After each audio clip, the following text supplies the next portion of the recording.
9. Ano yun, nung CIS sila o? Hindi, ano sila, North, West Europe ata. West Europe. Parang Amerika dati, di ba? Hindi. Mali lang. Ano nga ba, parang EG na lang natitira na tier 1 sa NA. Oo, hanggang sa lumabas yung PSN. Yung Quincy, ay Sonic. Oo, Sonic. Kala ko South. Okay, sabagay. Ito lang naman South American sa ay dalawa, si Lesdok at si Timar.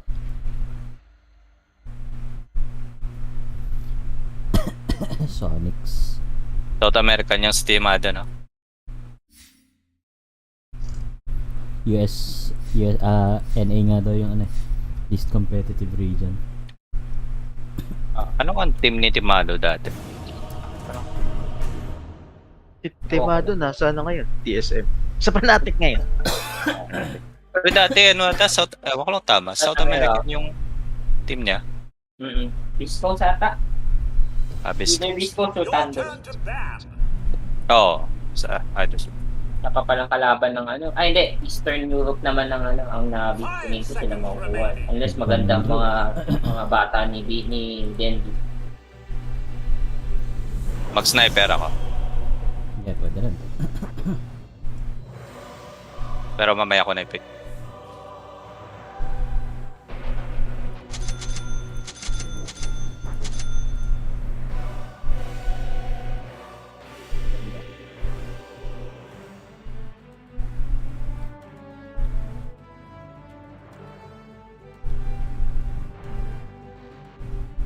Seconds remaining.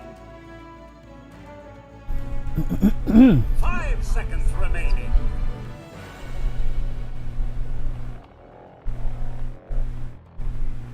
Grabe. Hindi pa talaga sila nagpipick eh. Gantay ng counter, no? Oo. NS. Tinagalan ko nga yung sniper para hindi ako masyado maka-counter eh.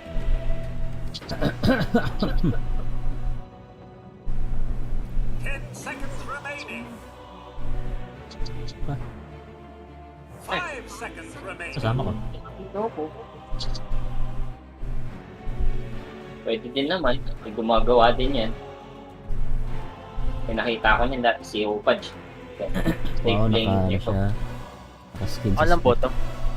Sige. Ikaw na lang mag-ano. Okay. Carry Primal. Malakas din kasi yan. Maganda mic ko niyan. So, safe mode. Full PNC yan. Baka. No, me first.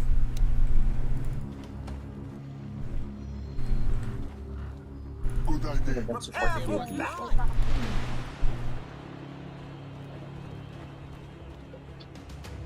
Let's go north. No, south. Yung juice niya naka Running's not as fun as hitting. Not one bit fun. Practice. 30 seconds to battle. This way. That away. stable po. May mga nag-break to pero gagawa na lang ako ng Who knows? pang-purge lang sa I saw a thing. Kunin ko na lang tong Walang item ah. The battle begins. Go it. When can I have something? Ay, tamo. But it ain't started Sama. already. I thought it Sige. started. Bakit? Out of my way. Hey,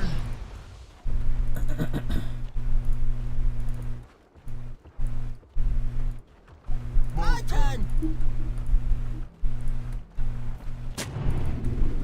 guess we better. Yep. Walang item yung CM. What the fuck? Me first. Garage. Let me through. Ow! Saan yung CM? Good help. You should have First blood. Nice one. It was ours all along. Nice one.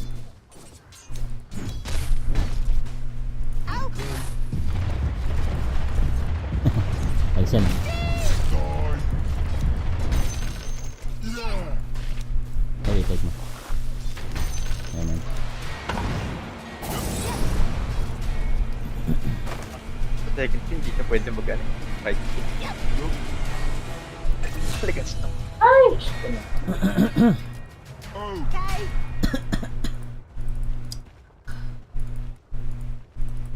after you. After you.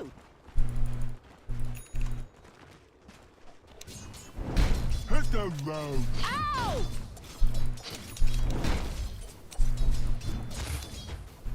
I'll do legs this time. Okay. Ay, sorry. Hey, you were on fire! Let me! No, me.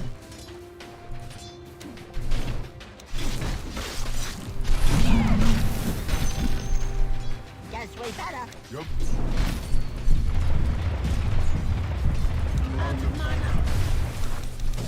You You go go first. first. Ayan.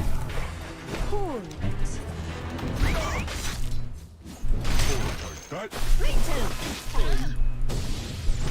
Why there? Who knows? Tapin mo naman. Ayan. Okay.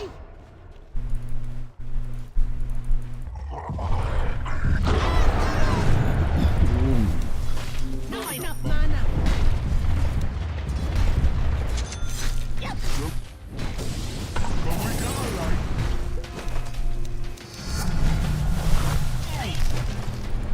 Me first. My turn. I'm ready. That away. Take your time.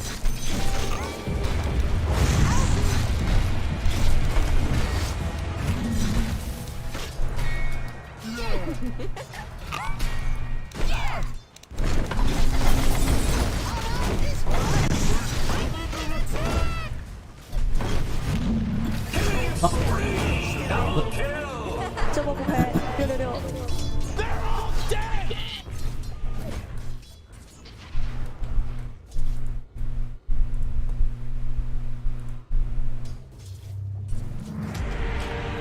Get yourself together.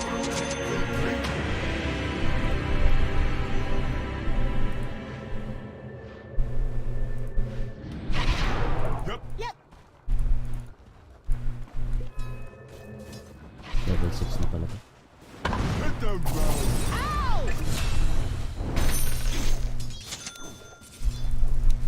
Abot. Good idea. Cause it was mine. Where's that funny light come from? Hindi ka ta. After you. After you. Sige, sige.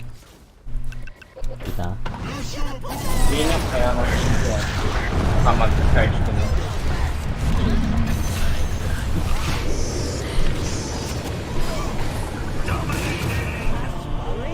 That's my heart. Ay, worth it.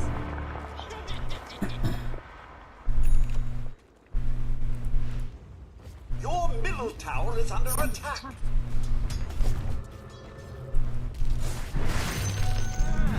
A second chance. I saw a thing. Huh? Your middle tower is under attack. But we got a light. Shoot. Dagger na pala. Ray! Nakatawa tingnan. Double kill. Wala na, wala si N. I'll do legs Ay, this nandiyan na time. pala, sorry. Okay. Hey, you were May dagger na pala yan. Si N. Dire structures Carry nga are eh. fortified. good idea. Ah, carry pala siya. Was mine. Parang ganun gusto niyang paiwatin. Forwards na ako. Your middle tower is Sun under is hitting. attack. Not one bit fun. Wala dito. Your middle tower has Can I fallen. hit something? Who's stopping you?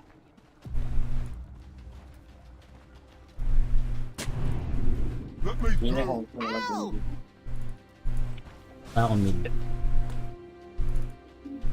Is that a squirrel? Come on!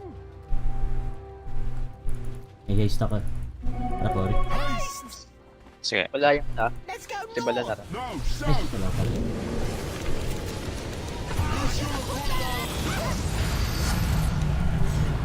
Out of my way! Na, Yep, Yup. hirap yung... The enemy's top tower has fallen. Your middle tower is under attack. No, Running's not as fun as you think. no. bit fun.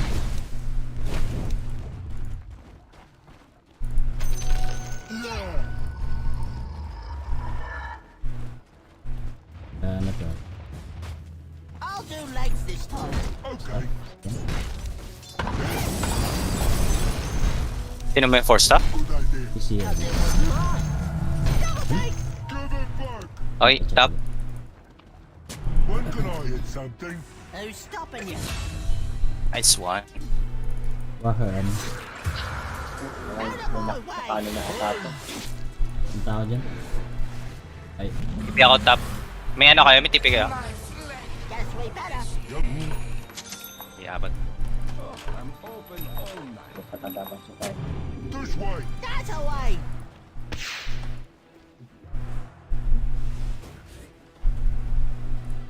Yep. Yep,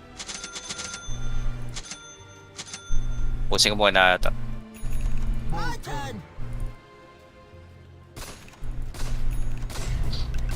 Hey, you're on fire!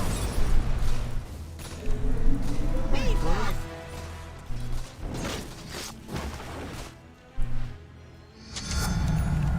How many levels is that? Let's go north! No, south.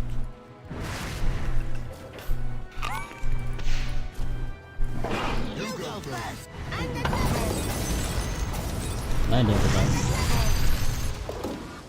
Guess we better. Yep,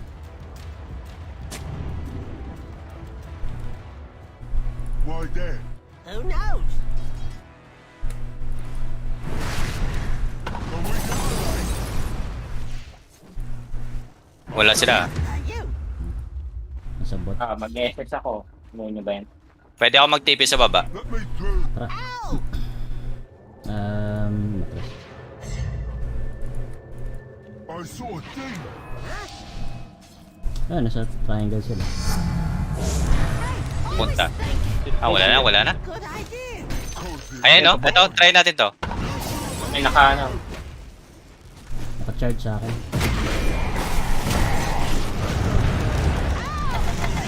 Good na.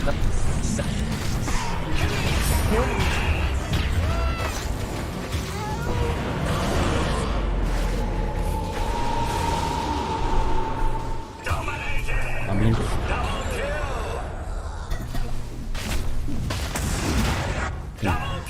Eh, hindi tumama yung ano nun. Tumama. Masyadong malalim eh. Aray. Nasa taas siya eh.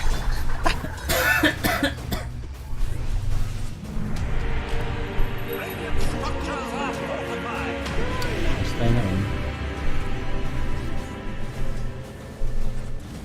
Is that a squirrel? Save pa rin. Don't go behind me. I just had an idea! Eh, wala akong TP. Can we get away? Tayo itong ano. Tama ako. Nice one. Squish. You're dead. Good idea. Cause it was mine!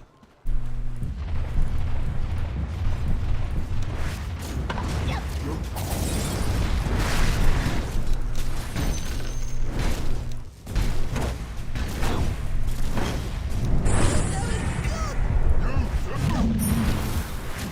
Dire structures are fortified. Nag-guide pala yan.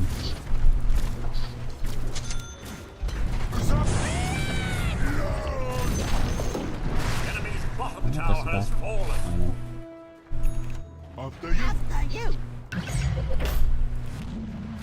Tara, manggang tayo. Dami ako nito. When can I hit something? Who's stopping you? Yun ah. Para. Why there?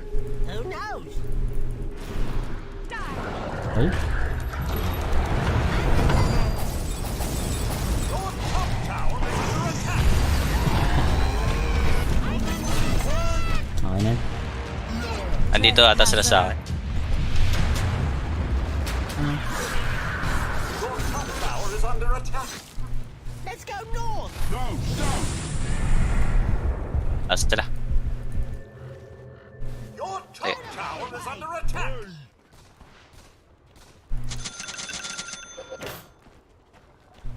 Hit the road! Ow!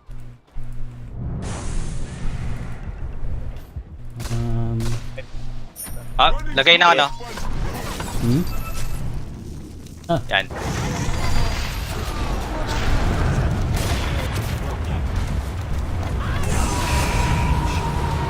Let me through!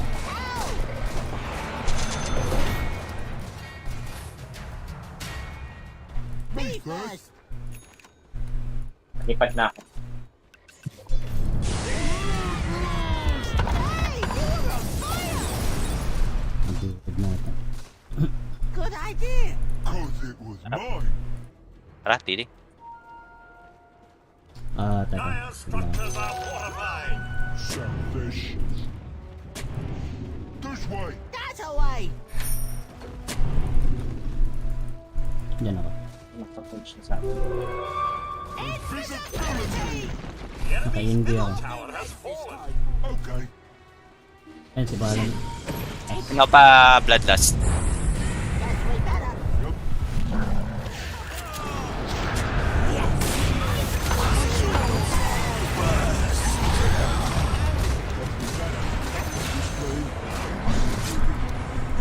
Ah!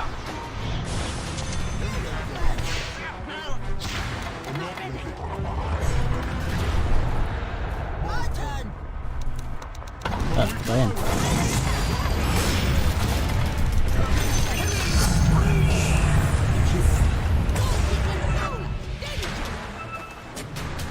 Hey, Wait for us! I saw a thing! Hindi ako tapa. Push natin. hey, Dire structures are fortified. I-sentry dito. When can I hit something? who's stopping you? Baka may hot na to. Back muna tayo. Running's not as fun Ito as may regen, no? Kunin mo muna, primal.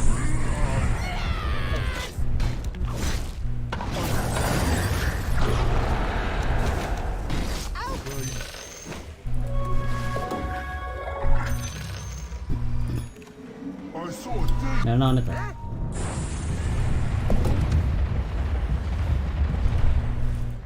Let me through! Ay! Okay, okay lang. Sige, sige. Dito, dito. Guess we better. Yep.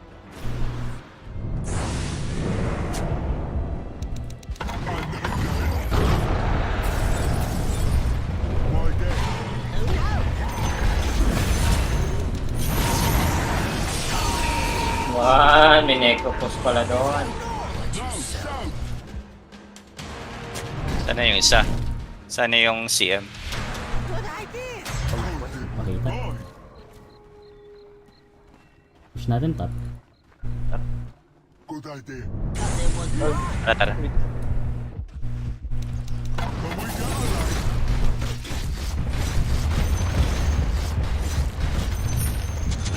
Pero pa pinili yun. Talagang matatalo ko.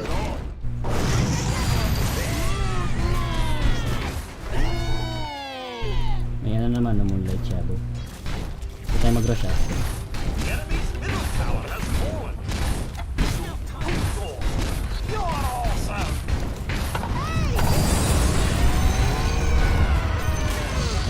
The enemy's top tower has fallen. This way! That's How all do you right. like us now? Here we go. What? Guess we better. Rush.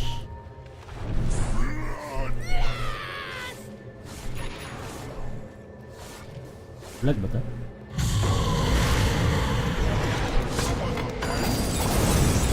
Ah, Nice, nice.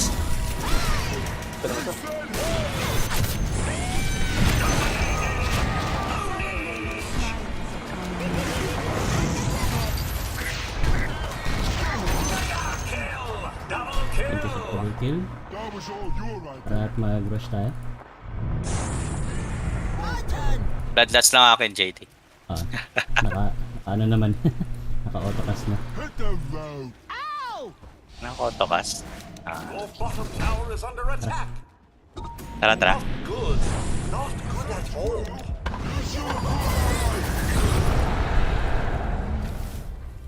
We Now got words. your number. What comes after two? I'll do legs this time. Okay.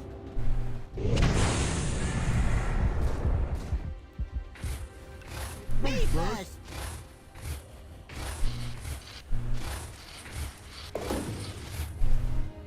Yeah.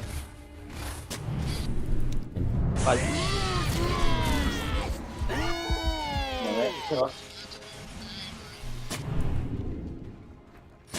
Boss ba? Go first. Oh, tara. Words naman tayo. Tara, tara. My way. Ikot naman tayo sa jungle. Yan yun. Kasi sila din.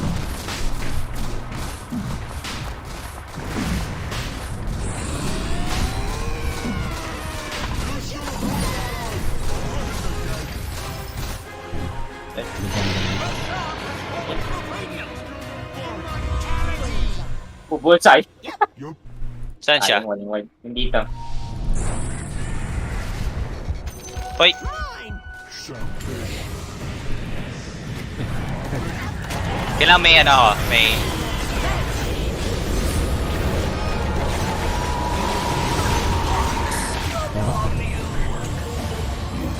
Okay tayo dun.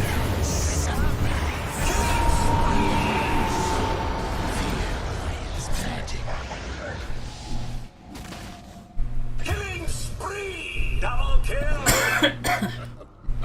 Sino na huli? Sumabit. Hoy! Ah, sayang. Damn. Hindi kaya, may silang disable. Bakit naman ito? Find fire.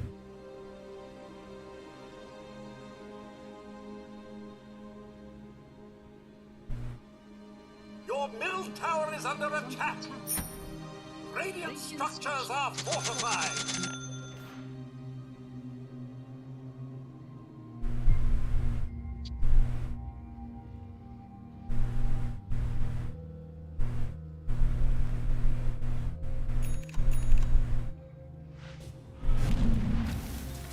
Ano BKB? 9 seconds.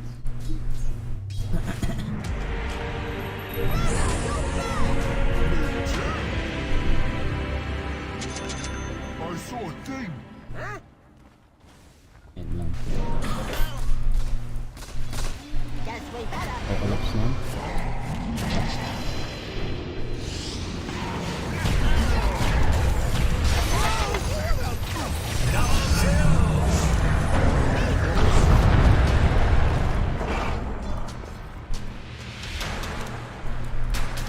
Why there? Who knows? For the man. Good idea. Something was wrong. And again. Ayang! Tama. Wait! When can I Okay, nakapag-express ka. Wedding's noise fun is hitting. One bit fun. Nice. After you. And... Ayan.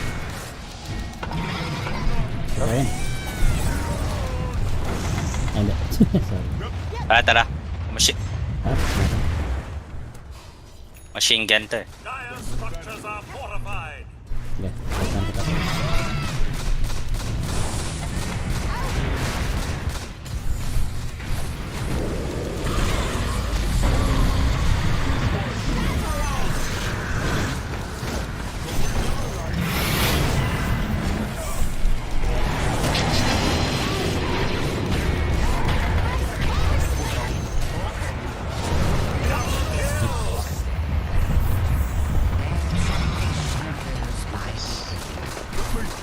Hindi na gagawin. Nagkamali yung CM eh. Na-mini-stun. Hindi, natigil niya. Natigil. Wala akong ministan pag naka-BKB siya eh. Okay.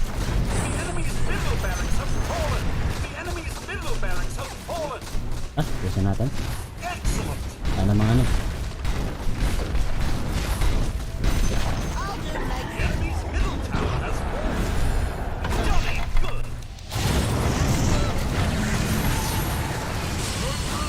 Okay.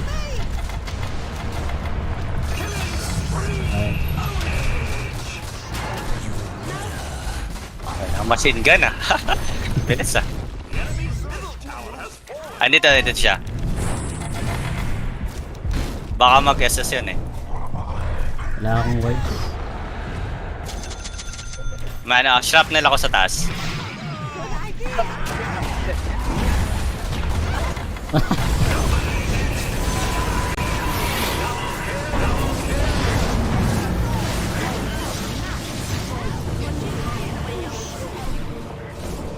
Nice.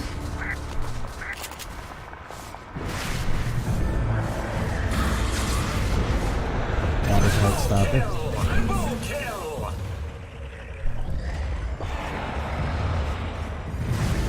Leap to it. Tara.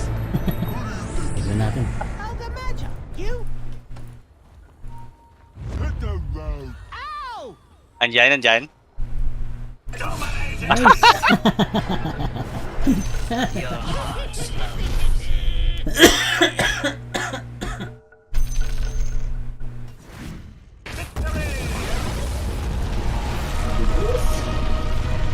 Nice.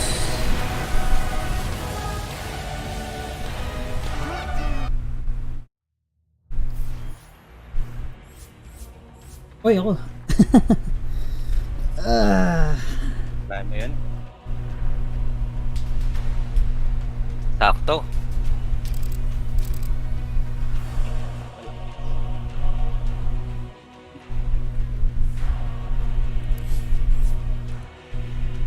Kaya nila tayo. Nag-choke lang talaga. Joke yung ano. Yung CM sa gitna. CM tsaka yung Shadow King. Yung pushback ba niyan ni Primal na nakaka-deactivate? Ba? Ha? Ano yun, May charge? push. Stop. May stand din to eh. Pwede ma-stop. Kaya siguro na, kasi naka-inhale eh. Kaya kahit saan. Kasi ma-charge ako. Yung ano ba? Yung tititigil mo sa gitna habang tumatakbo siya. Ayun, hindi. O yung Hindi, o yung charging. charger. Pwede ata yun. Pwede. Pwede ba yun? May charging time yan. Eh, kung may S. Kung magkano yung S. Ano ba ito? Yung onslaught ba yun? Oo. May stand din to. Oo, stop command niya. Pwede nga. Yung S. So, pwede mo iksiin pag yung Q ulit. Nalilig pa nga eh. Hindi kaya nila may focus. Napataba kasi sa top yun. Pero patuloy ng gamit. Pagka-charge eh. Pagka-charge ni Bato. Akin ka na! Pak! Pak! Nakatuwa nga, panoorin eh. Mini-stand Pumapasok ba sa sa BKB yung SS ni Primal? Alam ko, parang din yan eh. Ano yung mas mag-i-stop sa ano? Okay, with Survivor. Ay, Yung hindi. pulverize niya, may pag tinamaan yung yung mga arcas round. Beware the Instant bite of duration din. frost. Yung mga kalaro. Yung ganda naman daw eh. Binitawan yung SS. Natawan-tabo. Kita ko na siya, nag-BKB na siya, malayo pa lang. Mag-jump na. Oo, patalo nun sa mid eh. Tapos pagtalo niya nag-SS siya, tapos na-stop niya. Ayaw ko ba kung ba't natigil? Kaya pala yung din tayong patayin eh. Meron din tayong bearing eh. Baka siguro na-charge or tumama yung charge. Buti pala, nag-cast ka ng boots of bearing. Dalawa nga sapatos ko.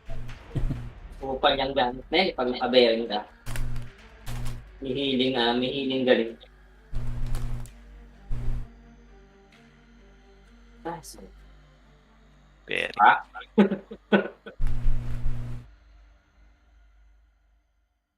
Kaya, Oh.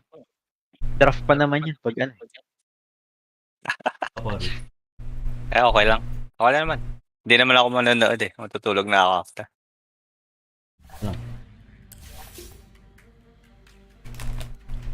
Ibu, Doctor Spirit, Entity Asta. Asan yun? Actually, entity, tinalo yung, tinalo yung, GG, yung Dalator. Naku, may TS, ano din dyan eh. May TSM din dyan eh.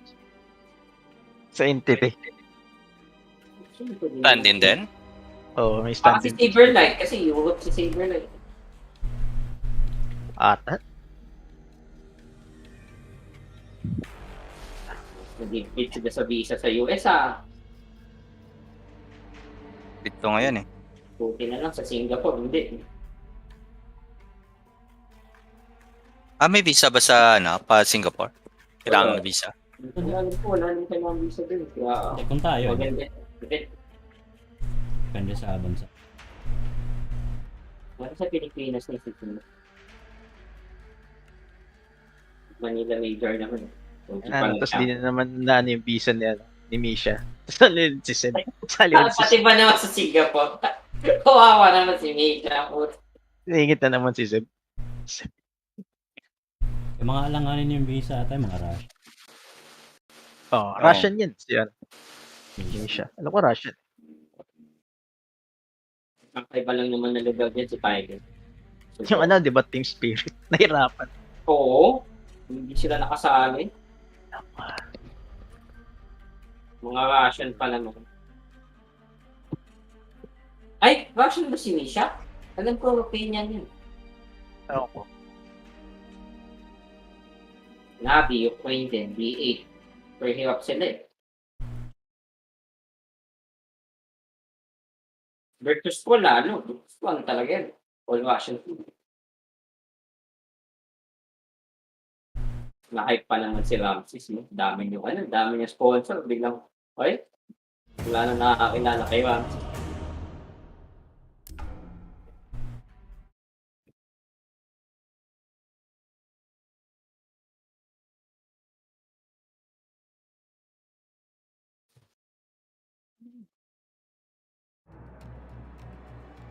Five seconds remaining. Mid ka naman, JD. Sige. Yan.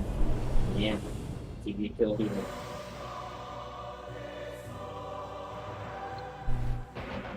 Kaso may Zeus eh.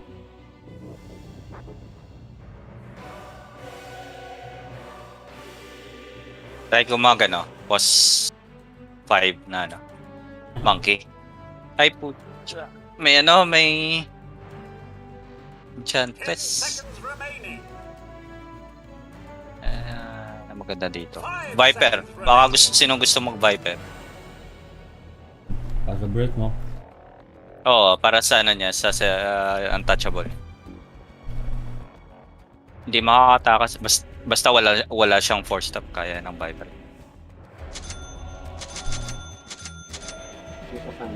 Ang bako. Taas ako. Pots 5 ako Yung 1. May wina. Viper. Pwede. Gusto mo mag-5? Mag-1? Pwede din mag-1 yung yung... Ano nga yung isa? Yung... Kasi Greifner mo lang. Eto? Si Dark Widow pwede rin mag-1 eh. Oo. Siya na lang siguro para dun sa machine gun eh. Oo. Silencer comes to war. I make my move. Prepare for battle.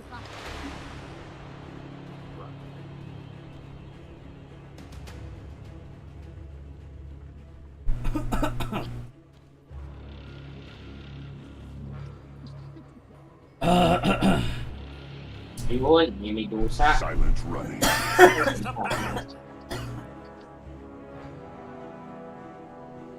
I go. With quickness. Yes.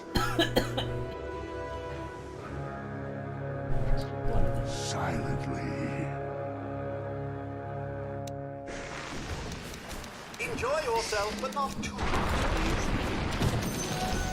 A hush falls on the battle.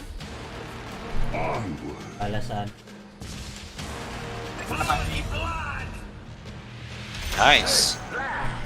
With a poison twist. Not a whisper. I cut a path. May ano ako, may tango ako dito. Gusto mo? Ah, sige. Spinning blade.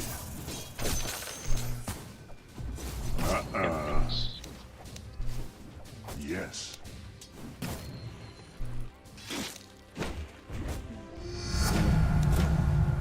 A step ahead. Ay. Eh. I go. Yes. Not a whisper. I go. Ah! The silence deepens. A step ahead. Silent running. Yes. I make my move.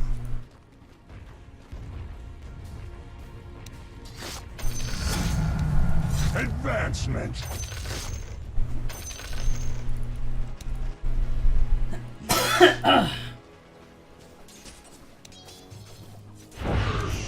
Yes. Ah. Silently. I go. With quickness. Onward.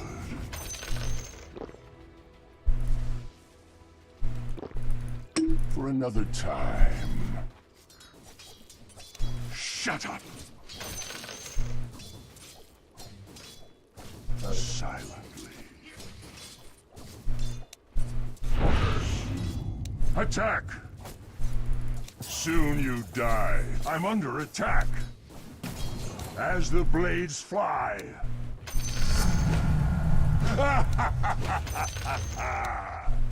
Yes.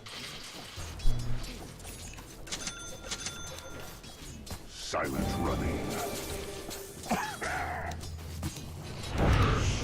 A step ahead. I go. I go.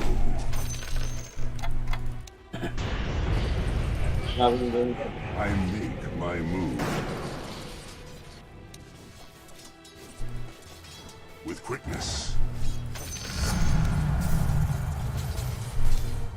Silently.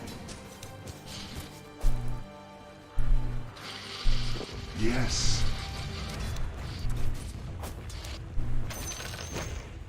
I strike. Eh, kuha ka na lang ng 6 para may... Parang may ward sila dito ah. Too bad for you.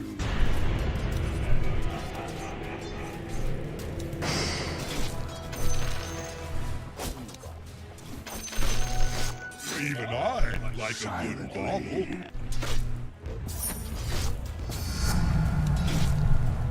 Onward. Not a whisper. Kaya natin patayin yung ano. Ayun, dyan. May stun ako kung... Sige. Tawag dito. Bed lang ka. Sige. Not a whisper. I make my move. Onward. Mukain mo yung break ko, gago. Silently. Medusa. Yes. A step ahead.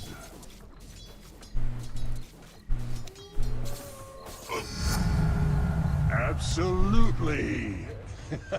Yes. A small price. Silently. Saan na siya? Ah, dyan pala. I'll cut you down. I go.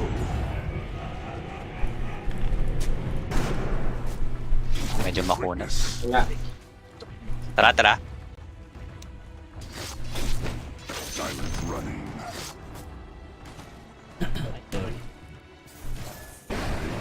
Okay lang, okay lang.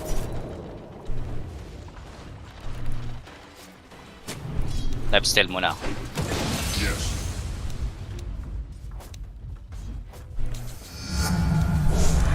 Shut it. Yes. I make my move.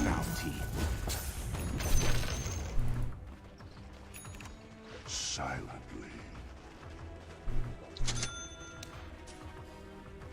I cut a path.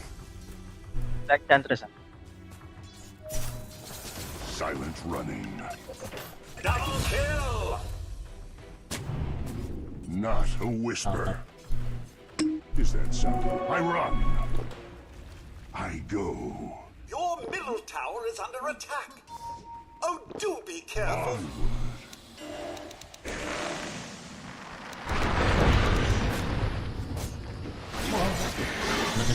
Hear me out. Wala akong mana eh.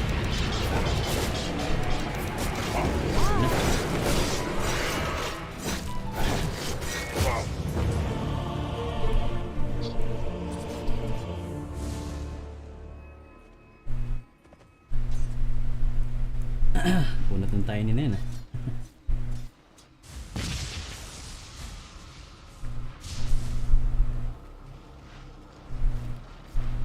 Saan siya? Doon?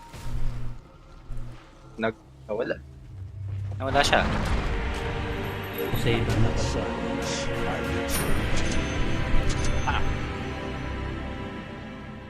Alright, maybe I was a little overzealous. Layo ako.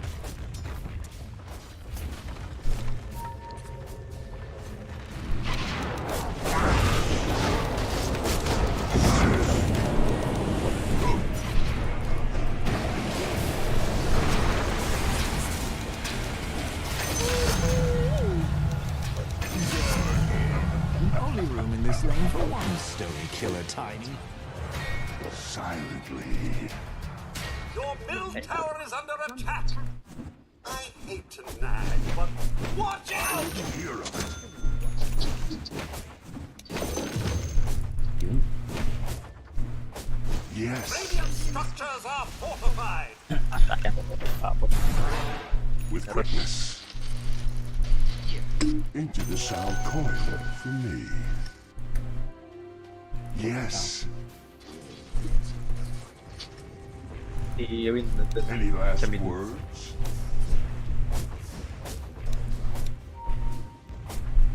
Onward. Dyan ah.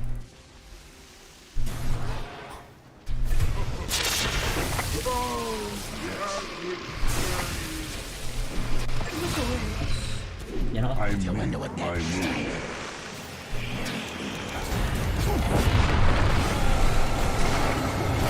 Mali.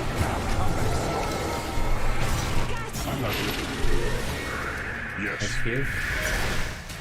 Eh no? Muna ako. Silent running. Kaya, kaya. Kulang.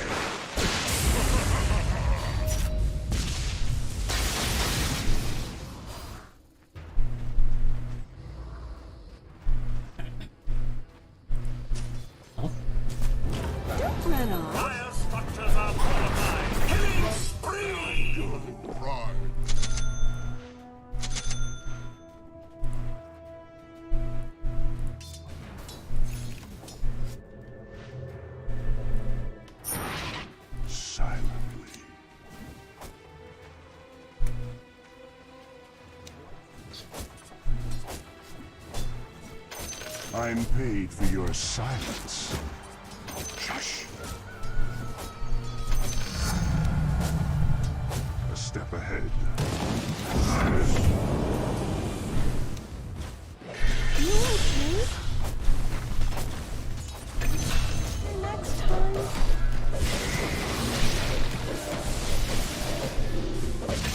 Nice. I cut a path. May ward daw ito. Tangin na. The silence is broken. Sayang. Ito mama.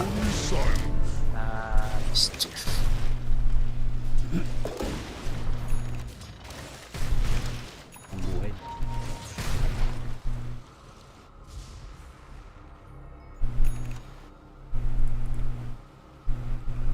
Your top tower is under attack. Hold on your hats. Your top tower has fallen. I'm sure you feel just terrible about it. Your middle tower is Not under a attack. whisper. Dito. May diffusal ako. I go. Ano sa baba natin? I don't even want to hear it. Ito. Kaya to. May diffusal ako. Pwede yung habulin. Silently. Sorry, nakaano. Yun lang. Back na. With quickness. Cut to the chase. Yes.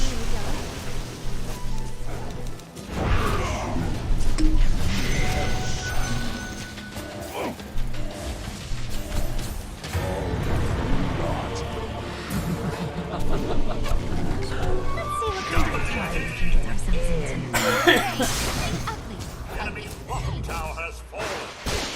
That's showing a kill. Double kill.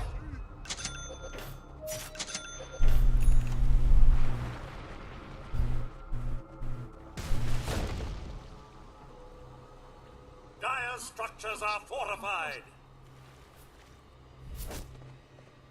By my whiskers, that's my blades will answer this disrespect.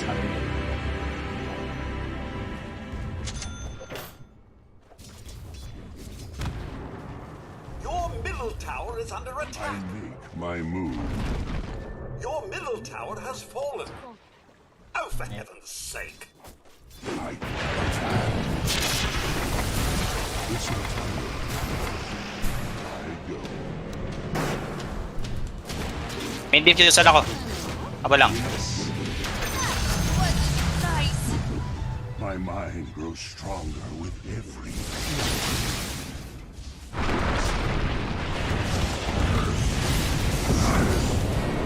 shut it.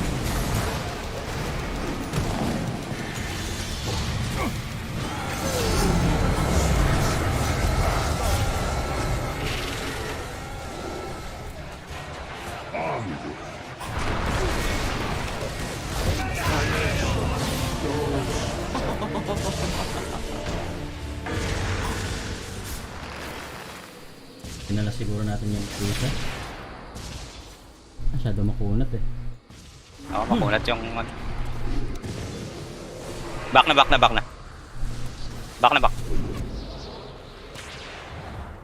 Unstoppable!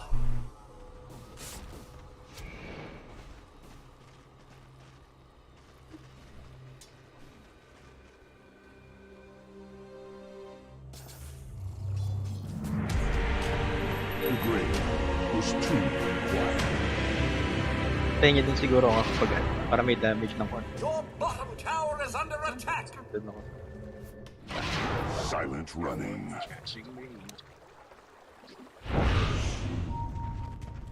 I cut a path.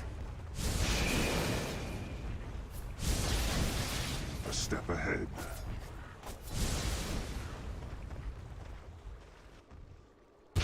Silently. Teka lang. May isod ako. Gusto niya? Not Ayun a lang, wala. whisper. Sige, sige. Silently. Onward. Small price. Tayo mag-so. Silent running. Sino yung mag-smoke? Structures are fortified. Yes. Ah, ito oh. Dalawa sa baba. With quickness. Shut it. Silence. I go.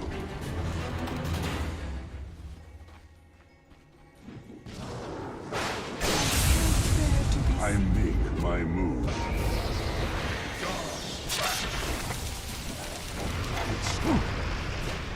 Yes. Yes. Ayan. I go. Wicked sick. Speak your last. Onward. Habol ako. Yes. Let no sound escape. Na agad sa inyo Silent running. viewers. And start na. Nag-drop na. Yes. Monster kill.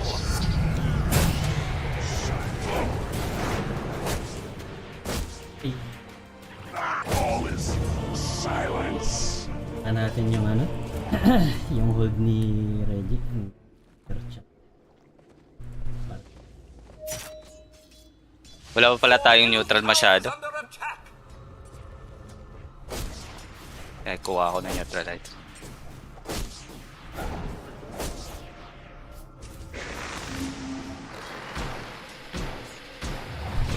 Look, is na. Patay yan. Ubus na yung mana niya oh. Dire structures are fortified.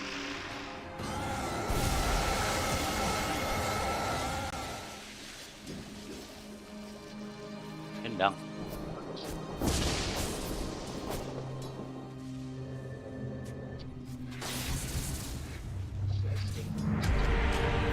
My blades will run red. Try natin sa baba. Not a whisper. Ayan, papunta. A step ahead. I make my move. Tema na yan.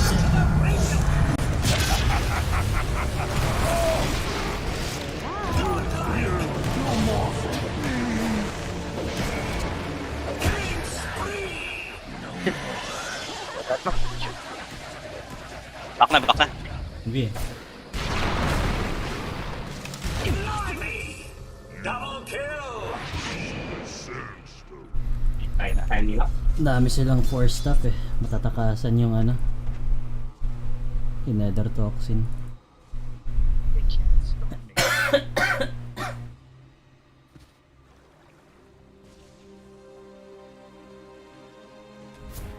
Your bottom tower is under attack.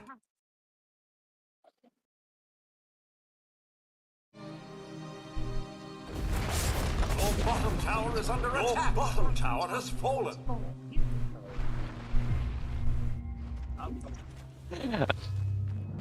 Your bottom tower is under I hear attack. the call once more.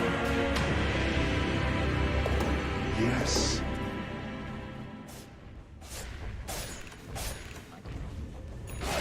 Your bottom tower is under attack. I hate to nag, but watch out. Exaltation.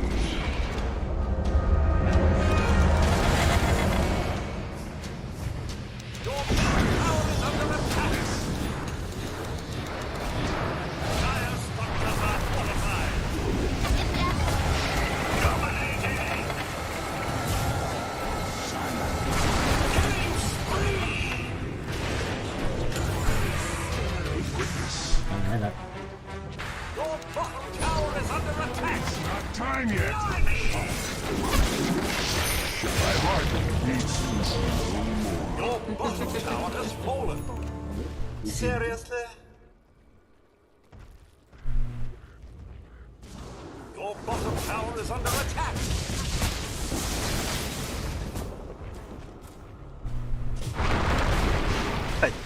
Your bottom tower is under attack. Sakit ah. Good. Grabe. Your bottom tower has fallen. Your bottom barracks are under attack. Hindi talaga tayo sa mga... Your bottom barracks have fallen. Yikes.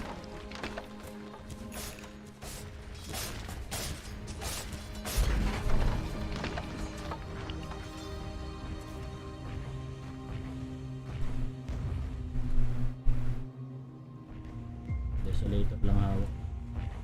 Tsaka BKB.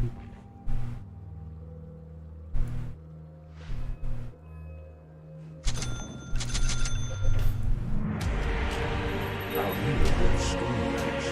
middle tower is under attack. Oh, oh my. Yes. Your middle tower has fallen. My edge grows sharper. I go. Your middle tower is under attack. Not a whisper. I move my move.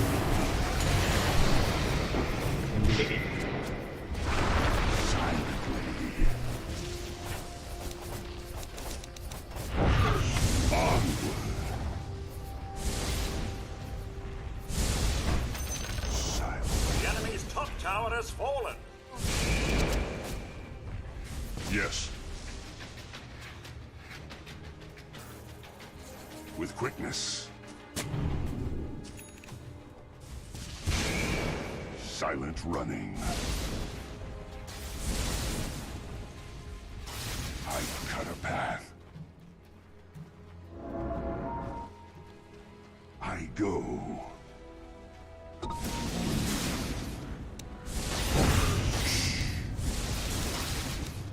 Gold for steel. A step ahead. It's not time yet. Yes. A step ahead. I make my move. Onward.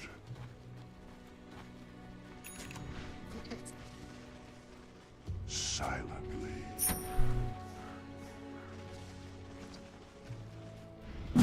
Silently. With Your top quickness. tower is under attack. Oh my heavens, this is dreadful.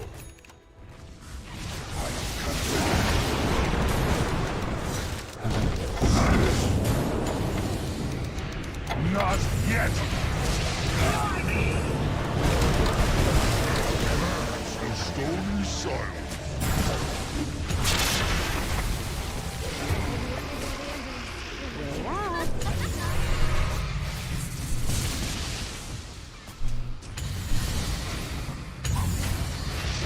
Top lahat ng Your BKB. top tower is under attack.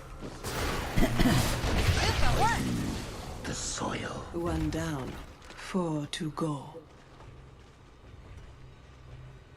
Your middle tower is under attack. Your top nahulog yung tower has puno mo. fallen. Kaya nga eh. Kaya lang. Kata din yun. Your middle tower is under attack.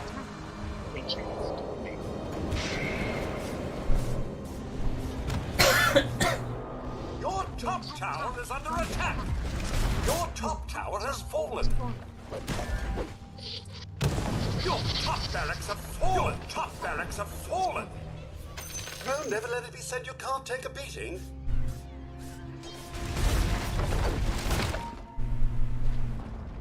Your middle tower has fallen. Dire structures are fortified. Your middle barracks are under attack. Your middle barracks have fallen. I go.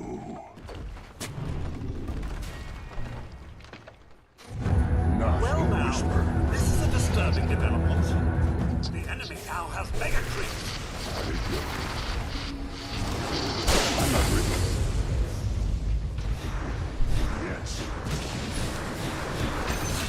can pay for your silence.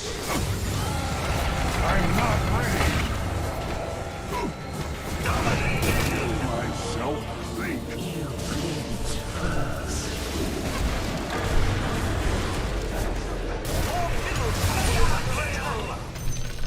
Better luck next time. Your middle tower is under attack. Your middle tower has fallen. Kill! Your middle tower is under attack. Your middle tower has fallen. Fight! Your agent is under attack. I'm under attack. Radiant victory! PG.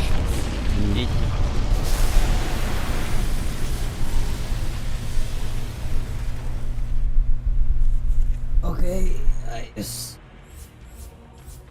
Start na. Start na. Ano pinapanood niyo? Yep. OG LGD sa akin. Oh, yun pala, OG, LGD eh. Wala Ay na, pa naman yun. viewers 50k. Tapos yung mga iba nasa 7 lang. 4k.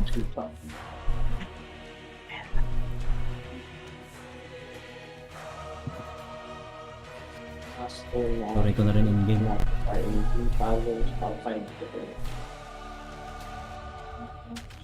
Sige, disconnect muna ako, pre. Sige, GG. Sige. GG. GG.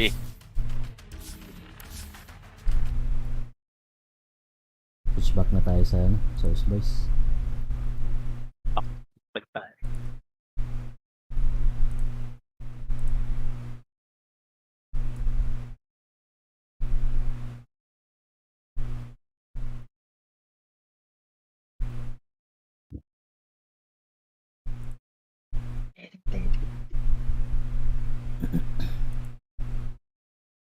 What the item build on Fate Beyond's gonna be, I wouldn't mind seeing Orchid this time around to have some extra lockdown for Ember Spirit, because they are a bit limited in that department. That'll be good, yeah. So when it's a good Ember game, you It's feel a good comfortable. Ember game, yeah.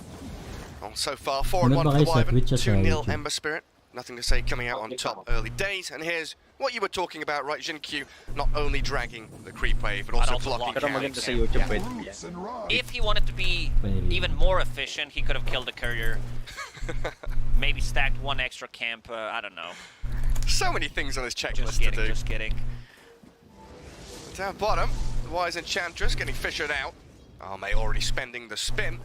So far, it doesn't look too bad for this Viper Earthshaker. They've done a lot of damage to the Jug and the Enchantress. They did pull the lane back with Fisher, so they had lane very close to their tower at the start, having extra armor, extra regeneration. It's a lot of pressure. And spin, a pretty long cooldown level 1. We need Arme to get to level 3 to really feel super safe in this lane.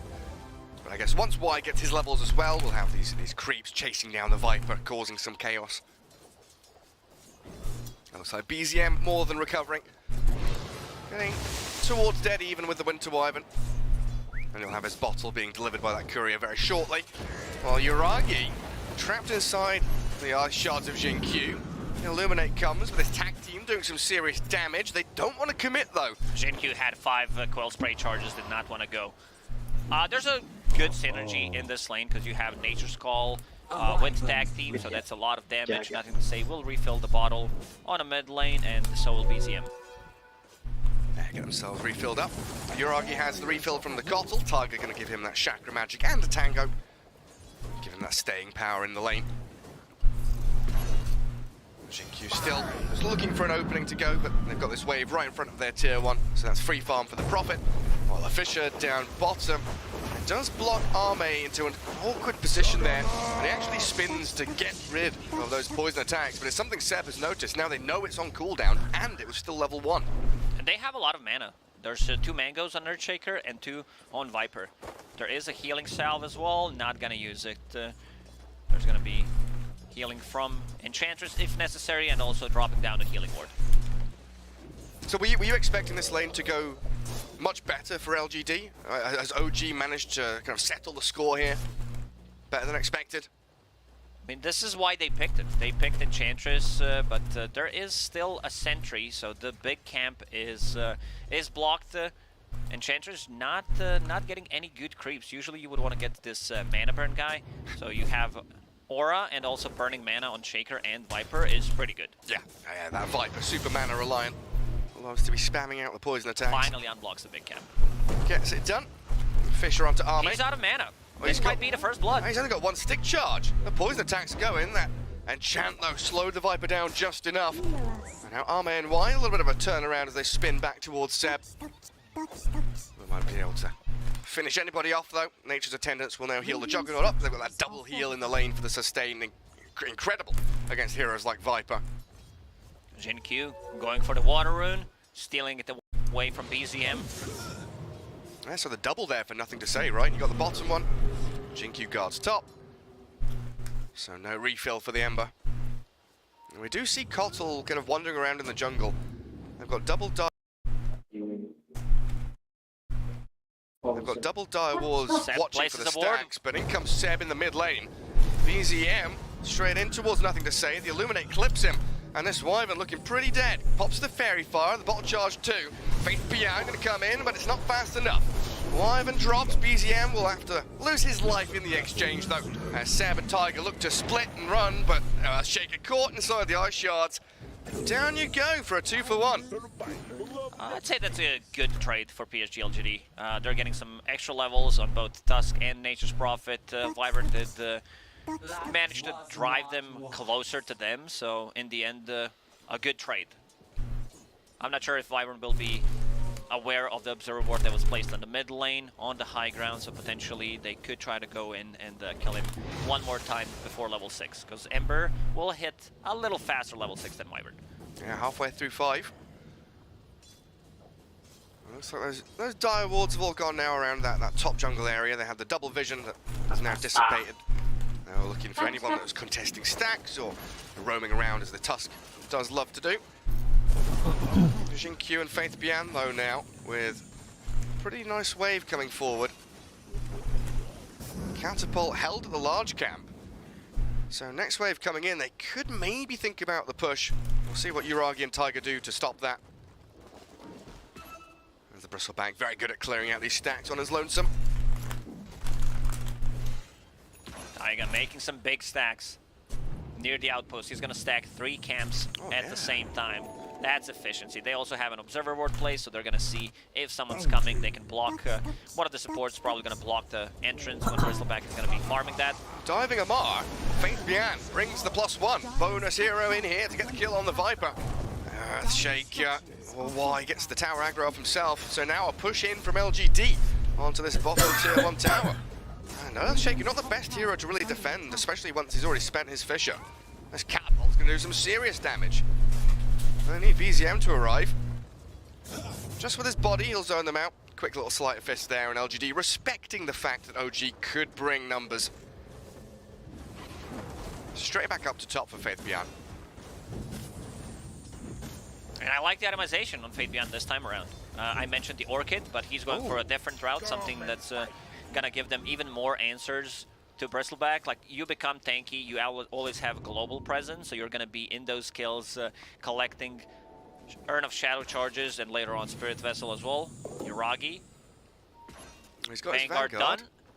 And even more stacks in the jungle. This is gonna be very juicy for Bristleback. So we assume LGD know about this, right? Yeah, they're most pinging- definitely. They're pinging it out. Yeah, they've got the high ground ward, so they see the stacks. Jin-Q is there with his body, seeing everything too.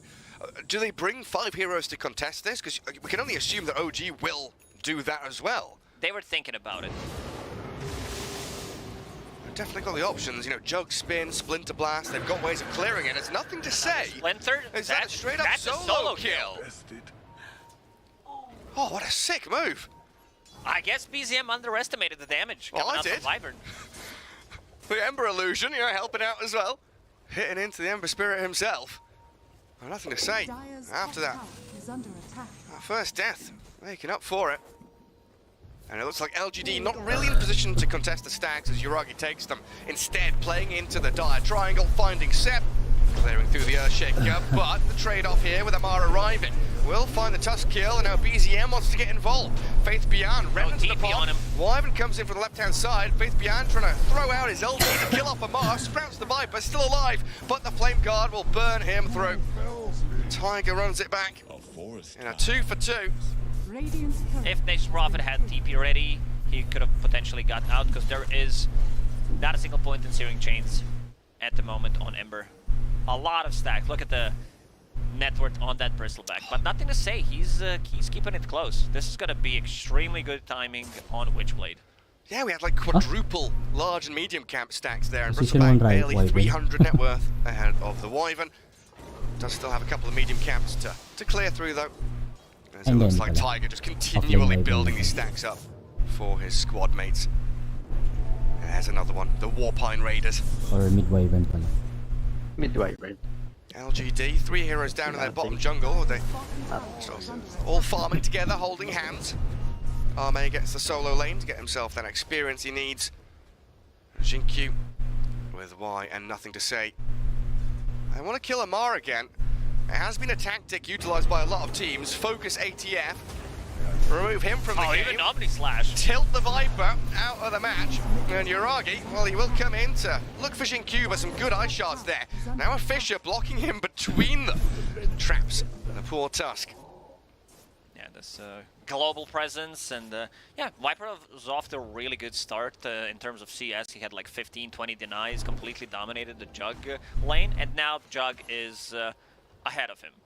This is why whenever we mention Vipers, we say, you know, win the lane, lose the game. The age-old saying that. Is it Faith Beyond just going to pop trees out and try and kill this tower? He doesn't have his urn yet because his courier got killed previously with the urn on it. Yeah, he's looking for that tier 1 while mid lane being pressured by nothing to say.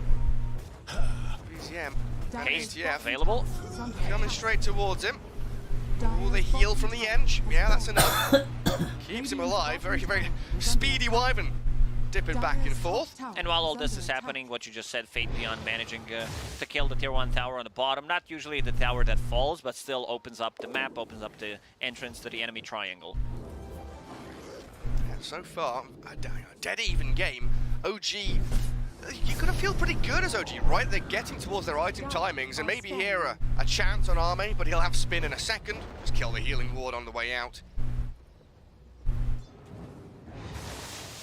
Yeah, do you reckon OG are comfortable getting Bristleback super tanky? They've got Ember Spirit doing decently as well. They are looking for that Aghanim Scepter timing, pretty similar to what Team Liquid did to them yesterday in game number 1. Because like once you play against Bristleback a couple of games, you also know how to play against it and how to play with it. Jinkyu ready to go. Straight on to Seb. Shaker, fissured, and sharded out. Hellbear smashes there. Give him a couple of punches from the Tusk. Does get off his wand. A little bit of healing for Seb, but Not allowing him to use Echo Slam. Yesterday in game against Liquid, I don't think we saw a single Echo Slam from Seb. He also didn't go for a Blink Dagger. I guess that's why. If you don't plan to use Echo Slam, you don't even need a Blink Dagger. He went for Shard, wanted to get Octarine Core later on, but the game kind of ended before that. Actually, he was playing the outskirts of the fight constantly, wasn't he? Just sitting in the shadows. Yeah, the problem with the Blink, the problem with the Earthshaker is you need 2-3 minutes of free farming, and right now it becomes very difficult for you to get that. Takes far too long. BZM down to half HP. Radiant's bottom tower and is under Yi. attack. On the run back, Ember Spirit's still scary when he's got his mana pool up. But he wants to continue farming towards the Maelstrom. And you do still have Seb here getting a bit of farm time. Yes, given the mid lane. While Yuragi taking that bottom tier 1. And straight onto the Bristle. The mass TP's arriving from LGD. That's a Spirit Vessel. Yuragi, yeah, caught out here with a spin coming through from Arme. Yes, Yuragi will kill the Tusk. But with the Vessel on him, he should be dead here with a couple more touches. Oh, Nothing no, wrong here. The creeps come in. Faith Beyond does claim the kill in the end. Play balanced. Perfectly balanced hero. Took 4 heroes to kill him, plus a Spirit Vessel. He manages to get a return kill and barely dies. If that was Aghanim Scepter, he kills all of them. Yeah. He demolished them all. He was alone down there completely. And he got the tower as well, didn't he? He got that tower, yeah. Healing power. Sam spotting the edge. Yeah, kill that ghost. Finish it off. BZM and Tiger. Don't want to commit on a level 6 Enchantress. Would take far too long for very little reward. Good positioning from Y, being able to break the smoke and keep Juggernaut alive. Now Juggernaut is recovering. He does have that Maelstrom, so gonna continue to farm up. Going for this new build on Jug, where you get full Mjolnir, you get the Shard as well, and then especially against the Bristleback, because there's going to be a lot of instances of damage. Same goes for Viper, even Ember Spirit Shield, so it's going to proc a lot. I mean, we've seen another kind of shift in this build as well, with the Hand of Midas coming out on Jug a couple of times. You're not a fan? I feel like every single time I see this Midas on Jug, it feels a little underwhelming, because this is also your farming tool. Sure, it gives you attack speed, it does give you like some extra XP, so the talents are pretty good when you go for Blade Fury Duration, Blade Fury DPS as well. You want to get to that like level 15, level 20, you get that earlier, but I still feel that's just my opinion. Probably I'm wrong, but I feel Maelstrom full Mjolnir is much better and much efficient. Like 95% of the time, just get the Maelstrom instead. Mate, like you said, heading towards that Mjolnir. Plenty of free time for him to farm away, try and catch up to the Bristleback, who had all those stacks made for him. LGD right now, though, playing into dire vision. Tiger and BZM holding the high ground, but Kotl dead inside the shards. Now the toxin's out there, though, and the poison attacks from ATF clears through the tusk. Don't know if they can catch BZM. Looks like Yi being hounded by Yuragi. The big punches coming out of the Bristleback with his bonus damage, while Faith Beyond finished off by BZM in the back. So 3 for 1 there. LGD, again, you're playing into dire vision with no vision of their own. A little too deep there. Also, they were really spreaded, so no curse coming in, no clutch curse. Juggernaut also bottom. If they need extra damage, Juggernaut definitely needs to join, and we can see some damage numbers coming out from Viper, and also 1800 damage from Ember Spirit. Another curse though, and another solo kill attempt. BZM, a couple of 100 HP away from death. One more stun, one more hero there, he would have been done for. There's no curse on cooldown. Still more time for OG here to hit these item timings. The TP and the snowball in though, they want Sam real bad. Finish off the Earthshaker with a snap decision from LGD. Ice Shards also blocking Tiger away, but BZM of course has that remnant to safely slide up to the high ground. OG still needs 500 gold to finish Aghanim Scepter and Bristleback, then they're gonna be ready to go. And also keep Rogue Light. Level 8 Chakra Magic will be maxed out, then Ember Spirit, replenish his abilities, and also Bristleback. And all the time. Look at this Viper go. Yeah, he's destroying him. You know, 1v2 basically. Jinkyu finally dies. The nature that bounces back across ATF. Comes off the Viper while Tiger trapped inside all the trios. But the Fisher and the find from Seb and BZM. Now, Faith Beyond, any stuns to come, they just get the damage instead. This Observer Ward on the high ground, revealing nothing to say. He didn't want to use Bottle straight away, and they blow him up, and they're going to do the same thing to Enchantress. The bristle damage! He's doing 400 damage a hit. It's only 17 minutes in. That's Aghanim Scepter for you. 4 heroes gone. Tusk, whenever he tries to go on someone or block it with the shards, it's gonna be very difficult. They can also push people out of the sprout and or over a Fisher. Yeah, or that. OG thinking about Roche next. Yeah, we're grouping up around the pit. Faith Beyond didn't have a tree in there, so he sees a couple of them coming. Yuragi not bothered at all. Stands his ground, batters away at Roshan, while LGD, if they want to contest this, they've got to start scrambling quickly. Arme still down bottom though, doesn't seem like he really wants to get involved. Just going to give this first Roshan to OG and to an overfarmed Bristleback as well. They're well aware of it, but don't want to commit. Ame, got a TP top. Now he comes in. Now Ping in top. Looks like they want Seb again, but they actually move in towards Oh, ATM. double force stab. Gets him over the Roche pit, away from the Omni Slash. Now the snowball back. Q will punch into Seb, trying to finish off the Earthshaker, but the Echo Slam, no, holds him out but still dies. Arme, found though, needs the curse to keep this Uragi Bristle at bay. BCM trying to chase, but running low in terms of mana, just has a sleight of fist and a few jumps left. Uragi's first life will be removed. The LGD, they're very happy how this played out. Only gonna lose Jinkyu. Yeah, taking ages away from Bristleback just for that one death. Perfectly fine for them, especially when you've got a Nature's Prophet. Look at how quickly he's down in the bottom lane.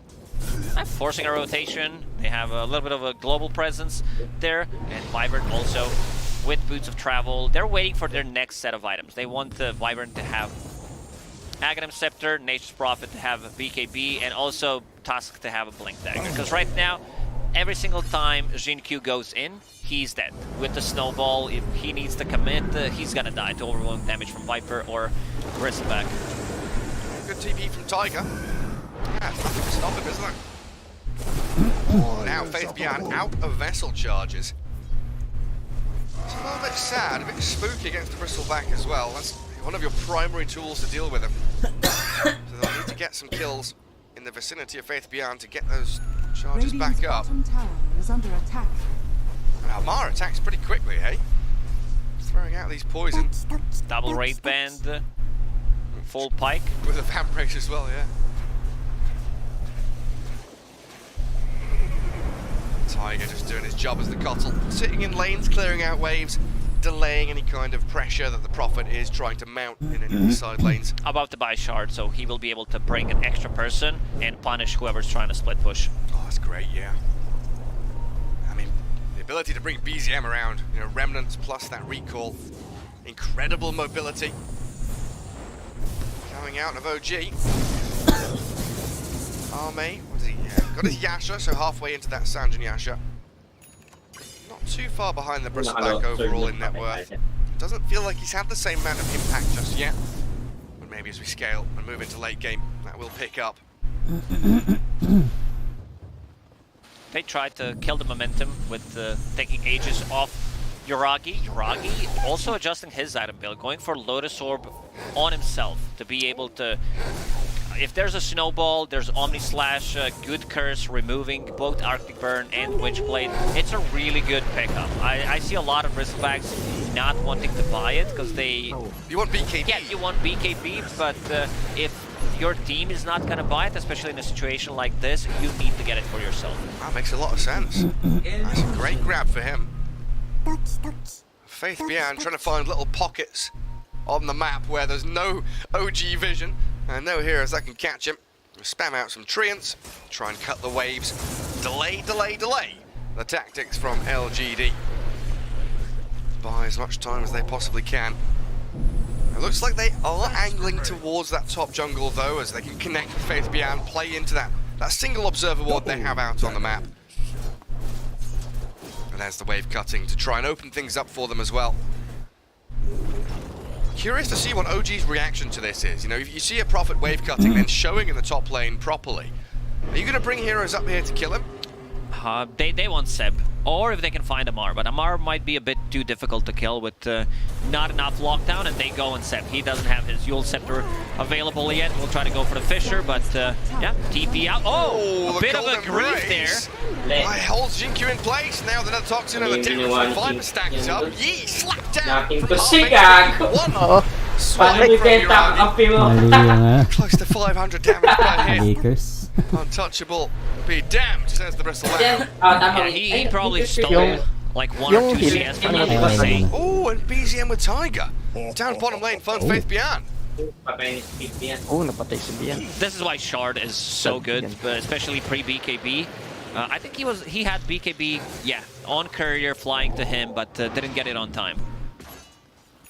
And that felt like a pretty nicely executed kind of bait, you know, trap set by LGD. They cut the wave, they move up, they smoke, they set up and ready for it.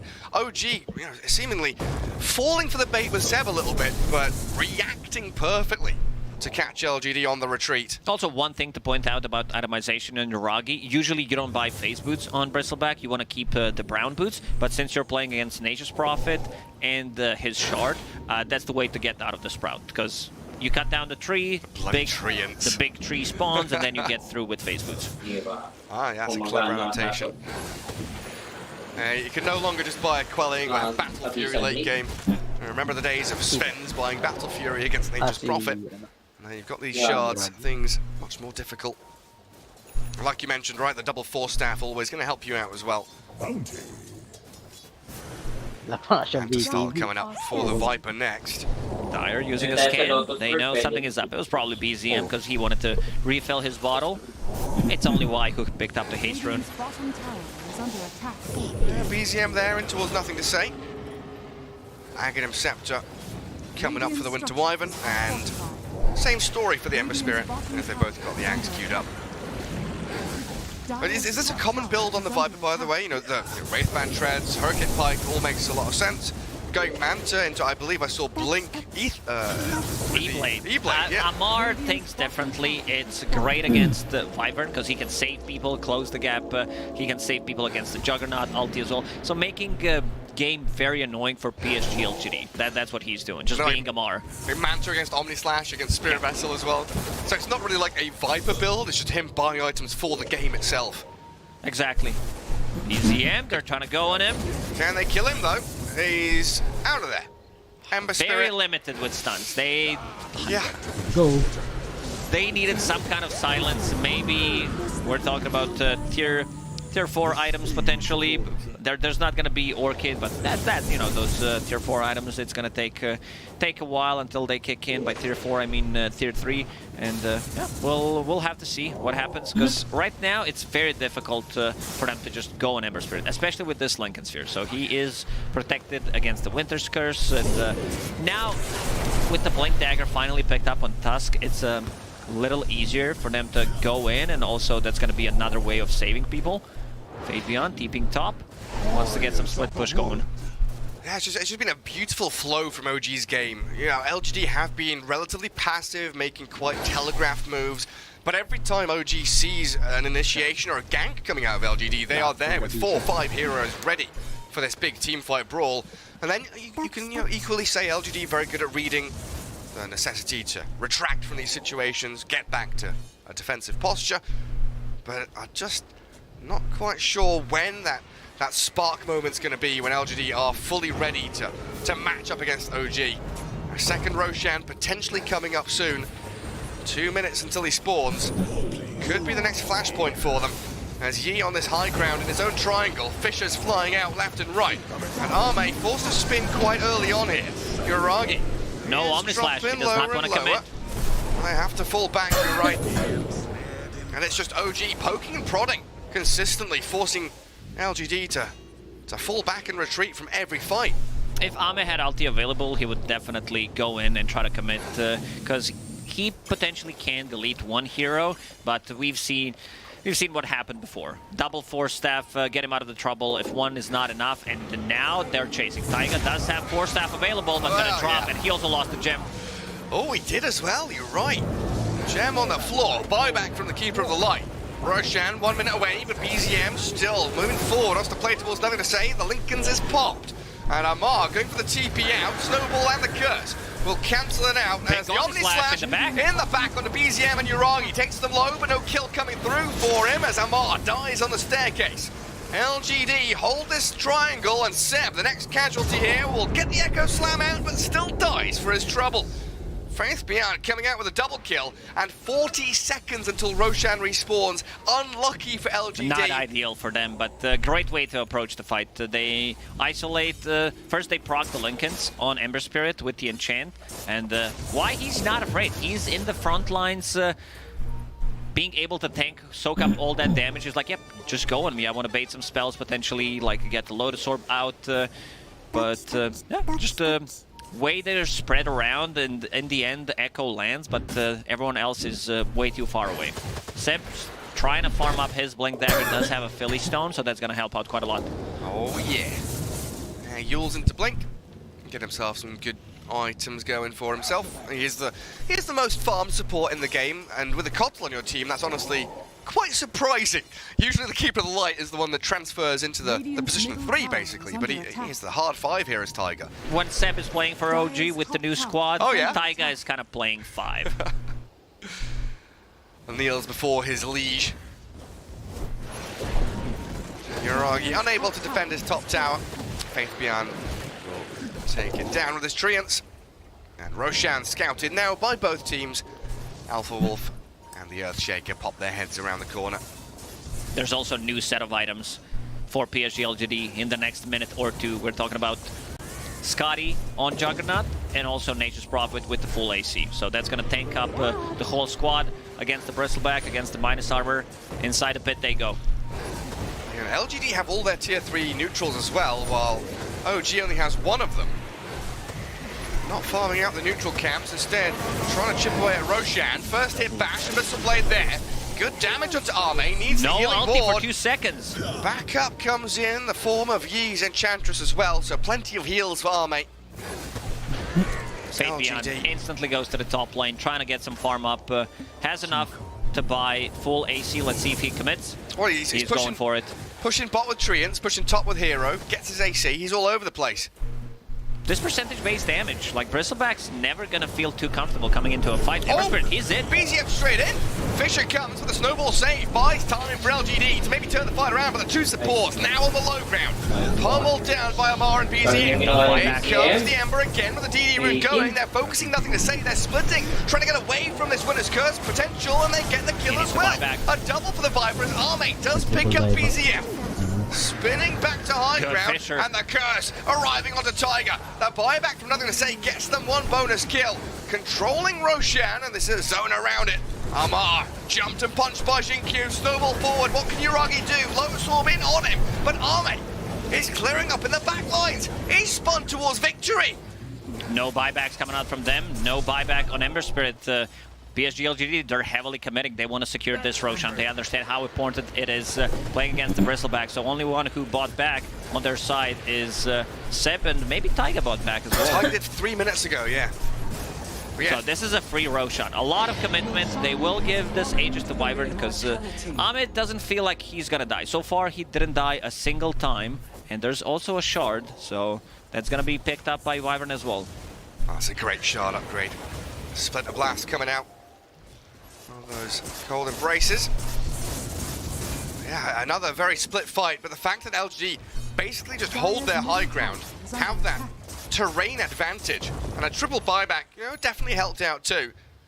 Nothing to Say got heavily focused here by Amar. He used all of his mana with Fisher, also forcing a buyback. Nothing to Say will buy back and get a kill on Viper, but it's a lot of commitment, and one of the reasons why he is going for BKB, because that corrosive skin causing him a lot of issues. And compounding the problems for OG Yeah, is look at this. 2 dragons fighting against each other. Then Tusk comes in and ruins the duel. Not a 1v1 anymore.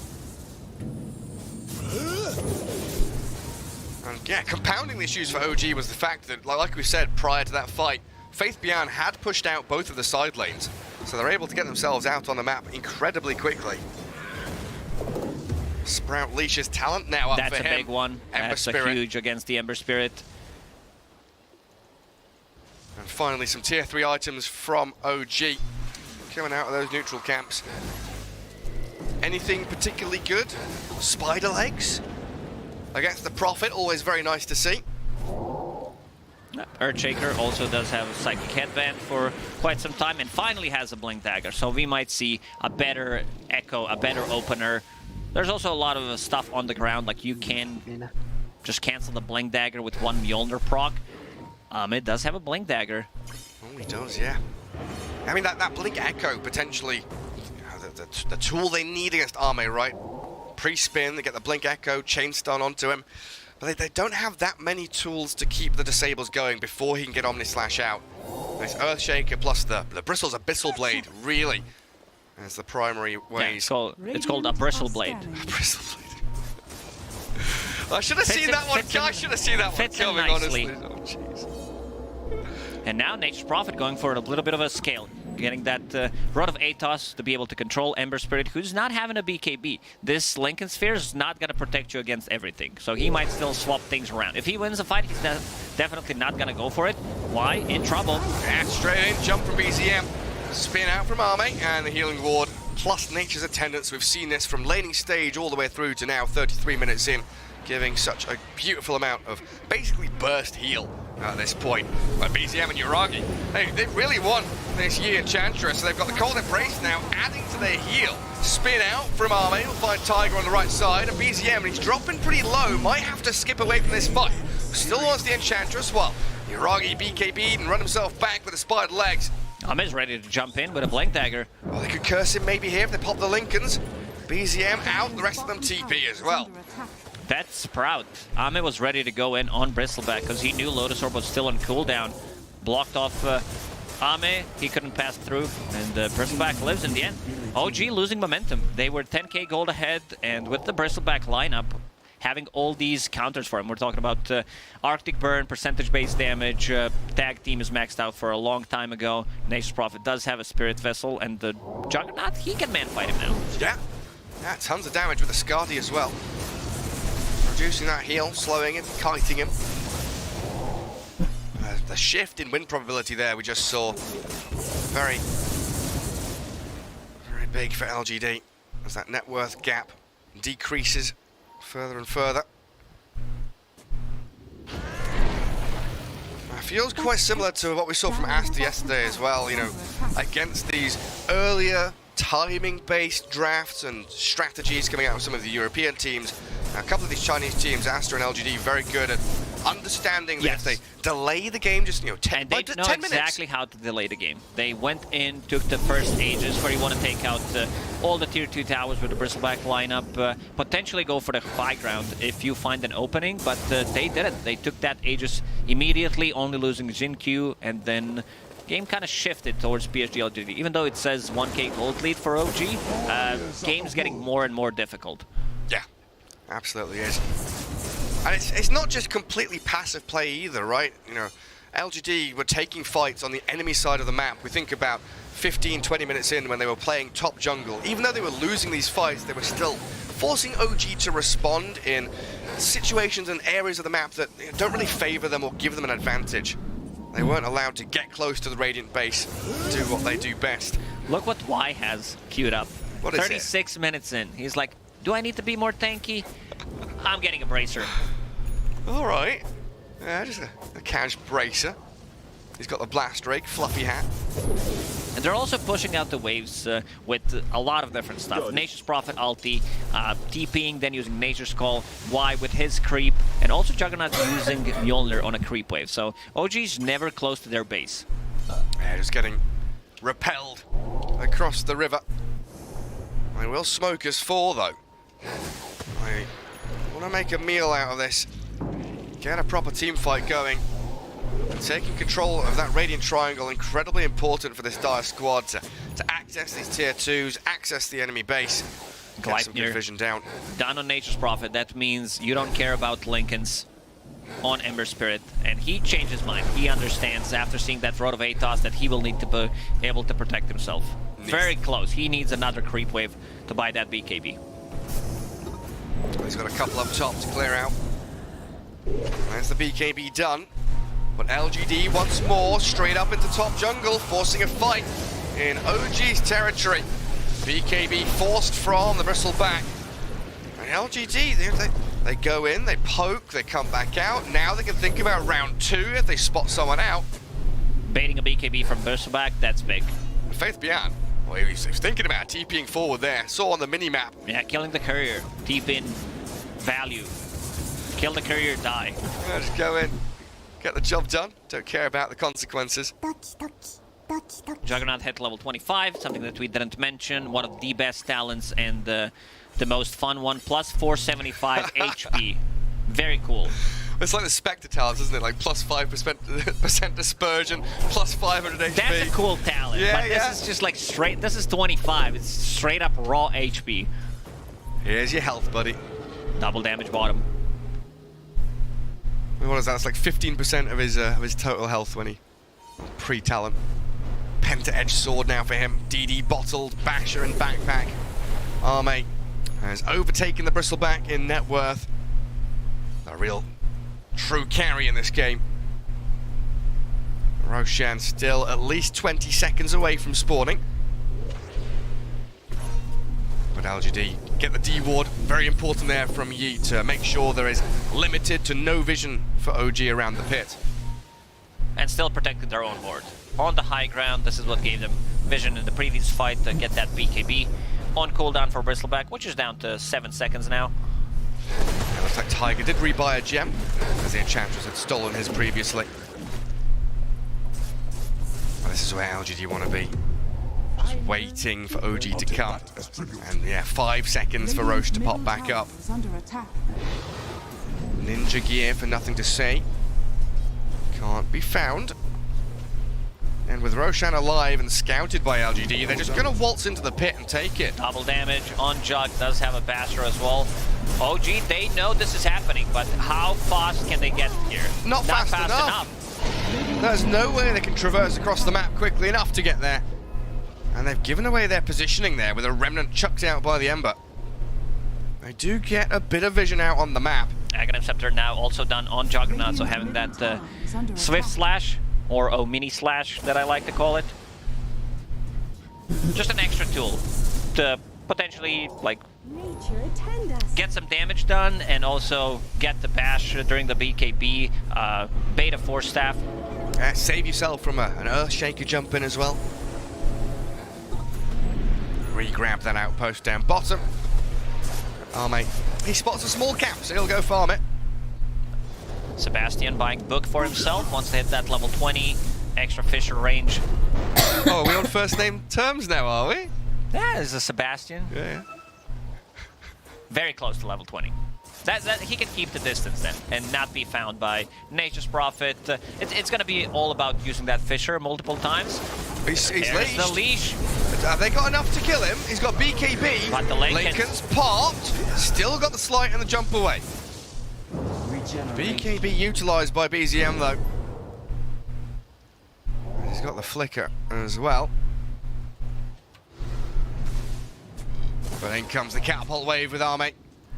They're under dire vision, but we'll see what Seb can do here. He does have the ability to jump in and go, just launches a Fisher at them, while Amar focuses in towards the Enchantress for a little bit. Efficient push. One Fisher, one blast from Keeper of the Light. Whole wave pretty much gone on bottom lane. Fate Beyond. Oh, the chain stuns. He gets the spin out. Sound and Yasha there allowing him to get out of that continual disable. They saw Fate Beyond deeping bottom. They're like, we have 15 seconds. We'll try to poke, see what happens. They're looking for BZM here. Faith Beyond Invis. Oh, Jinkyu couldn't get the punch in time, but BZM might still get jumped upon. He's used his flicker already, trying to Remnant and jump away. The big old snowball, not going to catch him. Does get shard blocked in though. One Remnant remains. Incredibly slow BZM Ember Spirit, trying to retreat. They might still be able to catch him. I think they might just have him. Flickers off a nice little dispel there, but in comes Faith Beyond again with a Sprout. Leash him up and catch the Ember Spirit. Down he goes, while Juggernaut has managed to disengage from the rest of OG.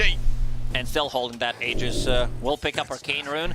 Ame, he wants to jump in. They chased him down for a very long time, forcing him to use all Remnants. Does have buyback if necessary. Still, 2 minutes left on Aegis. I want to see PSG LGD go for the high ground. Go for the high ground, get Fishered, get blasted by Keeper of the Light, stop. Get Blink Echo. Yeah.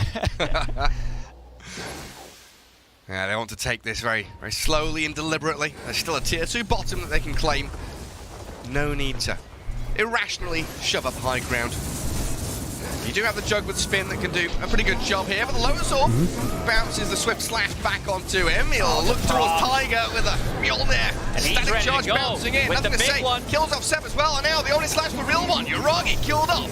Buybacks galore from OG. 4 of them returning to the battlefield, while Arme still has that Aegis. Seb is in towards nothing to say, but he's eating the cheese and gets the BKB out as well. LGD are able to reset while Uragi charges forward. Another Fisher out. Tusk stunned up with a bash too, so a couple of kills from OG in there. Can he get out? The retreat out for LGD successful.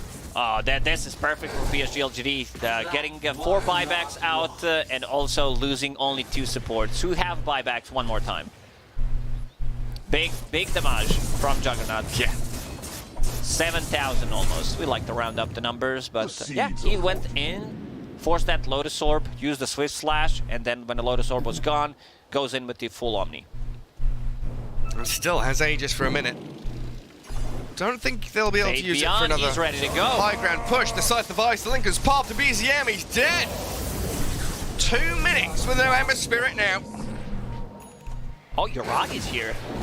Still 30 seconds left on Aegis. Rest of the team is trying to connect. He's just going to continue fighting this, though, Yuragi. Chases back Arme. The Abyssal Blade comes. Aegis, yes, it's there to be reclaimed.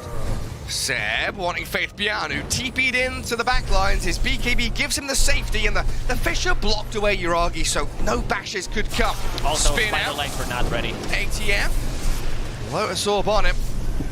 Skadi slow's annoying.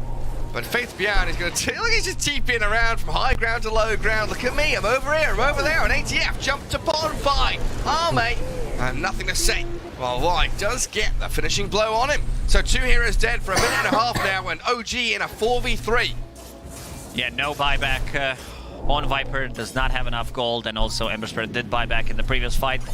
Nature's Prophet did hit level 25, so you know that all lanes are going to be pushed in. Also this Scythe of Vice pickup, plus a Trickster's Cloak, so he can initiate from Invis, whether we're talking about the Sprout, Gleipnir, or Scythe of Vice, the leash mechanic, and OG, they do have Fisher one more time, but that's about it. Just don't forget about Blink Echo. That's the one thing that LGD have to have at the forefront of their minds. Be ready. It's very difficult. He goes in with the Blink Dagger, Snowball Save, or just a casual 4-step. Ame wants to finish the game. Yeah, they want these tier 4s. They know there's no Viper, no Ember. 30, 40 seconds on the sidelines for them. And he goes in with a quick Swift Slash and a spin. Oh, Yuragi, down you go. So quickly falling for this Juggernaut's right-click damage. Still alive with his BKB and Lotus Orb, ready to jump with Omni. Oh yeah, Army. He comes in with a basher, clears up 2 more kills, and that's OG down and out. They will get the Yules up. Seb cyclones himself, but there is no safety from this LGD side. Gary, did you just call it Omni Slash? Omni Slash, I did indeed. Thank you for noticing. That was a good one. In the end, yeah, a bit too difficult. They needed to close out this game, but PSG LGD very disciplined and not allowing OG to go and like feel the momentum after picking up the first Roche. They did manage to take the Aegis off immediately and kind of shutting it down. Yeah, just like slow and steady. Yeah. They didn't feel panicked. It was very calm from LGD, you know, the trademark LGD performance from them. OG, how do you combat this? How do you play? Do you play faster? Do you want to try and change your draft to maybe play slower to match LGD? Yeah, put it on 1.2 speed and just play faster, play turbo, while PSG LGD is playing normal Dota. Well, we'll see what our panel thinks about that idea as we head over to them. We definitely will indeed, as that game number 1 between LGD and OG was fantastic from both sides, wouldn't you say, Sheep? I mean, OG looking really good in that first little bit of the game, but LGD brought it back. What do you think was the key contributor for that? LGD played so hard for the top side of the map. Like, their idea of map control this game was fantastic. They knew exactly how to farm Arme up at the same time as trying to, like, not give up too many objectives. So, like, when you saw the first Roche happen, Arme's bot farming. He's just trying to get his net worth up. You see him the whole game. He's, like, only, like, 2k behind a Bristlebag, which is, like, obviously, is, like, his specialty. And then as soon as they get the Aegis, he TPs over, connects with his team. They take a small scuffle, get the Aegis so that they can't utilize it, and then, like, goes back to farming. And then the second Roche is when they decide to like contest it really hard, and we see smokes geared towards it after the second Roche. Again, just smoking top aggressively. They want that jungle. They get it. That's how they secure the third Roche. Like they just had an idea. They know we cannot give this Bristleback lineup a second, like any Aegis, any advantage over us by using that. Yeah. I think what was really impressive for me is that he did, like, you're talking about how he kept up with the Bristle almost. He did that with, like, a terrible start. His lane was going really rough, but I think it's, you know, it's sometimes the issue with the Viper is, like, you can dominate your lane perhaps harder than I expected. I thought the answer was going to be at least a decent laning answer, but then they made these prioritization towards ganking Amar. It's not about tilting him. It's just literally Viper is this hero you always want to gank. It's like the SF mid. You see this guy and you're like, oh, that's a free kill. Yeah. Anytime he shows on the map, free kill. You have a Nature's Prophet TP in, Sprout, easy kills. So they found a way to really get him back into the game early on. Quickly, he like 1 or 2 ganks, and suddenly he was ahead of the Viper. So they were just like spot on with all their rotations. And it was really good to see for LG. I mean, that's something that you guys said when we were talking about this matchup beforehand, is Ame always has a way back into this game with the way LGD, you know... Dito. 2 minutes. They have found Hakoda. They're going onto the back line. Doom again, this time onto the darts here, but he's going to eat the Omni Slash. Teddy bouncing around. They got the shallow grades. It's out from behind. Ramses now with the Blade Fury. He's got to try and run away. They'll purchase the Divine Rapier and try and get a chip down to Makoto. It was over by the secret shop, so it won't take long for them to grab it. They've got no GPK. They have no Hakoda, but he's got buyback. Oshi's not up for another minute at least. You know how scary this is? There's just a rapier over the Roche pit with the damn courier. If the courier dies, the rapier's gone. Oh, he didn't even get it delivered at the moment.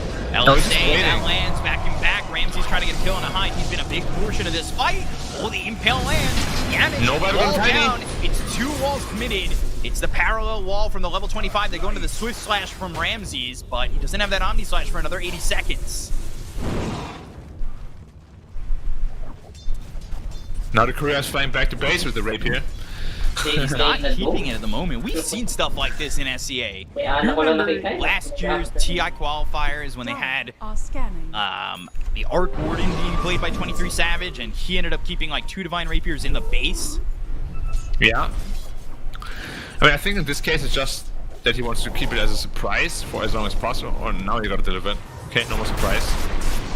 Ooh, they have found themselves 23 Savage, vacuum, normal punch, Blade Fury. He has no buyback. He's not there with Hyde.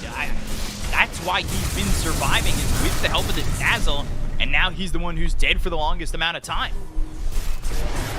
Luckily for them, Roche is somewhat late-ish, like just about the average timer. Ew, Juggernaut. So they won't be able to get it for free. It does. Ew. But the rest of the team has to be very careful. Like, they cannot bleed away any more kills. Like, every buyback at this point matters a lot.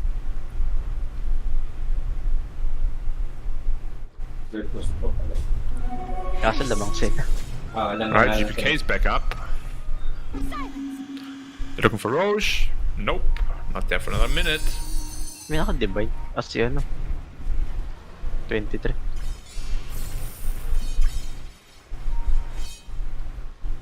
Wait, divide. 4-man smoke. GPK taking back that outpost. He's going for an Arcane Blink. Roche in 35 seconds. Yeah, Dias Roche is not like super fast, so... As I said, they shouldn't be able to just sneak it straight away. I really hope the next axe goes to the Jakiro. I feel like the Markiplier piercing magic immunity can do a lot for them. Radiant are scanning. The scan is out, and they know that, well, at least Hakoda's there. Somebody's there. I can't believe Yamash is standing up there on this hill without... And Roche is up. Roche is up. Talon need to go. Talon need to make something happen. It's a 5-man smoke, but I don't even think that was in time. Oh, Yamash position. It's going to be quick, and Yamash is going to break the smoke. So they're going to come over. He's going to blink away. They'll go and actually look for Yamash instead of going for Roche. Roche still up, GPK comes out to the side. He's going to try and help out. They found the Roche pit for just a second. They get the Aegis into the hands of Ramses, but the cheese is picked up by DM. They've got the Blade Fury on a KP with the BKB. They get the Tony Yamash to get the tiny. They look over as the Lotus Orb is going to be put on to Hakoda, and he's been caught, he's been killed. Double kill for Hakoda as they're going to look towards the rest. Radiant's middle tower. Ramses falling back, has the Omni Slash, has the Swift Slash, and another Ag Scepter blessing in his pocket with the Refresher. This Exorcism's going to run out in a moment, and I think Ramses is going to want to fight with the help of GPK. GPK, though, with no Dream Coil.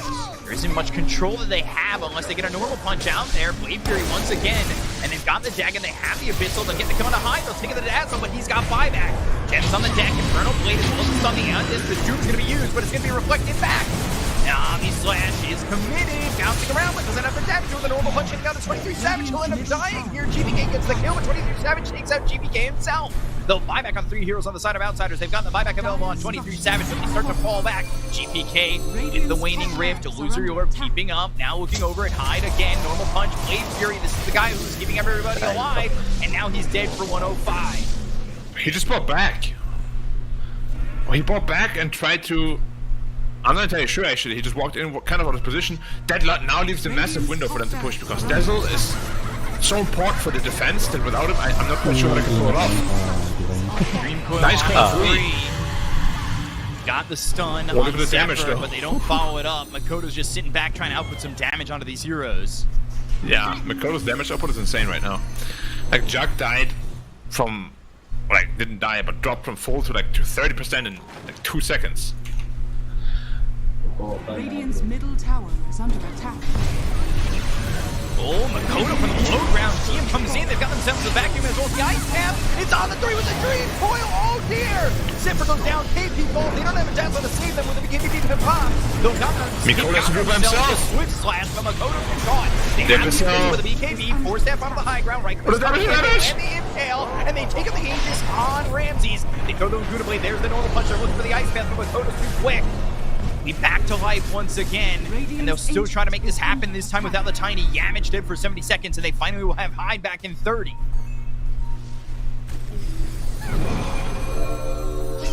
This is the last time they all have these buybacks, though, so... If any of them die again, they're gonna be dead for a long time. And Ramses looks to be setting up an ambush here?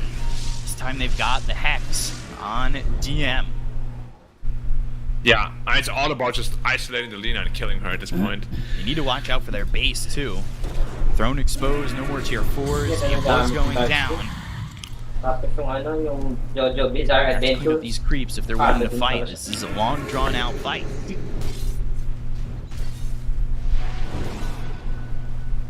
Can they maintain? Can they hold on? I mean, those fights... I'm honestly surprised how well Talon is holding on. I feel like the teamfight prowess of Outsiders lineup should have overwhelmed them quite a while ago. Are scanning. 19k lead. Nanonood din kayo sa Talon. Ag's blessing the Sky, the Abyssal Blade on this Jug. He's full level 30, ready to go. Koto's level 29, and the last one he's going to pick up is the Laguna Blade cooldown. Not exactly that important, but putting on half the cooldown. Maybe he gets it out a second time. I don't even think he's going to use it at this point, to be honest. Puts him in a bad position. He just wants to be right-clicking with his big attack range. Or whoever they lose from this point onwards is just... Like, they can't lose anyone. Because they all bought back. Every death here hurts. Hyde has to try and survive. He has to try and hide. Big difference maker. Yeah, he does need to try and hide. Damage in. Avalanche. Zephyr, though, with a spike carapace. They're going to go forward. They've got themselves the Infernal Blade. They're going to refresh on this one. They're trying to get a Doom out. 23 Savage doesn't find a target for the Doom, and KP immediately. He goes onto the back lines, trying to use that Exorcism to back him away. But Outsiders, they've got that healing ward, and they are just trying to heal up, back up, survive. Ramses blinks in, and he's really not too scared, but you've popped Exorcism, and you don't have a refresher for this Death Prophet. Now there's only one Doom with the refresher used by 23 Savage. Oh, he doomed the Lincolns, huh? I believe he might have. Zephyr goes in, looks for the impale, doesn't land it. Oh, Zephyr again. This is time. He's in the ice pad vacuum onto two Correctos coming in on the Yamish, but they've got the Aeon disc, so Yamish is going to survive. And it looks like 23 Savage is going to get in trouble. They'll go to the Omni Slash, they'll force stab him while he's in the Dream Coil. They've got the Fear on a Hakoda, they get the gun to the Jakiro. They picked up the gem, and nobody else is dead, but they've lost the Jakiro for 2 minutes. Oh my god. That creep's coming in. Savage would have been dead there if the creep wave, like if the creep didn't come from the neutral camp. It jumped onto the creep wave like straight away. So now no Doom for at least 98 seconds. Oh, no Jakiro for 2 minutes. Yep. And that might leave Outsiders sitting back with no Jakiro. Might leave him on the outside. Yes. Oh man. We Hex got a lot coming more out games for 23 today. Savage. This is only the first one of the day. And Yeah. we're about to hit the 60-minute mark. Illusion. 60 minutes could get very interesting when it comes to items. Now I can't even fathom what Gaben has planned when minute 60 hits, so I don't even want to spitball about the items that could be dropping or how good they would be. But Book of the Shadows could be an absolute game breaker, my friend. Feels like once you get to the point where tier 5s come out, the game, for the most part, net worth doesn't matter. Yeah, it's slash RNG. See who gets the better items. See who hits the opponent first. Yeah, will you be royal or will you give up? That is what the RNG can bring. You forgot the never, though. Well, either one or the other. I'm royal. And I'm the give up. Ag's Blessing being built here by 23 Savage, who you can see how much his net worth has fallen, at least in the lineup.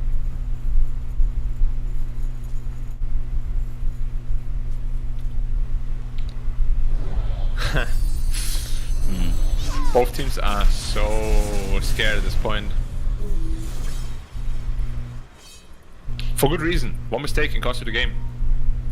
However, you don't have any buybacks on the Radiant other than the Lina, so I feel like if you want to aggress, the time is now.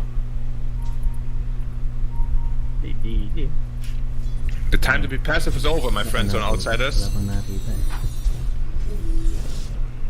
So, let's see what they can do. They haven't been able to kill off Makoto, and if he gets himself an Aegis, he's just gonna be ultra confident, right? Yeah. 5 men. What do you? I guess. What do you take Radiant are scanning. off the Arsenal to pick up that Aegis if you're the Lina? Maybe just the Boots of Travel or the BKB, and then get it back in while you're respawning. But Roche not up for another 45 seconds. So another Roche coming to play. And at that time, there will be tier 5 items.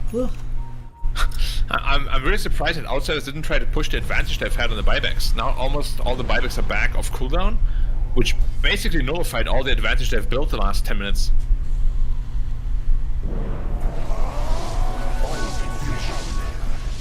Just an illusion rune, not a double damage, which feels to drop at these important moments all the time. And the 60-minute mark, Giant's Ring is the first one to drop. Make the Doom even bigger. Wait, he's about to grow. Machina. Hands up. Oh. Now he's huge. Look how massive he is. 5th Roche. Aegis Cheese, Refreshing He takes Shard, the and Max. Ag's Blessing. He took the Ex Ex Machina for 2 sec. teams. So he grew shorter again. Who takes the Giant Ring then? The DP? Maybe DP. Somebody should. It's an amazing item. It's also just 800 health. Yeah, is this the 800 health? They're in on Roche, by the way. The Giant's Ring is equipped on the Lina. So it's 800 more health for the Lina, but they're just taking Roche. Somebody needs to step in there. Zephyr's coming over. Spike Carapace. They know that they're in there, but they have to react, and it's just too late. It's a free Roche for Outsiders. I am shocked that Talon gave that up. They were too busy discussing who gets the neutral items. Now, you can call me crazy, but doesn't it seem kind of counterproductive that you make the hero that you want to be seen the least even bigger? I actually feel like the Giant's Ring on Lina makes him more of a focus target, you know? Potentially, yeah. And they've given the Ag's Blessing over to the Jakiro, by the way, so now he's got the Ag's Macro Fire. They'll go through, they found themselves Ramses. They've been unable to kill him the entire game. He's got that Aegis, but they take the first life out of his hands. They've also used the Doom, it's going to be on the Yamage. He'll respawn, the wall is down, GPK on the back line, throwing down the Juke, it's going to be on the Nix Assassin as well as Hyde. Hyde, Simon, Sullivan, he's going to have the third shot. They get the kill on Hyde, the Jakiro, they get the kill onto 2. They both have buyback, so does Hyde. It's Godlike for Makoto, trying to help with that damage, going after DM. DM, though. The right clicks on the Hyde. Getting another one, that's gonna be a double kill. They finally take it to jump for the first time this game. 14-1 and 15. Yeah, like, he didn't really use anything. He respawned, didn't spin, didn't Omni, didn't Manta, Abyssal, nothing. And he just kind of died twice. Refresher shot. No, Ex Machina popped. Why does it have the same effect?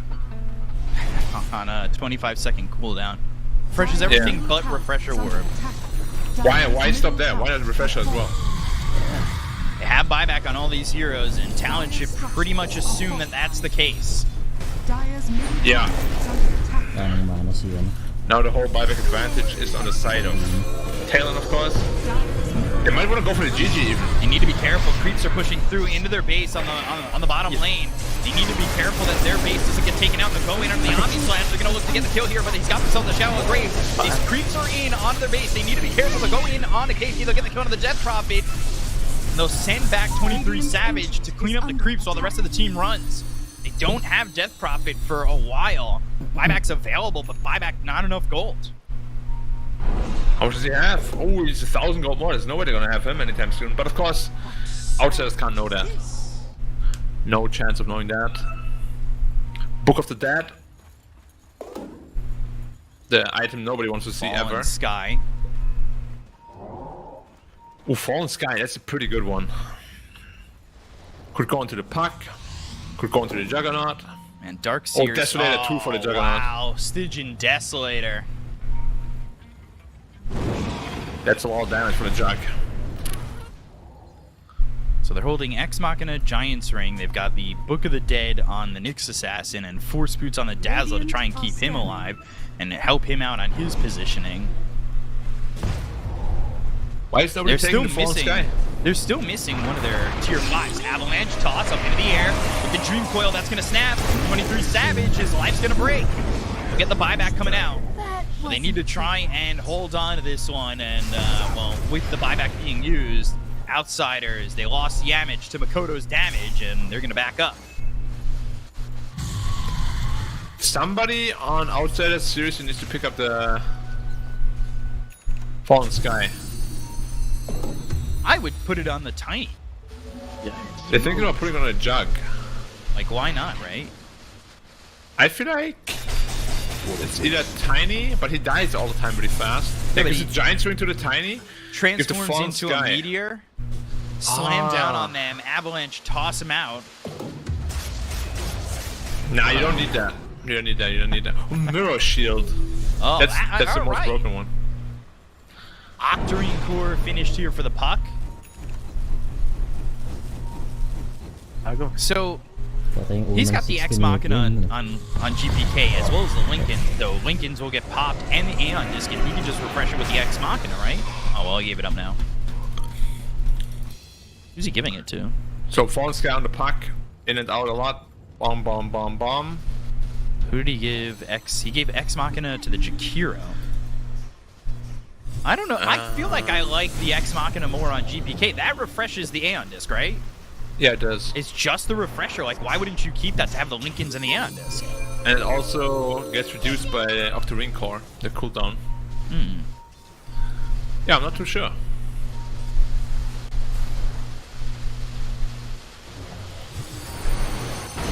Roche, 3 minutes away, by the way. And I feel like we always have to speak about it. All this time, still no Mega Creeps. Like, that's been a big part of this.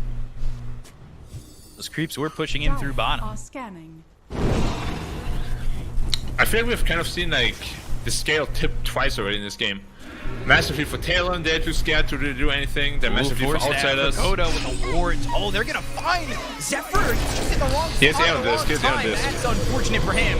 He does have that Aeon Disc. They're gonna throw the damage out for Makoto, but they need to focus him. They've got themselves a Doom as well as the Aeon Disc being popped here on the Puck. Impale lands, and the damage out on a GPK. He's got buyback. They found themselves Yamage with the Exorcism right on top of him. There's no chance this Tiny survives. It's a rock slide as they crumble him into the ground, and they've got Hakoda TPing out, as well as Ramses, and the rest of the team is bailing on this approach. Yeah, I'm not sure. I feel like the Ex Machina on Puck is just too valuable. Refreshes Lincolns as well. Refreshes Dagon. Curious decision. Very curious. So now can they force Team the one pa lang buybacks yan, again? for This has sure. been problematic for Talon going up onto the high ground in the past. And is now picked up by Hyde, so he'll have some survivability again. He's level 25 in just a moment. BKB. DM back to three guys and they call the call. He needs the satanic when the dragon is there. And then Mind Rapiers on the deck. So much. Ramses comes in and they clean up with the help of DM Outsiders. Throws them outside of this game. Remember we spoke about the refresher? Just like that, there's nothing you can do about it. Look at the diagram of death with the Jakiro ult in between that I can't move. That was a nasty combo. They have buybacks though again on the Nyx Assassin and DP at least, but no Dazzle for so long. Now they've got the Rapier on Ramses. Where was the grave? He was not silenced or anything. I think he just misclicked because he was tossed into the air on the Lina or something. That could have been massive if he gets the grave off, and then he gets the satanic off, and the no BKB. buyback on Hyde. He spent his money on an Aeon that was supposed to keep him alive. Yeah, maybe he assembled it a little bit too late. But are you really not willing to go high ground right now? Again, they're just so timid on Outsiders. On two heroes. They're gonna come through top, double damage over bottom. Makoto still has a Divine Rapier, but they just don't have the presence at the moment to keep these heroes back. They need to wait 50 seconds. They've got a glyph, they'll buy back on just Zephyr for now. And clean up these creeps. Bottom lane pushing in. Every day I'm pushing in, really. One more spin should be able to take on more frags here. Oh! He hit it! He comes in with the Fallen Sky. He hit it on the 23 Savage. That forces the BKB out. They've got themselves Mega Creep, so the game changes a little bit. The Refresher is used by 23 Savage.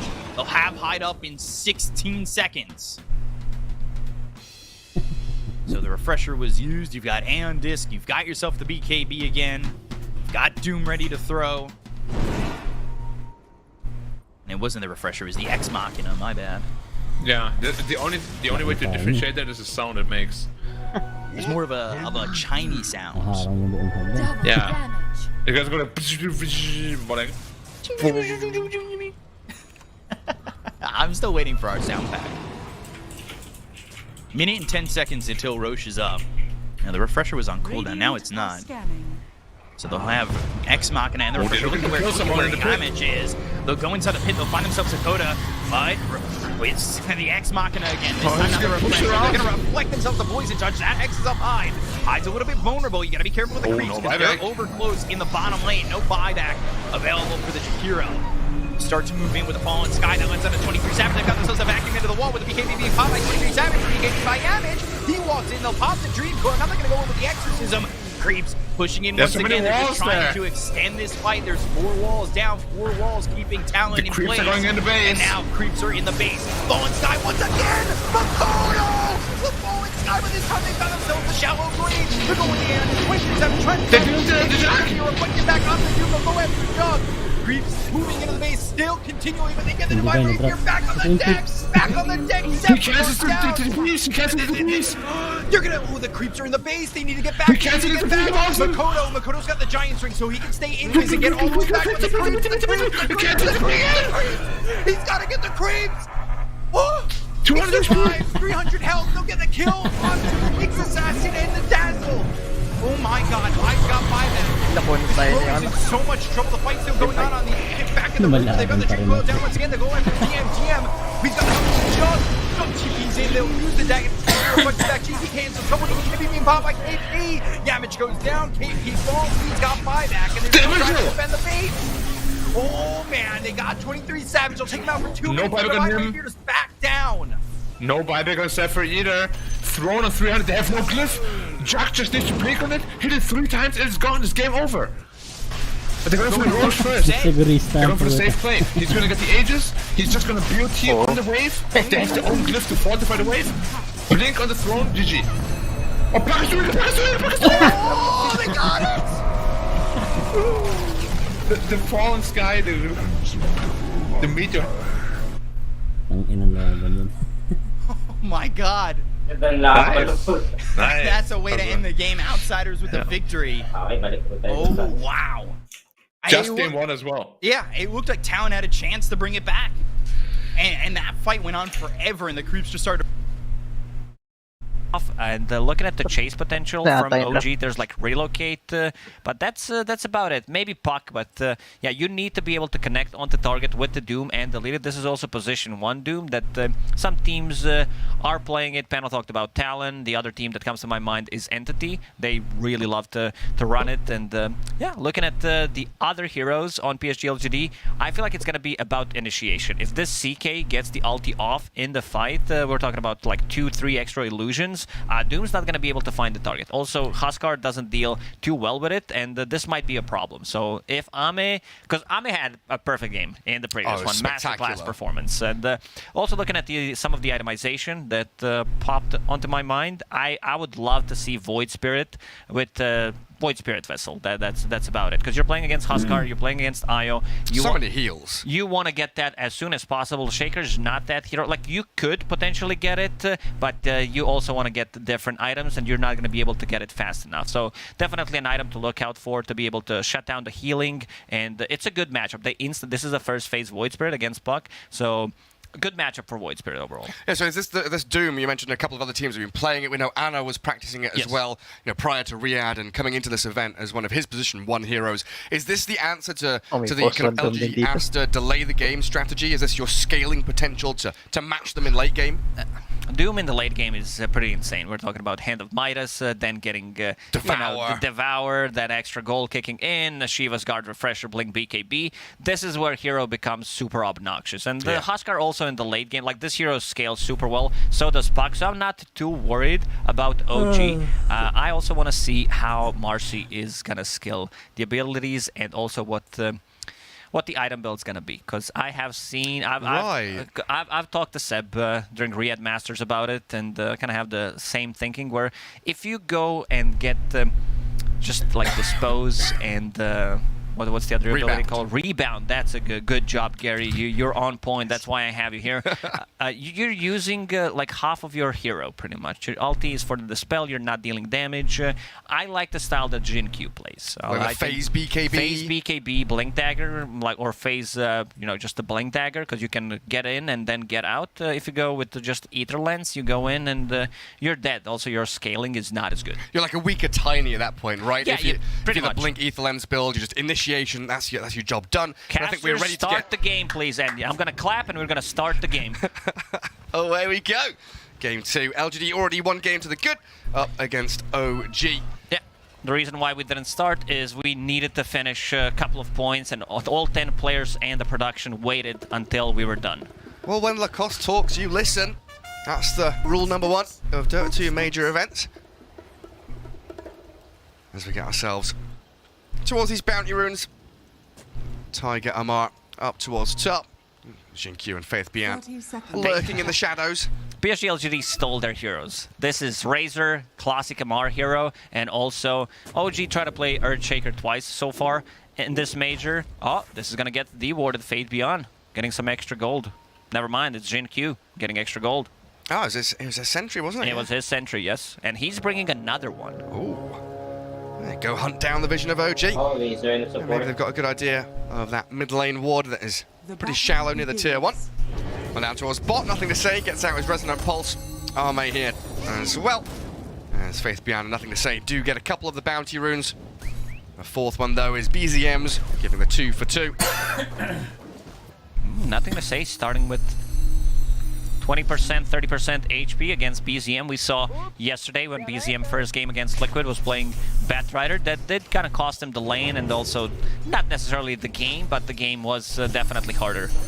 And we see Ramses also coming out from... not sure who... how do you know who used the spray? I don't know, is the purple outline... No, it can't be. It's nothing to say he's teal. I don't know. The direction, maybe? Oh yeah, Ramses is attacking Radiant Tower, so that's BZM. He's pushing forward for it. Static link up top.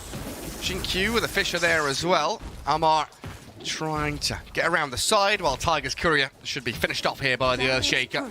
Has been killed. Did deliver in that extra bit of regen and a OG couple of sentries. Making an adjustment. They want to have Huskar against Razor, where he can still deal damage with his burning spears and also having inner fire. So having that disarm works really well. They can also reposition him once Marcy gets level 2. But still, I'm favoring the lane for LGD. I think Razor is one of the heroes that can man up, and also having a Fisher to block him off. And this is potentially a first blood lane that I'm looking at. It definitely could be. And it's just kidding. It's not. now our observers are going to be looking at the top lane a little bit more. Let me give Scriff the shakes. Bottom lane, what is it? IO Doom. Tons of sustain coming out of Seb. He's got his wand, Fairy Fire. Yep, Substain. Substain, yeah. Seb did hit level 30 on IO the other day. It's one of the heroes that he has been spamming, so... Well, he's Master Tier now. Master Tier, expecting some big things, big reloads. Big tethers. There's a link up top again. But you see there, Marcy with the maneuverability just to jump over the Fisher, get away. Yuragi. Oh, he's been pounded by Ame. Oh, good body block. Like Ame did kind of close the gap. I can't still finish gonna him. be fine. There's still Fairy Fire on IO, and he will be okay. Healing Salve used. Yeah, plenty. Regen there, and going to have a ring of regen brought out to Seb as well. No more tangos or salves though, so if we do have another move by LGD to play aggressively, we could find a kill on Seb potentially. I refuse.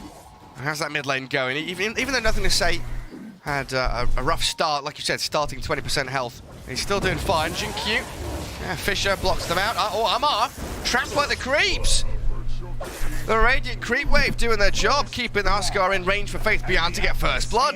And now they have level 3 on Earthshaker, who's gonna have some extra mana from Mangoes, using a healing salve as well. So an extra layer of stun, an extra bit of a physical damage that sometimes you need. So off to a really good start. Fate Beyond, we saw in the previous game what happens when he is the one popping off early on, and this might be the same thing. Yeah, very well could be. I'm going to pull across as well for Jinkyu. Just keep dragging that creep wave around. BZM made his way up to top to grab himself a bounty rune. He even scanned it as well, as he was afraid of what was lurking in the shadows. Now, about a wave behind in terms of CS against Nothing to Say, but Void Spirit makes that same move down towards the bottom. Bounty rune himself. Also, I don't think there's going to be any movement on Void Spirit. Even when Puck hits level 6, it could potentially be Marcy, but Io's not that hero that's going to rotate. So I feel Void Spirit's going to have a really good time. And look at this, same thing happened in the previous game where Jinkyu goes for that 4-minute rune, leaves some extra experience to Fate Beyond on top. Yi there with the Penitence. That's going to be incredibly potent, paired up with this Chaos Knight, getting that attack speed onto heroes like Io. Drag them out of place with the Rift. And do a tremendous amount of damage. So far, Ame 22-8, really untouched in this lane. Both him and the Doom have so much heal from their supports, right? You've got Chen with his passive, you've got this Io topping them up as well. In terms of CS, Huskar is doing better than Razor, but if we show network, it looks better for Razor. Show network, please. Yeah, 2100, 2130. It's pretty close up at the top. Doom, the one down at the bottom, surprisingly. We'll start catching up with this Devour eventually, though. And Seb's grandson in that mid lane, 23-6 on the puck, just chipping away at the Void Spirit. Trade out in the regen. Nothing to Say, tanking up on his Void Spirit, bringing a Raindrop, bringing full Magic Wand to be able to sustain through Puck. Big small camp stack. Let's see if Nothing to Say. Oh, he didn't get it. He got like only a couple of those, but got the XP, which means that he got level 6, and dispose up Puck top. to TP out. Faith Beyond attacked by the inner fire. Amar getting OG's first kill. And you're right, that Puck very close to death, just about jaunting to the orb to get away from the astral step. Oh, Nothing to Say. I mean, Chen here, he's got lots of little items, a little thrift shop going. Blightstone, Sage's Mask, Headdress. And minus armor with Penitence and the right clicks of CK. It's no joke when you're an IO or a Doom. Also, minus armor from Reality Rift. It's level 1, so extra 4 on top of 2, which brings Doom's armor almost to minus. One of the reasons why he decided to go for Phase Boot, so we'll be okay. Putting a lot of pressure with this Doom and IO. Very difficult to trade regeneration against IO. Even though you have Chen, even though you have CK, still OG playing this lane really well. Yeah, just keeping that pressure moving forward. And the catapult wave doing some significant damage to that bottom tier 1. Does get cleared out in the end by Arme. He's constantly at half HP. Thinks about the stun, but when he's so low, doesn't want to make the jump onto Seb when his 1 charges. And the Fairy Fire did not want to commit. Yeah, little abilities to turn fights around. But look at this. Nothing to say. Or has he been scouted? He's scouted by the Sentry Ward. Dire Sentry sees him. He's still going to go for Tiger though, it looks like. Move in towards the back, ignores Tiger, wants Huskar instead. Struggling to decide which target he's going for. Jump, you know, he's moving up, moving down now, focus in towards him and blow up Amar. Tiger, the next target. Line it up and finish him off. Poor little Marcy, no way to jump away from this, is there? Maybe can get a dispose out, but nothing to say. Going to try to catch up. Seb with a heal. Now the 2-man coil. Tiger's still alive and able to battle on through. They will get the Waning Rift in onto 3. The Silence lasts long enough to kill them all. Razor and the Void Spirit down and out. And Jin Q with one last Fissure finishes off the puck. A 3-for-2 trade. Now Jin Q should surely be disposed back and found. Seb with a double. Void Spirit 1 second until the Resonant Pulse. If he gets that off, getting some extra damage and also getting the tankiness, I think he lives there. Another reload bottom. And Yuragi with Tiger. They're coming down here thanks to Seb, aiming for Arme. TPs from LGD are coming through, but the CK, even with his 1 charge, is dead to right. In comes NTS though. Resonant Pulse, the relocate out, they'll leave Tiger here to die as they save up the Doom. Some good rotations, hitting that level 6 on IO at minute 8. That was pretty big. They did lose Amar, but also supports are getting quite a lot from this. Both supports going to be level 6 before minute 10.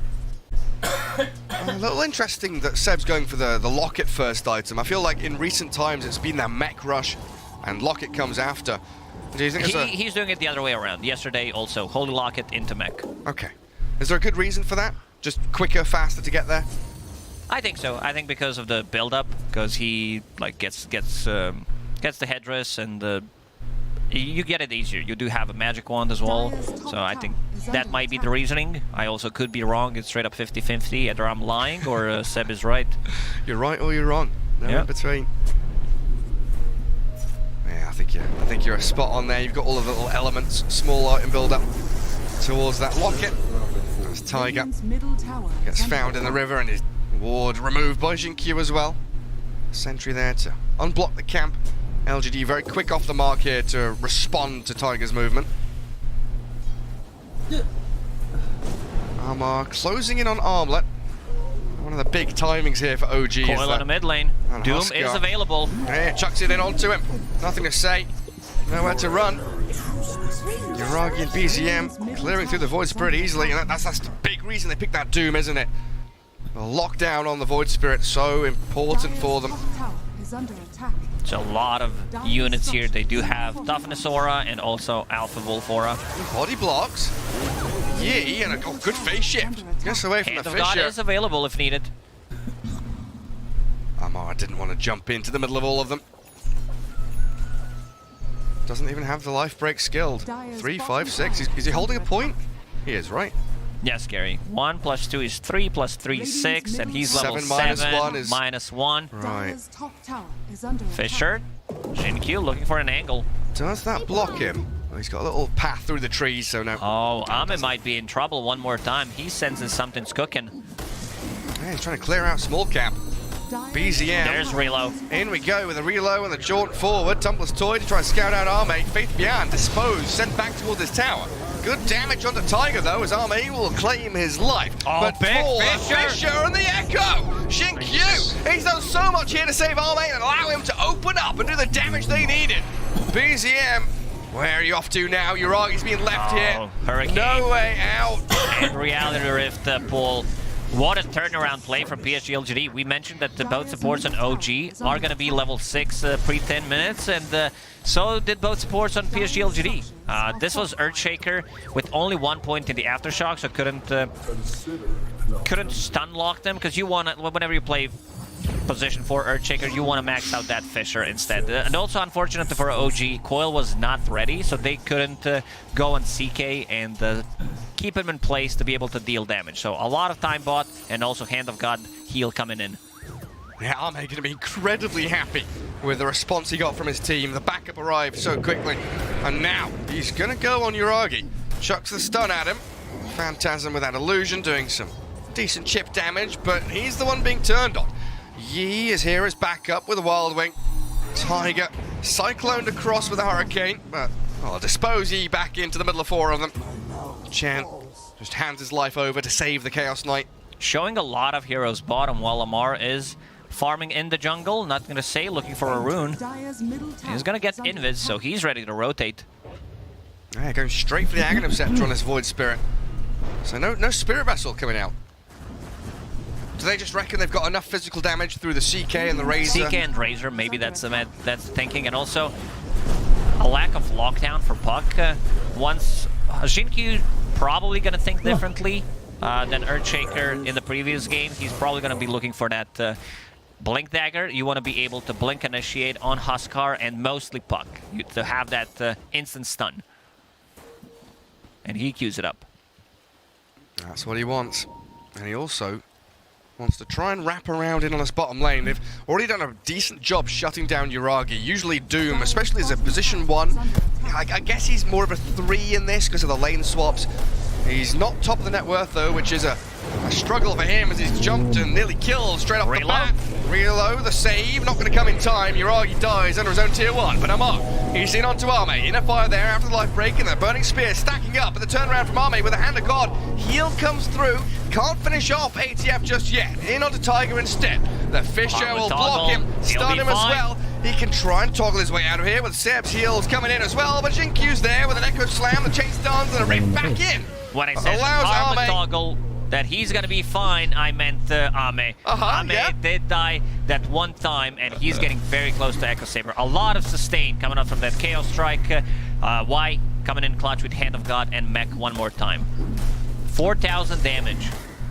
And same amount of damage from Huskar. He is officially position 1 right now. Yeah, they've given him the farm priority. That's why, you know, Doom is struggling, as we were saying, not top of the net worth as we usually expect from a core Doom. He still needs plenty of time, you know. Yeah, he's got his Midas now, got the first use out of it, and a coil maybe into a Doom on the Void Spirit. Can he get the Doom on? He's not going to be able to. He gets fogged as he walks up the staircase, and now Xingqiu and Yi, they're chasing back in towards BZM. The Remnant misses though. Nothing to say, can't catch it. Rebounding from Tiger, but the rift from Ame shreds through the Marcy, and Uragi's going to die again. This is why I said when the game started that Shaker is really good against Doom. You need to be able to chase people down, but one Fissure block could make a change. Inside the Roche Pit they go. Alpha Wolf and double damage running on Razor. It doesn't get more perfect for PSG LGD than this. And the little ghost slowing him down as well. Who's going to get the Aegis here? Is it just Ame so they can put him on towers? Oh, it's nothing to say, so he can dive in. Have the freedom. And if he gets doomed, care a little bit less about it. Aghanim Scepter, 1100 away. Be big for PSG LGD, having a backline jump, especially with Aegis. So you don't have to care. You can heavily commit, use 2 Resonant Pulse charges, silence Puck. Let's see how Puck is adapting. He's not getting any defensive item, going for the Blink Dagger. Nothing to say, still chasing. He knows Taiga is in here. Where are you?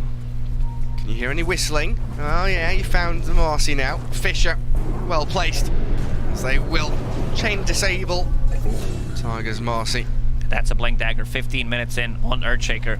Considering that they've been fighting all the time and he died only 2 times, this is what you want to do with Earthshaker. Like, you either want to have a lane for 2-3 minutes to be able to farm a Blink Dagger, or a lot of skirmishes where you live and you get the assist gold. Yes, that maxed out Fisher has paid off big time for him.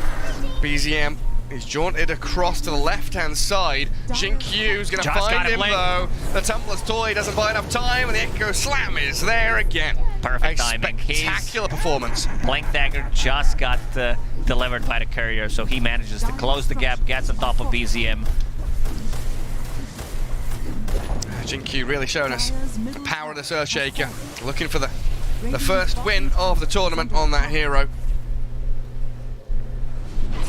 5k net worth lead for LGD, just 16 minutes in now. As Ame plants himself in the enemy triangle, taking away some of the gold that they desperately need on OG. Dire's middle tower is under attack. They scanned him as well, but they're so afraid. They're trying to spread the map, heading northwards. Dewarding and guarding their top jungle. Good attempt from Yi there to try and deny his own Observer Ward, but not quite. Look at his little army. This doesn't look scary, but it is a lot of auras. Heal amplification aura, slow, some extra damage, and also a little bit of magic resistance. Oh, the heal amp is so nice when you got Mech, Hand of God.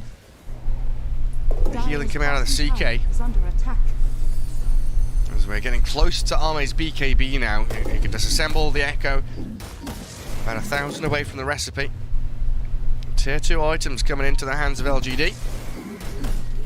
As OG, well, they got 2 Observer Wards down towards the bottom right-hand corner of the map. And a lot of drawing there saying push out bot lane, play into bot jungle. We've got the vision. That's where we need to fight around. Go with 3, be ready to come with the relocate. It's very difficult. Earthshaker doesn't have Fisher, but there is still Aegis 2 minutes on Void Spirit plus Aghanim Scepter. I think OG needs to respect this. Yeah, 35 seconds until Echo Slam. Oh yeah, OG just fully falling back now. Still feel like they need more time. Wait out this Aegis, delay the game, get the Doom up and running, because he's not online yet. Yuragi needs that BKB. But LGD is so good at piercing. Yuragi got scouted. He's dead. He's under an Observer Ward. Nothing to say. Straight in with the Ether Remnant. Ame Faith Bian will follow up. The cavalry arrives, and Xingqiu will claim a kill. Just in case he Doom presses BKB and Cheese and tries to get out. And an Eon Disc pops, you yes, know. and so he makes sure that doesn't happen. Still a minute left on Aegis. Void Spirit thinking about going in. LGD is so good at these moves, though, aren't they? They find the right angle to get into enemy territory where they are at their weakest, OG. Everybody behind the tier 2 top. Not allowing LGD to have that opening. And Aegis 50 seconds away from being reclaimed, so they've weathered the storm for the most part. Even though Yuragi has been the sacrifice 4 times this game on the Doom. His BKB is very delayed. Also, something that we mentioned is if CK gets the ulti off, he gets 2 extra Phantasm illusions, and then it becomes very difficult for him to find which one is real. I will find the real one straight up here with Amar, a Tiger. Now on to Ame. No BKB for him yet on the CK. He turns to try and fight, but he's disarmed. No more life steal. The Blink Echo. Xingqiu turns the straight back on them. Sam gonna go for the TP home. And LGD, they get something out of nothing there. They caught him underneath the vision. There are 2 Observer Wards right now in PSG LGD's jungle, scouting things out in the river, or the one that's gonna get devorded right now. So Ame dying, very close to his BKB, needs 400 gold, disassemble Echo Saber, and we'll have it. Again, this didn't get devorded. Yuragi did ping it out, saying that there is a vision. Yeah, and he walks right under it again. This time, waddling back to his tier 2 with Seb's backup. A hasted Void Spirit, eyeing up an opportunity to jump. The moment he sees a hero, Xingqiu also here nearby, and a high ground ward sees every member of OG incoming. Xingqiu immediately dewards it. Solo coil. They want this Earthshaker, snaps the coil on him. Jinkyu pretty tanky on the ES though. Will get jumped by the life break, but the enchant totem and in comes Razor just chipping away way at too OG. deep right now. They're trying to commit. The dispo's back. Chen thrown in, but the Fisher on three-man 4. Fisher catches them with a shard as well, just holding back OG, stopping their advance forward. Man, Jinkyu Earthshaker, that's definitely something else. Also, very good Remnant from Nothing to Say to be able to close Marcy, placed it on top of Jinkyu so that he knows if someone jumps in. Oh, Fisher! Hello! Jinkyu's here again. Dire's top tower is under attack. That's the power of Blink Dagger on Earthshaker, being able to jump in, instantly initiate, and also seeing Puck using phase shift. Very difficult for Puck. He's trying to go for Kaya Sanj to have status resistance, to lower the duration of those stuns. But PSG LGD, they're not going to stop. They have BKB on CK right now and almost a full Echo Saber again, so... And an 87% win probability as well. Looking incredibly strong with his 9-10k net worth lead. Next Roshan. If LGD get that, I really struggle to see a world in which OG are able to combat the LGD side just walking towards their base. This looks so weird. Double void. Double Raid Band, double void. Well, it's beautifully arranged, aesthetically pleasing Razor build as Nothing to Say, saved up by Jinkyu again. Like turning onto the Marcy here, Tiger just charging towards the Earthshaker. Wants to get a couple of spells off, but now he's trapped down in the river. Army will take that up for himself, handed a kill on a silver platter, and after the Doom has expired, Nothing to Say is draining onto him. Yuragi trying to run it back, but he's being drained of his damage, killed by Faith Beyond. Again, the same issue that OG has been facing. They dropped the Doom, but there is no real follow-up, and one Fisher just says, enough, you need to stop. Jinkyu's positioning has been amazing. He's been involved in, let me do the math real quickly, 17 out of 21 kills. He's all over the place. A lot of those assists, a lot of those Fishers are not assists that made a lot of difference. Seb, 3-second stun, and Jinkyu not even needed. A straight-up solo from Arme. Fisher will catch Amar. We'll follow through from the rest of LGD though. They are pretty wide across the map. Maybe OG can make something out of this. They've got 2 cores bottom. They see Jinkyu. Jinkyu's level 15, same level as Huskar, same level as Puck. Oh, what's the Doom at? 13 with Hand of Midas. Not looking good for OG. Yeah, that's a difficult one for him. Look, he's below the Chen. Jinkyu, of course, you're having a very good game. Moving his way towards that BKB next. Your anger is There we go. BKB up on Arme. Mage Slayer grabbed as well. Blink Dagger next on the cards for him. And Roshan 10 seconds away. As LGD will be prepping themselves, scouting with the Vool Assassin with his envenomed weapon inside It's the a pit. good one. It's the one that reduces the healing, and the percentage is 75 region reduction. It's like, oh, I'll pop my salve, I'll be fine farming this creep camper. No.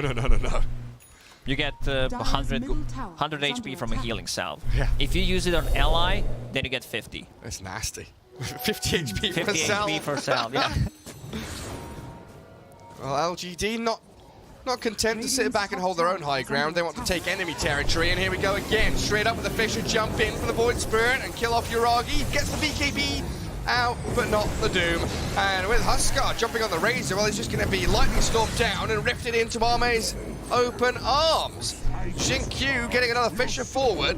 Will be able to catch Seb, but with no vision there, we can't dive into the trees. But BGM. 2 heroes down, it's Roshan time. BZM try to go on Jinkyu, but there is way too much sustain. Why? With Holy Locket, Mech also ready to use Hand of God if necessary. Still, Fisher into Totem is more than enough, and Fate Beyond used Refresher for the first time, getting a double BKB, double Eye of the Storm. Very difficult for them to go in and take the fight, but this is going to be a freebie. When the IO gets his Hand of Midas, maybe we can look towards the future. He Think did about have that that late queued game. up, but the game ended. Oh, Void Spirit. Under a sentry, coiled up, disposed snaps. Great pick off for OG. Still able to punch back. Arme, he's in honor. The Puck stunned up and cleared through. Ooh, 20 HP remaining. Can we jump away with the blink? We He's can. trying. There's the Essus Ring as well. Uragi can try and defend him too. Xinkyu makes the move forward, but 1v4 Fake now. jump. Uragi, he wanted to doom the Earthshaker, disposed back, Into will open them Echo. up. Can he get it up? He can't! He's chain stunned out by OG. I mean, it would look good Echo on paper, but there was no one around him. Ame was there, rest of the team not ready to jump in and help out. Very close to killing off BZM in the midst of all that though. He's like 25, 30 health remaining. But losing your Void Spirit and your Earthshaker now gives her an opening for OG to push out across the map. That's Tiger, toys with Ame. I'm not sure if this is what he wanted to be playing with though. It's a dangerous toy. Lots of moving parts and sharp objects there on the Chaos Knight. Way too difficult to deal with this overfarmed CK going into Bloodthorn next after picking up that shard. He picked up the shard from Roshan and picking up the Blink Dagger. Oh, they cancel the Blink with the Plasma Field. This time the jump from Ame works out thanks to Faith Bian's arrival. BZM getting caught multiple times. And now we can prep ourselves for the push in from LGD. 3.5 minutes on the Aegis remain. Chen gonna recall his creeps across the map to keep the push going. While Amar and Seb trying to do what they can to get some land for themselves. But with a tier 1 mid and top still standing, it's so difficult for them. Being this far behind, having no access points to the enemy parts of the map. PSG, they are ready to go for the high ground. CK does have that level 20 talent throughout the with Pierce's spell immunity, so he can still be able to reposition heroes and blow them up when a Phantasm is up. And no buybacks outside of the Marcy for OG. Everybody very poor. No money for the buybacks. Tier 3 items are coming though for them. Amar farming enemy ancients, finding a pocket of farm, while Seb killed off by a Fisher and a move in from Nothing to Say's Void. How's OG's high ground defense? Not as good as in the previous game. They had Shaker plus Coddle this time around. Puck will need to do some creep skipping, but definitely needs a defensive item for himself. He is going for Eon Disc, still needs a couple of minutes to farm it. Amar, he's like cutting wave mid, farming ancients. Amar being sneaky, look at him. Why is Amar the finder? He's finding farm where no one else could.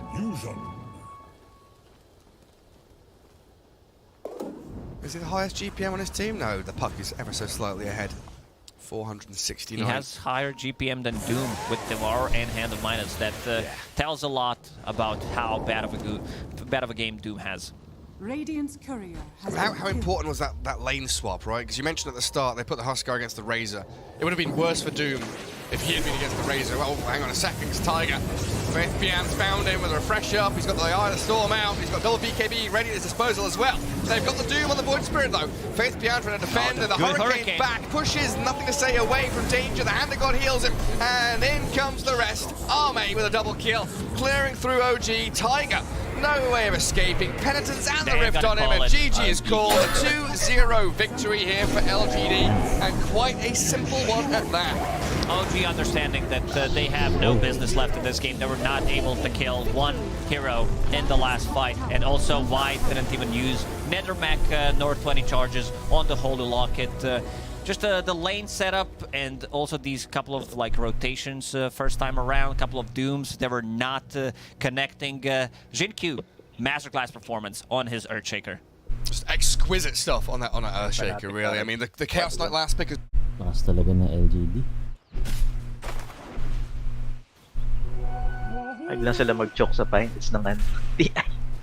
Panalo eh. Ano ang broken na hero so far? Dalas na spirit kasi. Oo nga. Paano mo may patch pa?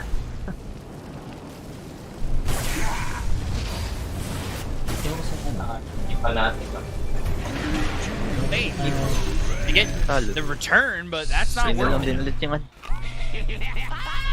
At least Oracle's big now. That's always nice. Gusto dalawa If yung Navi Navi can at turn Aster, a fight tsaka around, but yeah, it's not what you Fnatic want. RNG. This game is all about Ramses for outsiders. They're putting 3 heroes there for the entirety of the laning phase, basically. They're saying DM, good luck. do your own thing. They're Zephyr's stacking still up the one. all the camps too for the TA. Ramses is having just a free game. Yeah, and this is where the mid lane is very scary now. Like once Bad Rider reaches level 6, it's almost a free kill onto the Razor. Like, Oracle needs to stick around for sure. Back off! They're going again. Oracle's dead though. Yeah, this time Oracle's here, but they've got the help of Yamage. I don't know if that's even going to matter. Plasma Field hits, and Makoto, he at least gets something out of this lane. Yeah. It's not the Bat Rider, but to get the kill into the Marcy, that feels decent. 23 Savage at the same time, like, his lane's very open too, right? Like, who's benefiting the most out of the way these lanes have gone? I mean, honestly, like, Razor and Bristleback are going to destroy TA in the mid lane game. So the only real chance Outsiders has to snowball is through getting that Dazzle there really early. So I would say that Outsiders is capitalizing very well on their winning condition. So consider yourself. yeah, he's already into the Vanguard on Bristleback, so he should be pretty much unkillable unless Bad Rider decides to show up. How's Viper looking? I mean, he's not looking great, but at least he has more net worth than Beastmaster still.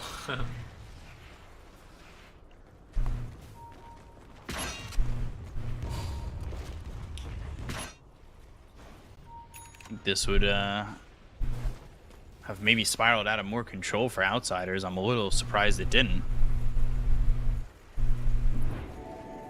Yeah, they disengaged very quickly from the top lane. Like they could have been a feed fest up there, but they made good. They stopped the bleeding. Made a good job.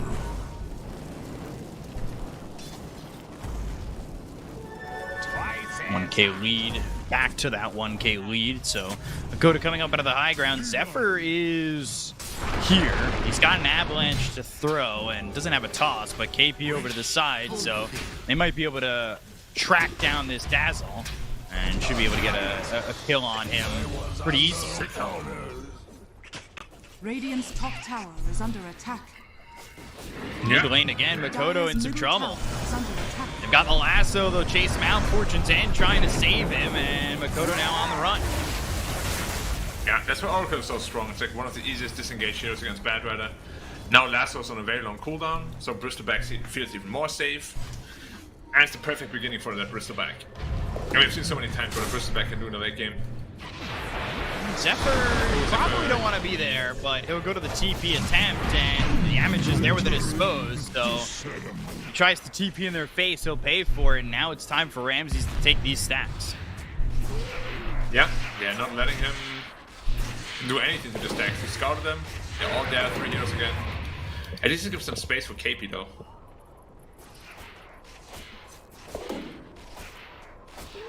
I guess KP's kind of recovering a little bit. Again, just look at Beastmaster, he's really poor. And generally Beastmaster is quite reliant on having a decent early game. So, it's gonna be interesting to see how he recovers from this. Still though, even with Beastmaster doing so poorly, like, they're up 2K, and that's because look at where the Marcy's net worth is. Look at how much gold Yamage has. He's got the same amount of gold as his Beastmaster.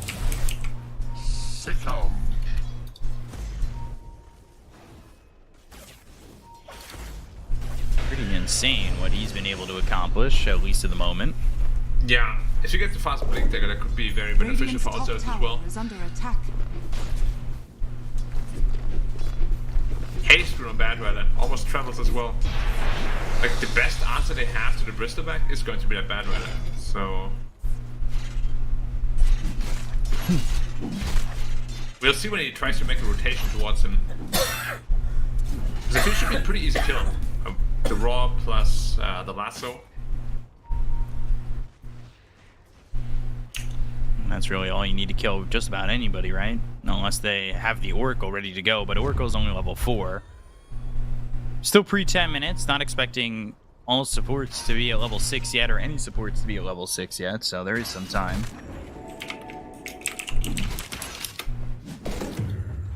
Yeah, so Badra is smoked up. Was actually looking for the Bristleback. He is still looking for the Bristleback, but there's no way he can really do anything down there. Radiant's bottom tower is Easy under TP. attack. Hell. Dire's top tower is under attack. I mean, if Oracle is ready, they really should never get a kill with Badra. Like, they might try on the bottom, but I think it's gonna be futile. He's got a TP ready to go. That being said, Zephyr low, Shallow Grave, not going to keep Hakoda alive. Eventually, they're going to Bristle. He'll go down. Where's the Well, Oracle now TP? they've got Bristle. They're trying to chase. They'll have the Primal Roar. They're burning him out. And Fortune's End, not enough. Too late. He doesn't have a False Promise to use, and now he's probably giving up his life too. They've got the help of Yamich, and eventually, well, he should have a Dispose if need be. And it's a double kill for GPK.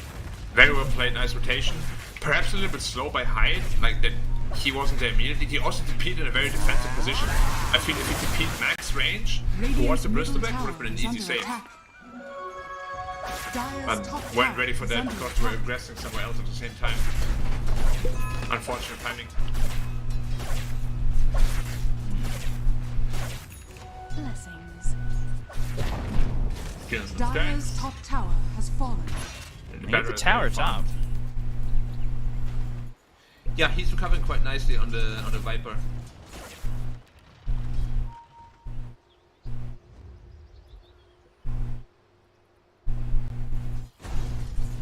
Makaster sa match ito, parang wala masada. Yeah. Binuhos na ata sa first game. Is under attack. They don't have Lasso this time or the Primal Roar, so 23 Savage, how comfortable is he going to feel? They've got the Dispose, they're looking for Hyde. Hyde, he's going to try and heal himself back up, and a False Promise himself. They got the kill to Hakoda as well as DM. The damage was there for 23 Savage, and now he'll look at Yamich, the right click. Well, it does a lot, but he is out and away. GPK, he'll just walk away, fly away. Yeah, and KP didn't come, so he has been focusing on farming, same as the TA.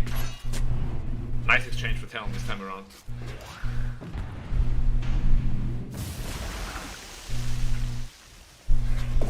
He's getting into his axe pretty quickly. They have a Lasso again, they're looking for Lasso. Yeah, they've got him once more with the Lasso. They don't have False Promise, but they do have the Oracle, so False Promise isn't like the end-all be-all. He can help out in other ways, and that's what Hyde's been doing. Yeah. Just the Fortune's End is most of the time enough to save against the Bristleback. KP. It was close. It was about to get grabbed. Yep.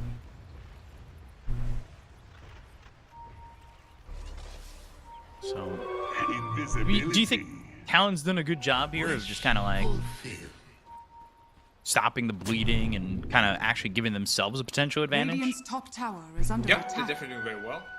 Razor's looking for another Dire kill. are scanning. Once this Bristleback is up, they are going to be insanely strong. He actually went for a Sange instead for first item. Very interesting. Usually you want to get this axe timing up as soon as possible. Just wants to feel a little bit tanky against the Roar, against the Lasso. Makes sense, not bad. But it delays Dire's the strong bottom time by tower quite a is bit. under attack.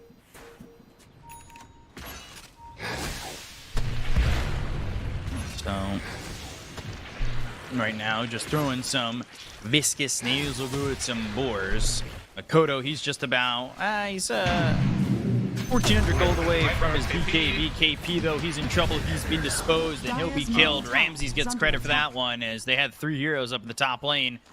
And starting to get some charges on that Deso that he's picked up. He's up by 2, so he's going into the Blink Dagger, and he still leads this Bristle by about 700 gold. And TA overall just has not really felt pressured much throughout the entirety of the game.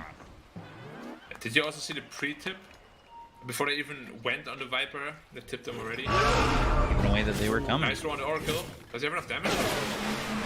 False Promise. Fortune's End, charging it up. Oh man, it's a lot of damage he's doing. And now a TP. Oh, still wow. died. Yeah, still died. Should have just TP'd out of it initially as KP chases GPK and forces him to TP out.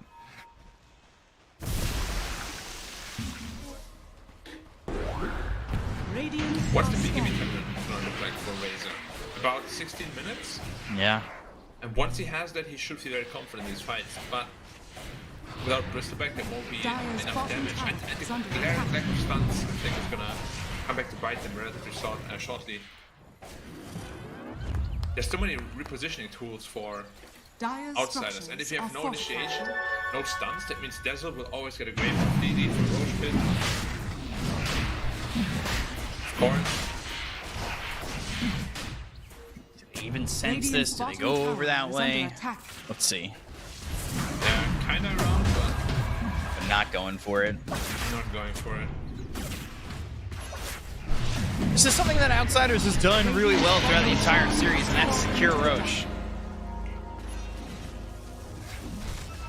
Yeah, TA now is very strong, especially with the Beastmaster. Dire's middle tower has fallen. So up 3k, an Aegis in their hands. Maybe they go again for the Bristleback once they've got the Primal Roar and the Lasso up, which is in 30 seconds to have both. It's 30 seconds for the Lasso, and Primal Roar is up now. No mana for it, though, for DM.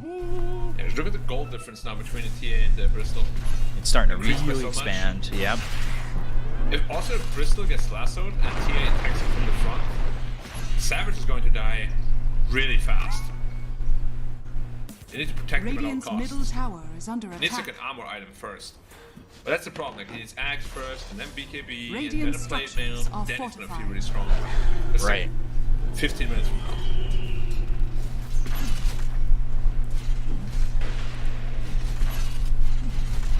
So let's see where it goes, because at the moment I think Outsiders' game plan is going off without a hitch. They have just completely farmed the map. Beastmaster maybe not at the top of the net worth at the moment, but certainly in a spot where he feels comfortable going now, and of course getting that Helm of the Overlord. Batrider going into the BKB, and when you've got the boots to travel BKB, GPK can kind of be there and feel comfortable fighting at all times. Radiant's top tower has fallen. What's the plan for Talon is really my question here, because they don't have the best tower damage, and they're sort of just letting Outsiders farm the entire map. But again, how do you punish it even? You have one tiny stun. He finally has a blink, but... Dire's middle tower is under attack. Oh, catch the F. Maybe they get this kill, but No. GP, and there it is. Hide. Deals one away. Meanwhile, Zephyr, he got a little bit low. Looking for KP. Dire's middle It's a low They're damage. going into the Viper. Look at the damage come out with the Death Zone splashing over to 23 Savage, but with the help of Hyde again, they'll get themselves something out of it. Double kill for the Oracle, who goes from the Beastmaster over to this Marcy. And Ramses, you can see the Death Zone damage coming out, and well, KP not able to stand his ground on that one, and Ramses comes over again, almost killing off this Oracle. Oh, And still now Death Zone. Yeah. I saw that ending from miles away. Absolutely playing him over here in the top Oh, lane. GPK has the ice set on 23. Can you find him with a sticky? No. 200 gold away from the Axe, by the way. And toss up onto the Dazzle. Hakoda goes down, and 23 Savage gets that kill, so that'll give him the gold necessary to finish off the Ags. And once he's got this Ags, we'll see if Talon finally feel confident. It's something they've kind of lacked in this whole series together, right? Yeah. Radiant's top tower Yeah. is under attack. I mean, it's an Outsiders now, though, to like crank up the pressure a bit, because they have a decently big lead. Ooh, they Well, found 23 Savage. Bristol, there's no Yeah, alternative, right? he went into the triangle, the flame break, into the dispose. They have the Primal Roar. They don't even need the lasso, and he just got his Ags, and he'll die just as quickly as it gets delivered. I don't like to reiterate on points like these, but how often have we seen one of the heroes just get picked off on the enemy side of the jungle, like, in every game? Probably 4 or 5 times. In every game that we casted so far. Radiant's middle tower is under Nice attack. big dodge by Zephyr as well. Like, Radiant it's really something they need to fix if they want to go far into this tournament.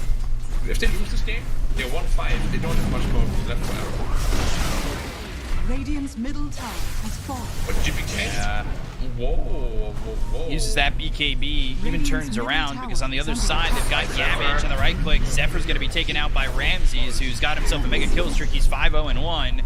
and it doesn't feel like the TA is really looking to stop. Even going behind the tier 2 tower and throwing the Meld over onto KP, splashing onto Hyde. Flame breaks there. Ramsey's flanking in, and he's forced to use the false promise. So he'll survive, but the rest of his team is going to be in a lot of trouble. They get the gun to KP. They'll look over Ramsey surviving it all. He also has the age. If there's the Shallow Grave, they'll take out Hyde. And now 23 Savage. GPK goes down. Ultra kill is there for Ramsey. Give him a rampage. Just 19 minutes into the game, and he'll finally lose that ace. A double rampage maybe? Hide on the run? Oh. Can he hide from Ramses the Predator? No, he cannot. But it's Yamich who gets the kill. Let's be honest. Like, if I was Ramses right now, I would leave the game. GG. Like, you don't respect my contribution? Get out of here. Radiant structures are fortified. Radiant's top tower. He isn't even going weak, he's just going raw damage. Look at that. Yeah, Daedalus next. He is going off, and all of a sudden, that Deso has 20 charges on it. Yeah, let's take another look at this one after this kill as Zephyr, well, he's gonna fall to these 3 heroes. And when you're talking about the shard, Dazzle, Arcane Boots, straight shard, and that's what he's got. So let's take a look at the replay on that last fight where Ramsey's just all confidence going behind the tier 2 tower, 23 Savage TPing in, and you can see Hyde uses the false promise, but he's gonna die here anyway, and now that means it can't be used on KP, it's used on himself. Look at the last damage on 23. Yeah. He still gets GPK, but look at Ramsey. He's able to stand his ground thanks to the Shallow Grave. And then Makoto, EKB, doesn't matter. He actually got the Rampage as he died. Probably the earliest Rampage we've seen this tournament. I'm not entirely sure. I don't doubt it. I'm just spitballing. EKB from Makoto. He's got the rebound, so it doesn't really matter. And they'll turn it around with Primal War. They've got the Meld Strikes coming out once again. Ramsey's starting to back off, but it's got a double damage. Now the lasso comes in into Hyde. They'll take out the Oracle, and they're still looking to get the right clicks in. Ooh, that hit the Wild Wing and hit 23 as well, so he took a lot of damage from that right click from Ramses with a double damage on him. And they're going to blink forward, get the dispose. There's the Shallow Grave. Zephyr gets broken apart with the Flame Ring, pushing back AB. They're inside the base, and they do not care. Ramses backs up to the tier 3 for a moment, but they are burning KP away. This Viper can't survive. Fire beats Toxic, and TM gets the kill there.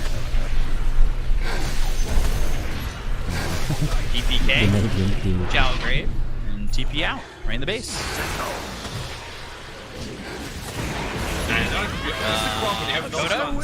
Wow. Like, you have no stuns on any hero other than Tiny. Tiny's dead, you cannot fight. Can't do anything. Savage is looking for the ancient creep at least, if he can maybe get it. Yeah, that would be a nice pick for him, nice goal. It takes so long. What gets it? 250 gold. Both get gold now, out of nowhere. Did he lose the Daedalus on the courier? I think he might have.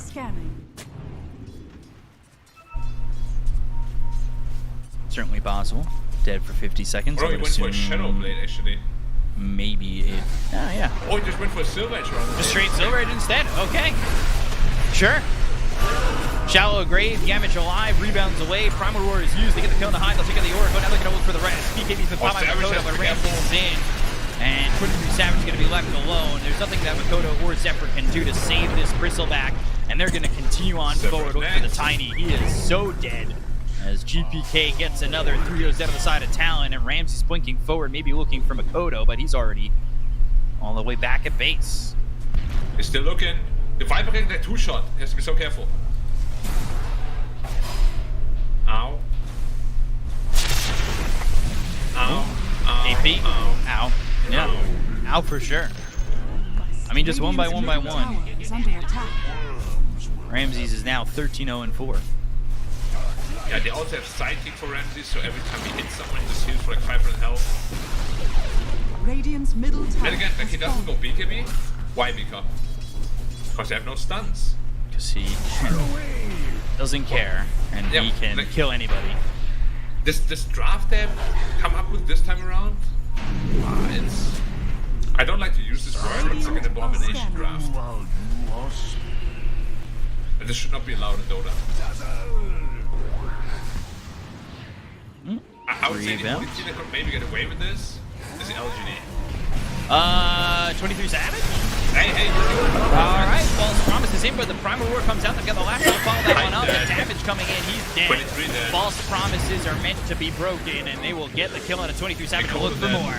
Makoto on the run, the axe is flying in, the Dispose is there on a KP with BKBB popped by Makoto. They will get themselves a third, they'll look for a fourth. It's a triple kill for Ramses once again. Can he get another Rampage? He might. GG is called, the Rampage secure. Another Rampage. Not a double, not a triple. It's two separate Rampages and a 2-0 for Outsiders over Town. Yeah, that game looked very convincing.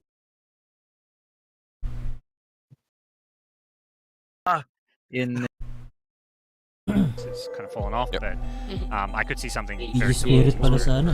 While we're waiting for their pick, I do want to talk about the Knicks a little bit because the last series that were being played got picked up twice. I think on the side of Talon and also the side of Fnatic on other streams. But Nyx is definitely up there in the pick rates for this major. How do you like it as a hero in this meta? We got asked, I think, yesterday by Sajidine. Oh, yeah? It was one of those things where I think some teams were picking it too early in drafts. Of course. Because if it's one of those things like you pick it up and then there's all these int mids you don't want to play into it. At least that's historically been the case. So I think waiting to pick it, like when you see the Puck and the Dawnbreaker, suddenly I think Nyx becomes a lot more viable. But I don't think picking Nyx early in the draft is necessarily... He's more like a pocket pick. It's something that you want to like pick out in the end of a second phase. He counters stuff, but you don't want to counter stuff that hasn't been picked yet, in my mind, at least with the draft. Yeah, makes sense. For me, Nyx Assassin, exactly like Parker said, would work here because he would already be countering a couple of these heroes. He's not great versus Tusk, right? But versus Puck and Dawnbreaker, you already have that Carapace to mess up the ulti combo to catch Puck. Oh wow, Spirit are going to be able to get Monkey King and Zeus. Is Zeus that playmaker that you liked in position 4? No. No, yeah, I guess we don't know. With Void Spirit mid, so I guess it is support Zeus. Yeah, you can jump out of the shards, right? That's something, like you can get away from the Tusk. But, okay, so the offlaner needs to be that frontliner now for them, definitely. I was going to say, because we also get the Monkey King, and sometimes that could be flexed to 4, but now that Zeus is out, that one's more likely to be going to 4, which means Monkey King carry? There is a world where Void Spirit goes offlane, I think. Yeah. It's okay. Done. It's a bit out of the, I don't know why you would do it though versus a Puck mid, right? Yeah, I think it's just if you want to do core Zeus, but like you say, like why would you want? Again, you're playing into Puck, you want the Void Spirit. Void Spirit is good there. EG, do hit them with the problem. That's this Enigma. Now you have to be thinking about ways of dealing with that black hole. Yeah. Like something that goes through it. When you look at the offlaners that are still in the pool, Beastmaster is kind of the obvious one, right? Like you could go for that. They also do need that way of starting, not necessarily starting the fight, but something to frontline. And with all the creeps, with the Beastmaster, you could definitely get the utility and the ways of starting fights. So. Eastern Europe also loves Beastmaster. That was something that was very, very highly contested. It was up there being banned a bunch of games, but it was also the region's 5th most picked hero in Division 1, 2, or 3. So we know that it is a playstyle that Eastern Europe likes, something that Spirit really likes too, and something that you are saying now works quite well with their lineup. Yeah, if you think about it, not a lot of regions have been picking Beastmaster, but Eastern Europe has. So. The one thing it doesn't bring is any team fight. I mean, Spirit have some, like you mentioned, like the way they defend stuff and like play around. Like they can play without team fight, but it's very hard to execute. Like I look at this draft and they're playing into Enigma, Puck, Dawnbreaker. It's like how do you? It's a lot of team fight, yeah. I mean, there's no one hero that's going to match up against what EG have, but it does feel like. At some point, you want something to kind of frontline and give you that big, Blink stun team fight. Mars gets banned. Like those kind of collapse heroes, to me, also make sense. Yeah, I agree. For me, there's also this idea of sometimes you look at the drafts and you have to realize we're not going to win the team fights, right? Like sometimes teams get Phoenix, Enigma, Void. Like you're not winning the team fights against that. Let's find a different way of approaching the fights. Let's find a different ways of fighting, and that's usually that's usually just spreading out the map, spreading out the fights, getting pickoffs, or at least trying to do that. So the Beastmaster is a kind of cool idea. It's also a vision hero, because you want to avoid team fights, you want to be able to see your enemies. So, Is there anything else that we're missing? That I they was could just go for? about to ask that, right? Let's say Beastmaster gets banned here last.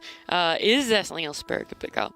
Is Night Stalker an idea? What do you think? Like, It's banned. It's banned. Don't talk about It's an idea. It is still an idea. banned It's just idea. not an idea that can work in this game. They banned the Timbersaur instead, so that beast is still in the pool. But you can see the general idea, though. They're just banning these heroes that can frontline, that can go in, that can pressure you early on before you even come to your necessary items. Of course, of course. You don't have any other ideas of something that they could be missing in this lineup for Spirit? Nothing jumps out to me. I feel like there's a few gaps in their draft, like because of this Enigma pick, which for EG seems really solid right now. Like, okay, so they answer the Enigma with Doom. Okay. It's going to be a different Doom than what we saw last game. Do you like it a little bit more? Do you like what it adds to Spirit's lineup as a final pick? It's solid. It does leave them vulnerable a little bit to a couple of cores that do well against him, right? Like some the Monkey King obviously has been already picked by Spirit, so that's not an option. Is there anything else? Like a Nursa is Wraith King. I mean, Wraith King's, I don't know. I'm pretty sure Wraith King hasn't been banned or picked at all this major. I say it's only day 2, you know. There's heaps poor of time. Skelly Daddy. One day. He's forgotten about now. He's just long in the past. Illusion heroes always feel good against Doom too. There's potential that Naga, TB type. I was gonna say TB is still in the pool. Yeah, TB looks Doom good. is so-so. It's playable, but Lone Druid instead. Wow, Arteezy plays Lone Druid. Okay. All right. Do you like it? Is this something that is gonna give EG a leg up, a potential first win for them? I think it's a great pick. Yeah. We've seen a lot of these other teams, particularly in Europe, playing a lot of Lone Druid. And in NA, some of the EG's opposition there, like you've got Gunner who plays a lot of Lone Druid. So it fits this game. It's a hero that doesn't care about getting doomed. It also just pushes the tempo and hits the similar timings with Enigma, who wants to get the fast Wraith pack. You've got Roche taking potential, Playmaker and Puck. Like, I think it's a hero that can put Spirit really on the back foot here. I wasn't sure, but Parker definitely made me go EG's way. He convinced me. Yeah. The Lone Druid comes online way too fast, and I believe that they can take Roche, they can roll over the game with that, but Team Spirit's draft is also very solid. All right, well, taking into account the draft, the skills, are we putting all the panel eggs in the NA basket here? There's one team that's 4-0 and one team that's 0-4. So before we all go into the EG basket, think hard, Liz. You're still sticking with EG. This is your last chance to change. Why do you do this to me? I was with you, and now when you remind me of the scores, no, I'm going with EG anyway. Like, All right. I'll give them this one shot. All right, we're all going in for NA here, but we are jumping into game 1. It's going to be Gareth and Lacoste again. Thank you so much. Yeah, EG with a lot of objective taking prowess backed up by some serious team fight, while Team Spirit laning power, do you reckon? Not so much against the Lone Druid. This is last pick Lone Druid, so he's going to have a really good lane playing into Doom, playing into Zeus as well. This is not like a strong lane, and Dawnbreaker can't stabilize some of these lanes. Also try to get a potential kill, trade, come back to lane. Should be relatively safe lane for Arteezy to play for this Lone Druid. They needed something that gives them tower damage. I mean, Enigma is decent amount, but it's not what you want, because right now they have a lot of tempo with Lone Druid, and they gives you that punch. Yeah, absolutely. Lone Druid comes online super fast, as we've seen during previous tournaments, during the DPC as well, where you get like Mask of Madness Deso, and you're ready to go. You can also go for the Roche, pretty similar to like timings, I would say, to Bristleback. Yeah, just very quickly up and running as we can get ourselves here into game 1 of this best of 2 as EG take on Team Spirit. Now, as the panel was saying as well, one team 0-4, one 4-0. EG need to get a couple of wins under their belt. They definitely need this dub, and they do have a good draft this time around. I like how they swap things around a little bit. Also, some of the things to mention is Tusk against Dazzle, against the Grave unit. That's always going to work really nice, because you have 3 abilities to keep them in place, whether we're talking about the Shards, the Snowball, or the Punch. So it's not going to be as efficient. Even Malefice. Kill the bear, get that 300. The double 300, XP and gold. Oh, can they finish it off? Arteezy. Oh, good body block for the Monkey King. He's like, how's he blocking me? There's nothing there. It's Monkey King who's still smoked. Wonderful stuff. Coming out of the Monkey King there. It's a lot of XP. It's a lot of shared XP, and Toronto, extra 300 gold for him. Yeah, 60 experience each, spread out across all 5 of them, as they were all there for the bear. And Team Spirit taking control of the bottom bounty runes and getting a high ground observer ward up and near that mid lane as well, while Abed was forced to orb. Oh, he's dead! First blood from Miposhka and a D-ward. You couldn't ask for a better start for Spirit. It's ridiculous. This is perfect. EG might still be jet lagged. I don't know what's happening. It's difficult. Void Spirit has almost enough to buy a bottle 7 seconds into the game. Almost said 7 minutes, but he needs 1 CS. Have fun, says Abed. Oh, yeah. I think they're already well underway and having fun with this one. Beautiful start out of Team Spirit. And what's that going to mean for their laning stage? Abed's going to be incredibly far behind. He's 300 away from his bottle. He's going to have to TP into mid lane. Do you try and bring someone like, does Fly stick around to like help the Puck the first wave, or do you just leave it to naturally 1v1? Puck against Void Spirit? Yeah.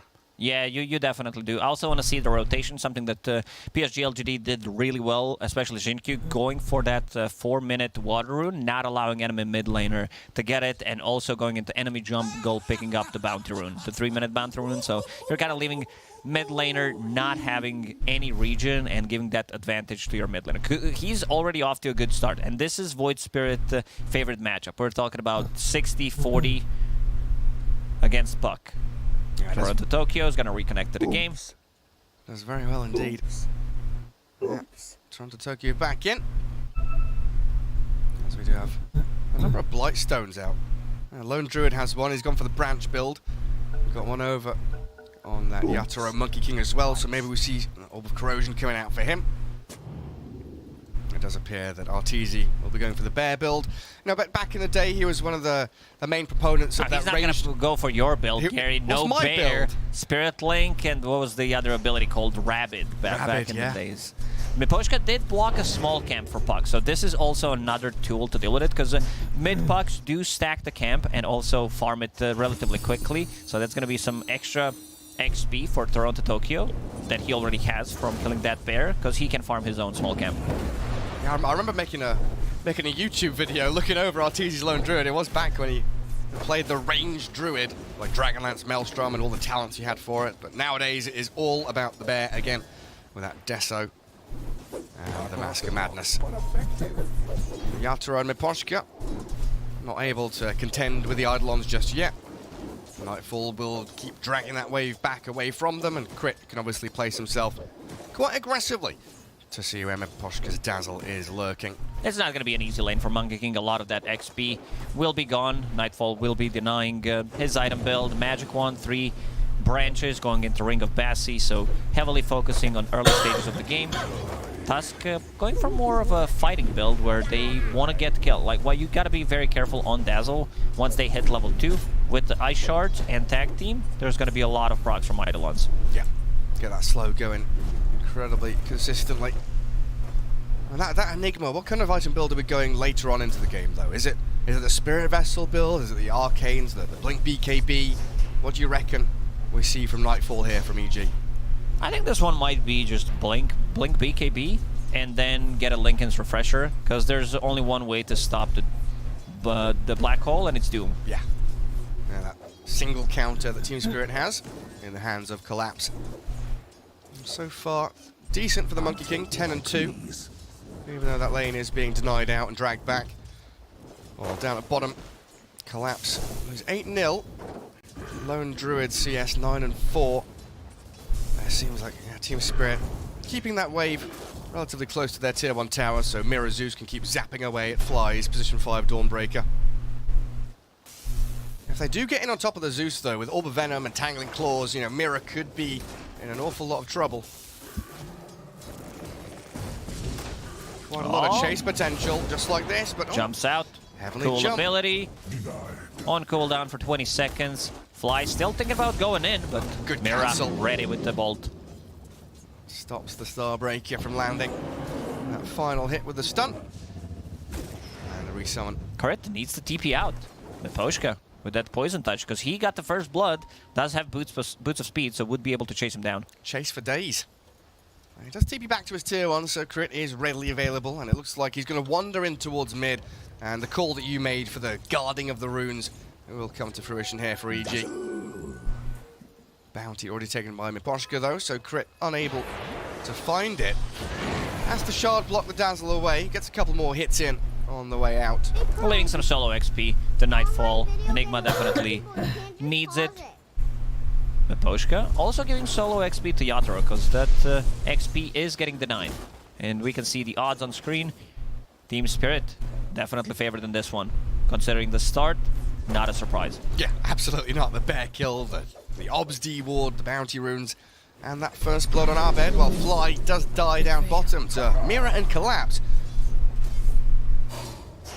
Expecting things to go the other way with the Lone Druid and his Dawnbreaker, who can play aggressively.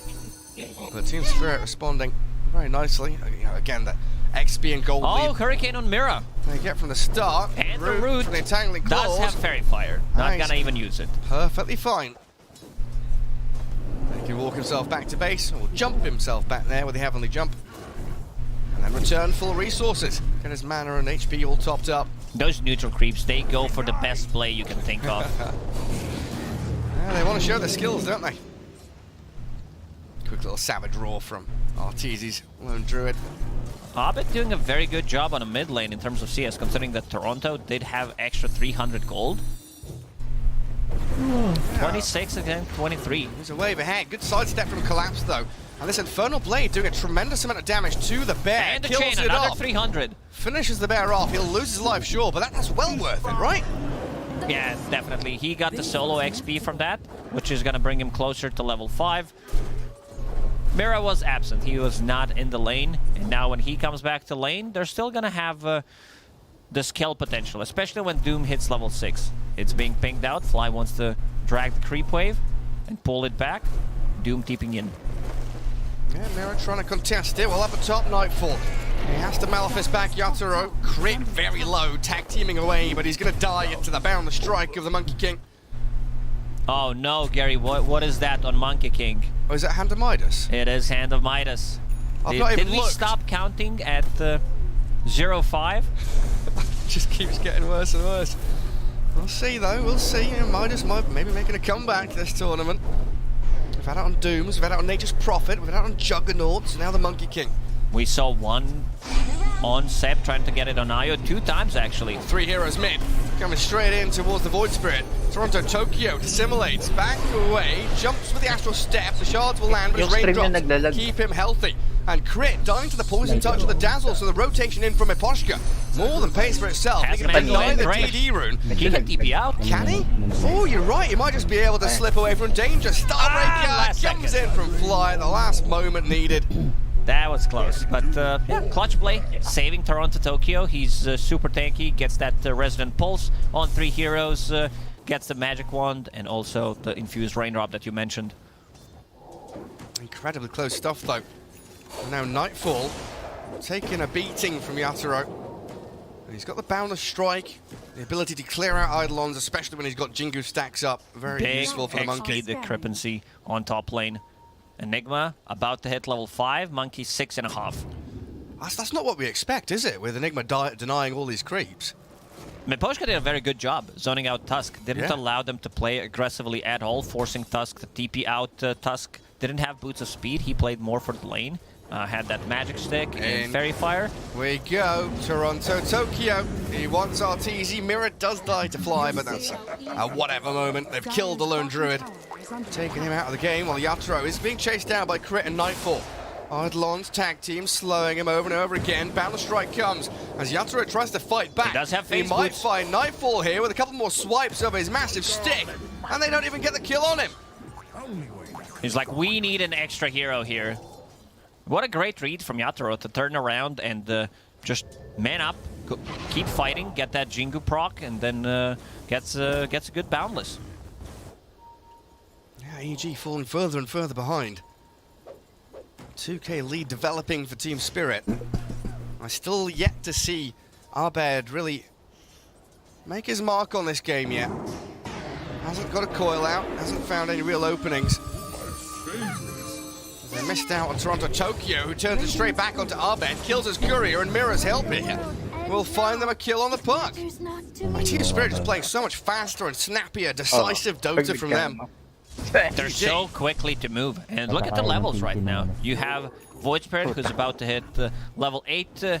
You have Collapse on bottom, level 7. Almost Hand of Midas. Like, they're winning the laning stage, and they're going for 2 Hand of Midas. Well, yeah, 777 across all 3 Dire Cores. They hit the jackpot there on the slots. There's Yatoro. He comes back up top, probably eyeing up another kill on Nightfall.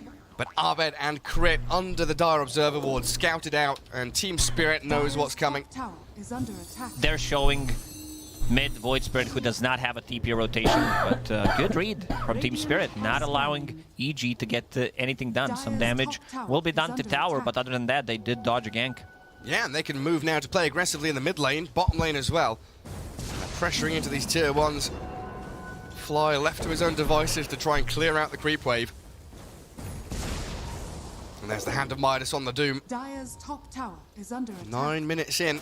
Dire's structures are fortified. One thing about Collapse is he's been super stable ever since he joined the scene. He always manages to get stuff done. Like, you can rely on him that he's gonna have a farm that, with that farm, he's gonna do something. Yeah, it's kind of similar in my mind to Nisha, like almost robotic, right? Very few mistakes, always very stable. Sometimes with the flashy plays, you know, they can pull it out of the bag, but always consistently good. Dire's top tower has fallen. Yatoro wanting that bottom tower. Orb of Corrosion helping him out. The rest of the team, a nice barrier through that bottom jungle to guard him and the mid lane, which Toronto Tokyo will claim. Top tower did fall, Enigma managed to take the objective there, so the top jungle does open up for EG. Team Spirit is messing with EG's momentum. This Lone Druid is supposed to have a lot of farm. He's sitting in the middle of the pack, still trying to farm up his Mask of Madness, so items are going to be delayed. And as you mentioned, Yatoro on the bottom lane with that Orb of Corrosion, ready to kill the tower. Yeah, take it out even as these catapult waves are arriving. And they can now think about mounting their defense in the mid lane. And EG are bringing, what, 5 heroes here? 4 at least. Ortiz's Lone Druid not too far away as Abed attempting the Waning Rift jump. A very tight window to catch Toronto Tokyo and doesn't quite make it work. And now they can focus in on that catapult. Their tower defense is really not that great for Team Spirit. They don't have Chain Lightning on Zeus, but they will use that Poison Touch, try to delay as much as possible with the Glyph, while Yatoro still yet to use his first Hand of Midas. They need to let this one go. Yeah, they're not defending this to stop the tower dying, they're just delaying it and making EG a little more uncomfortable or required to expend more resources, as we have our second Hand of Midas for Spirit now delivered. Monkey King gets the first use out of his. Also got queued up next, Echo into BKB. So he'll start scaling very quickly with the Midas, getting those levels going. Buying a Midas on a Monkey King in this game is like a middle finger to the Enigma, right? Like, you've denied my creeps, I'm going to buy a Hand of Midas. Where's all that experience gone? Snowball chasing Monkey King. He is up in the treetops. And now he's in a bad spot. Crit is all alone. Mirror Collapse come in from the side. Radiant's bottom tower is under attack. Nice and simple from Team Spirit. Those Hand of Midases are going to kick in soon. Extra Devour gold, but EG keeping things at the 3k gold lead deficit for now. Yeah, it's just the Lone Druid really is the one that feels like he needs to catch up the most. Mask of Madness. I think he's being delivered now, so the Desolator is queued up and on its way for Artur. Yatoro, oh, he's been found here with a coil and a Starbreaker. Stuck around with no one nearby. Having a coil and also Dawnbreaker does allow you to land another stun with Solar Guardian, so that's a big pickup. Toronto Tokyo. Yeah, does fine flight. They got enough damage to finish him off because the Celestial Hammer creates a bit of a gap, needs the extra Astral Step. That was a dominating Dawnbreaker. She was 4x kill streak there. Oh, this Infernal Blade, so good against the bear. Every time he gets tagged, he loses It's only like 30. level 1 Infernal Blade. Yeah. 30% of his HP just disappears. We're going with the Savage Roar. Mira, he towed the line there, so he can keep the spells going and claims the 300 gold and XP again. I believe that's the third one. So extra 900 gold in Team Spirit pockets. Not an easy game for Arteezy. Toronto Tokyo down to bottom while EG smoke themselves across. Crit, Abed connecting with Nightfall. We're still waiting to see this first black hole of the game. Team Spirit is in no rush whatsoever. They know that they scale extremely well with those two Hand of Midases. You have Zeus position 4, so late game is already secured. Right back down on Enigma, so some extra damage reduction.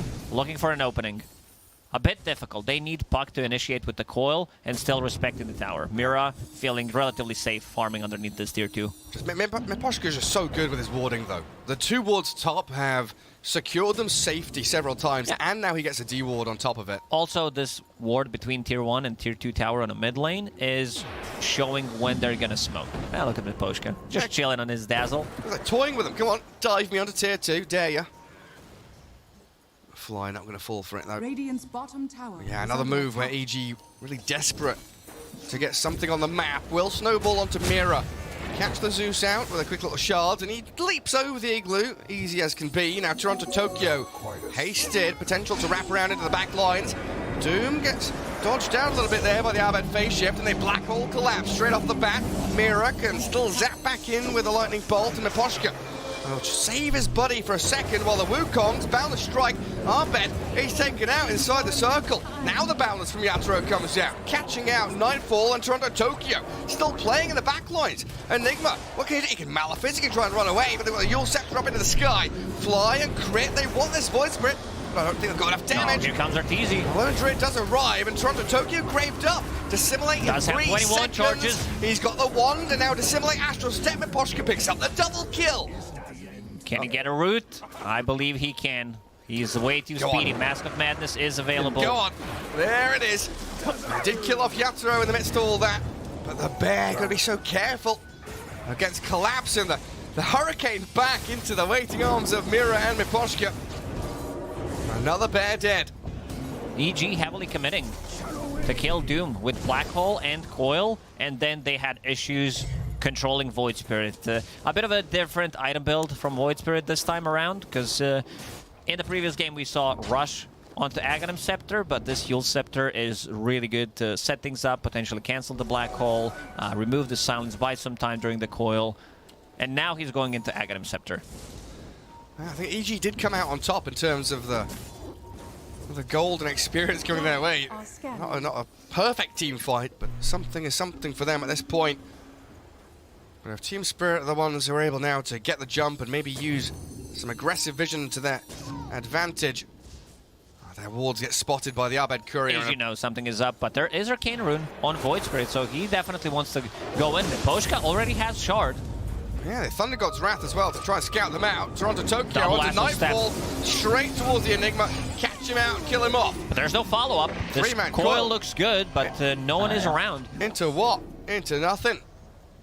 And the deep ward still providing a ton of vision, giving them that vision that they need to start a fight. Yatoro, with this build, Hand of Midas, Echo Saber, he wants to join relatively early on. Yeah, continue these fights, keep on going, brawling away. Tier 1 opens up for them in the mid lane. Top is being pushed out. They've got Fly and Arteezy in the vicinity, but looks like Arteezy just wants to continue last-hitting creeps to finish off the Deso. Radiant's courier has been killed. And they do lose Fly's courier as well. Nothing too important on it though. Crit. Radiant's Planted the ward and is sitting inside the Roche pit. Next Black Hole will be ready in 30 seconds. Deso will be done at the same time pretty much. So I want to see EG try to go for a smoke play and transition that into Roche. They could also potentially snatch the Roche. With Tag Team and Lone Druid, they definitely have more than enough damage. Yeah, plenty of great ways to be in the pit. And a Philosopher's Stone for Lone Druid. He's gonna keep that. It's one of those items that, like Zeus, if played from mid lane, Tinker, they definitely love to keep it. certain core heroes can definitely handle it. Team Spirit sat behind their ward. They do still have that high ground ward over in that bottom jungle. Didn't get removed out even though it was scouted by a courier and a sentry. EG not wanting to play down there, instead as Radiant, of course, heading up to top, wanting to control Roshan. And here's the move you called for, smoke into the pit. They feel comfortable. Extra damage from Wraith Pact, extra damage reduced, and also having a black hole security. So Team Spirit, they are not going to defend it. This is a team that is making an aggressive move, even though they're down 7k gold. So this is something you need to have a good read, how to come back into the game. Also potentially stealing Roche from Team Spirit. Their Roche taking potential is not that great. They have some minus armor coming up from Dazzle, but that's about it. And it feels like they're still waiting for BKB to come up on the Monkey King, which is going to take a little while still. So we could see Team Spirit here just wait out the Aegis, but they're actually trying to set a trap in the mid lane, baiting with Toronto Tokyo. EG not biting. Wanting to continue playing under their own vision there, EG, with 2 wards up around Roshan and near that top jungle. Tier 2 should be a pretty easy take for them at this point. Lone Druid hitting one of his massive spikes here with a Deso Mom, ready just to rip apart buildings. But here comes Team Spirit. 4 men smoked. Monkey King could TP up there to try and start things off. The scan already used. And EG spots nothing. Under Radiant Vision, but the smoke still gives them this guise of invisibility. High ground ward for them as well. They spot Fly, they see Crit, jump the Tusk. EG will fall back. They understand that they got what they came for. They got that tier 2 tower and potentially get the outpost. Might be a bit tricky standing there. Team Spirit want to reclaim that, but EG just holding their ground at this point. Radiant's bottom tower is under attack. Arcane Rune spawns up at top.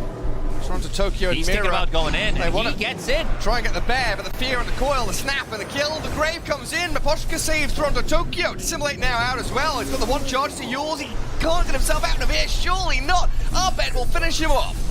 That was such a greedy play from Toronto. Even though they have heals coming out from Dazzle and the Shallow Grave, it's still not enough. And there's the Doom. Solo Black Hole onto him. He's spent his Doom. Arbed should be all right there with the Wraith Pact near him. They don't have too many heals to pump into the puck, but yeah, perfectly fine to even farm away at neutral. Does have a Yatoro, BKB tries the Wukongs, but punched out. Arbed cleared up by the Thunder God's Wrath, finishes him off at long last. Crit destroyed by the Monkey, and the Boundless gives him the double. Now, what a turnaround from Team Spirit. They did, once again, heavily commit from EG to get that Doom killed, even though he got the Doom off, but yeah, Zeus, Zeus 4,000 damage, and we talked about scaling, how well Team Spirit scales into the late game. This is Zeus with Philosopher's Stone, position 4. So that means that his damage output and his item are kind of secure. You know that eventually he's gonna have that Aghanim Scepter. Going for the Yule Scepter for now to be able to defend himself and also potentially Yule's the bear into the air. That's a second Yule, so gotta be really careful how much damage Bear can do if he gets Yule twice. And against some of these really tanky heroes, you've got Dawnbreaker, you know, Enigma, Lone Druid in his ulti form, but the Spirit Bear in particular, having this static field to do percentage-based damage is massive. As Nightfall does get cleared up, they've got the coil in onto 2 of them, and Miposhka dying next to his Monkey King, but the Wukongs will come out. Arteezy, Savage Roar, push him away, the attack claws keep him inside, but he's still going to get pummeled down by the Lone Druid. EG understanding that they need to take out Dazzle first, and finally they're able to do it. A couple of coil plus the silence, more than enough. Dazzle needs to keep the distance. They need that grave to get off into the fight. Radiant's top tower is under attack. Aghanim Scepter down on Toronto Tokyo. Has that Arcane Rune that he picked up and died after that. Now has Invis Rune. I feel like Team Spirit is the one who's controlling majority of the runes this game. It definitely feels that way. Lotus Orb there on Fly. What's that primarily going to be? Removing the silence on Puck and also pre-casting it on Enigma, so Doom is going to think twice whether he wants to use it or not. Yeah, don't want to doom yourself, but sometimes you might have to. Shiva's Guard coming up next for Collapse. Radiant's bottom tower is Incredibly under farmed. 13,000 net worth from the position 3. Doom always going to be overtaking these heroes. Probably another reason why this Monkey King went the Hand of Midas, so he's trying to keep up with his offlane player. Deso lined up next. And then we see the big differences. The spread of net worth for EG, I guess, coming more standard. tower is under attack. See the curve there. A little different from Team Spirit, with Toronto Tokyo quite often taking the back seat to Collapse and Yatoro. Radiant are scanning. Aegis just ran out. Smoke. Radiant using a... They know something is up. After using the scan, Mira immediately pops that Zeus ulti. Knows something is happening because they are... like, it's very easy to read moves like this because they're showing way too many heroes, so that means that EG is not playing defensively. Dire's bottom And tower nobody on the is map, under attack. and nobody ganking. Means the smoke was coming. Munching away at the tier 1 though. Lone Druid makes short work of objectives as always. And they will set themselves up in dire triangle with some nice vision coming out from EG. I think is this where Team Spirit want to smoke and try and play into them, or are they still comfy to drag this game out a little bit longer? I think they're fine taking a fight right now, even though if they wait an extra minute or two, they will have an extra set of items. That's Deso and potentially Shiva's Guard on Doom. So those two are big ones. So I feel like they're gonna wait until those two. And never mind, I just lied, Gary. They're smoking. I want to make something happen. I guess you know that EG, they're itching for a win. They can feel it. Decent position here to push down bottom tier 2 tower, but the ward's being removed. RTZ frontlining. The Bear, the Wraith Pact already being Good pushed positioning out. from Crit. They already placed another ward, and he's ready to potentially save people if they go in. EG taking the tier 2 tower. Oh, but look at this warding from Spirit. Oh, they found an opening. Abed jumped upon. Wall stomp Doom. Puck being obliterated. Yule's not available. Being doomed up there by Collapse. They put a Lotus Orb on him at the very end, but it's not going to save you. Vision from Team Spirit, as you mentioned, they're doing a very good job every single time EG places a ward. They're already there. Mira Miposhka having a really good read how EG is playing around their vision, and most of those wards are getting dewarded. Yeah, the Puck now is getting Kaya Sands trying to get the Lincoln Sphere. Needs so many defensive tools to deal with this Doom. Team Spirit needs to maintain their lanes though. Bottom lane needs to get shoved out. Thunder God's Wrath there, trying to give the vision. So Collapse. No, he's safe. There's no one backing up the Eidolons, and the small creep push coming the way of that bottom tier 3. RTZ not too far away from Assault Cuirass, it looks like. Just a recipe off. Philly Stone helping out quite a lot. Another Arcane Rune for Toronto. And skips away from this smoke that I think EG were under a dire ward when they used this, so Team Spirit well aware. You can see their movements on the map. The trio of heroes mid, back to their tier 2. And the scribbles on the map indicating they know exactly where EG are. Scan will come back up again. Probably don't need to use it just yet. Can hold on to that. A little surprised how under-leveled Toronto Tokyo is, considering that he's 3-1 and 9. He's the same level as Mira. Yeah, he's not really been given the lanes to push out and farm. It's been the Doom and the Monkey King getting these side lanes to grab up all that experience. Spirit with a 5-man smoke. But EG, they've got the positioning here. Again, the Spirit Bear, the only one showing. Trying to front line and scout them out. While Abed, we could be in trouble. Again, Miposhka. Under the vision, jumps away. Remnant catches the bear. They will move up to D-Ward. The Observer on the high ground. EG very deliberate with their retreat. They've got the high ground ward again. This vision game, so back and forth. You've got a Zeus on one team, you've got Fly on the other. Sentries being spammed absolutely everywhere across this map. Nightfall finally has his BKB done, so if Doom is used on someone else, that means that Enigma will have a very good opening in terms of using Black Hole on multiple people. Oh, trying to get here to D-Ward. Toronto Tokyo very aggressive with his play, but he's got the Yules. Saves himself and the two-man balance. The Wukongs. In we go. Mira dominating, and EG lose a couple of heroes off the bat. The Black Hole. In comes Nightfall, but it's cancelled by the Doom. Yatoro can keep whacking away at EG, and they've got to run. They can't keep on fighting here. Team Spirit far too strong. And they're going to catch him with the Remnant. There's no way Puck is getting out of this one. 2 buybacks already used on EG. It looked like a good opening because they try to fear Dazzle away and focus down the Monkey King, but not Monkey, Void Spirit, and he gets the Yule Scepter off, gets to dissimulate, and manages to survive there. And how selfless Toronto Tokyo is with the Savage Roar, the Monkey King, Mid-air. the Blink Stomp, the Doom's here to save him, but the punch from Crit will catch Yatoro until Poshka graves him, turns the place with the Jingu stacks, life stealing away, but it shouldn't be enough. The bear will turn him into lunch and collapse, and tangled and roared up by Arteezy. But Toronto Tokyo coming in again. You see him fall so quickly. Bear's still alive. The bear still going with his double damage rune until Mira cuts him in half. Nightfall and Crit still want the Dazzle, and they'll play again. This final Can't kill get of it the off. fight. Mira, I don't know, can you get out of this one? It's almost a 5-man wipe. Crit wants it real bad. The punch comes in, and Ahmed is respawned. Mira with a triple, but Nightfall and Ahmed's Puck will take down the last remaining member of Spirit.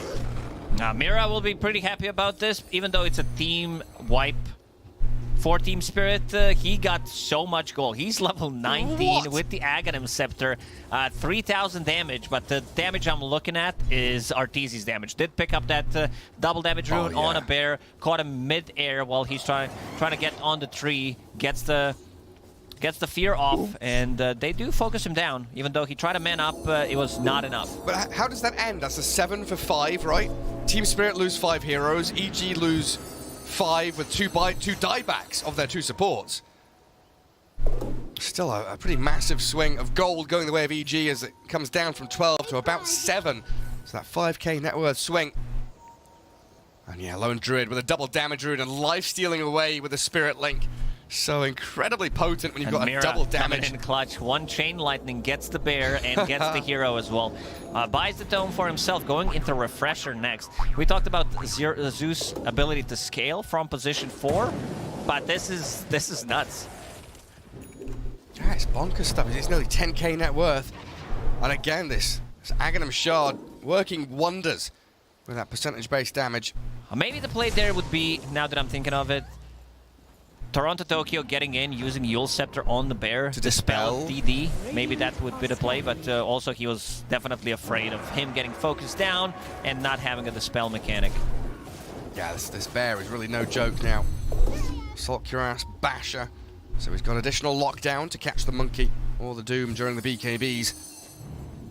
And Roshan, I mean, I'd forgotten he'd respawned and he was alive. A couple of fights we've had. Because everyone was dead. Everyone died. Usually we have a fight, someone wins it, they go into Roche Pit and take it. But no, a back and forth. Both teams eyeing up the prize, but it's EG that smoke under a dire ward again. Under attack. This ward has caught 2 or 3 smokes now. Vision game from Spirit has been amazing this game. Inside the Roche Pit, they better do something about it. Showing Yatoro on bottom. This means Roche's dead. He's got no team. Probably, unless he connects. Okay, he does have that talent, so gonna be able to connect with the team. Yeah, leaping very quickly, treetop to treetop. And EG back themselves up to high ground. Arbed takes the haste and jaunts away. Clear out their own triangle while Team Spirit get the ward up on the high ground. They want to maneuver under their own vision, so they have that advantage in the team fight to pick their targets. And most importantly, this Nightfall Enigma in the sights of that collapsed Doom. Wait, does he have the Perseverance and the recipe already on the Courier? He doesn't. No, he So was it's just way too farmed, and Arteezy bringing in some extra raid bands. Oh yeah. A few little stat items for him. I saw the Enigma with just an ultimate orb and I was like, hang on a second. He's got quite a Eventually, way to he go. is gonna get it, so Doom will need to find a way to proc 2 of those. Thinking about getting a Refresher, which is gonna kick in the next couple of minutes.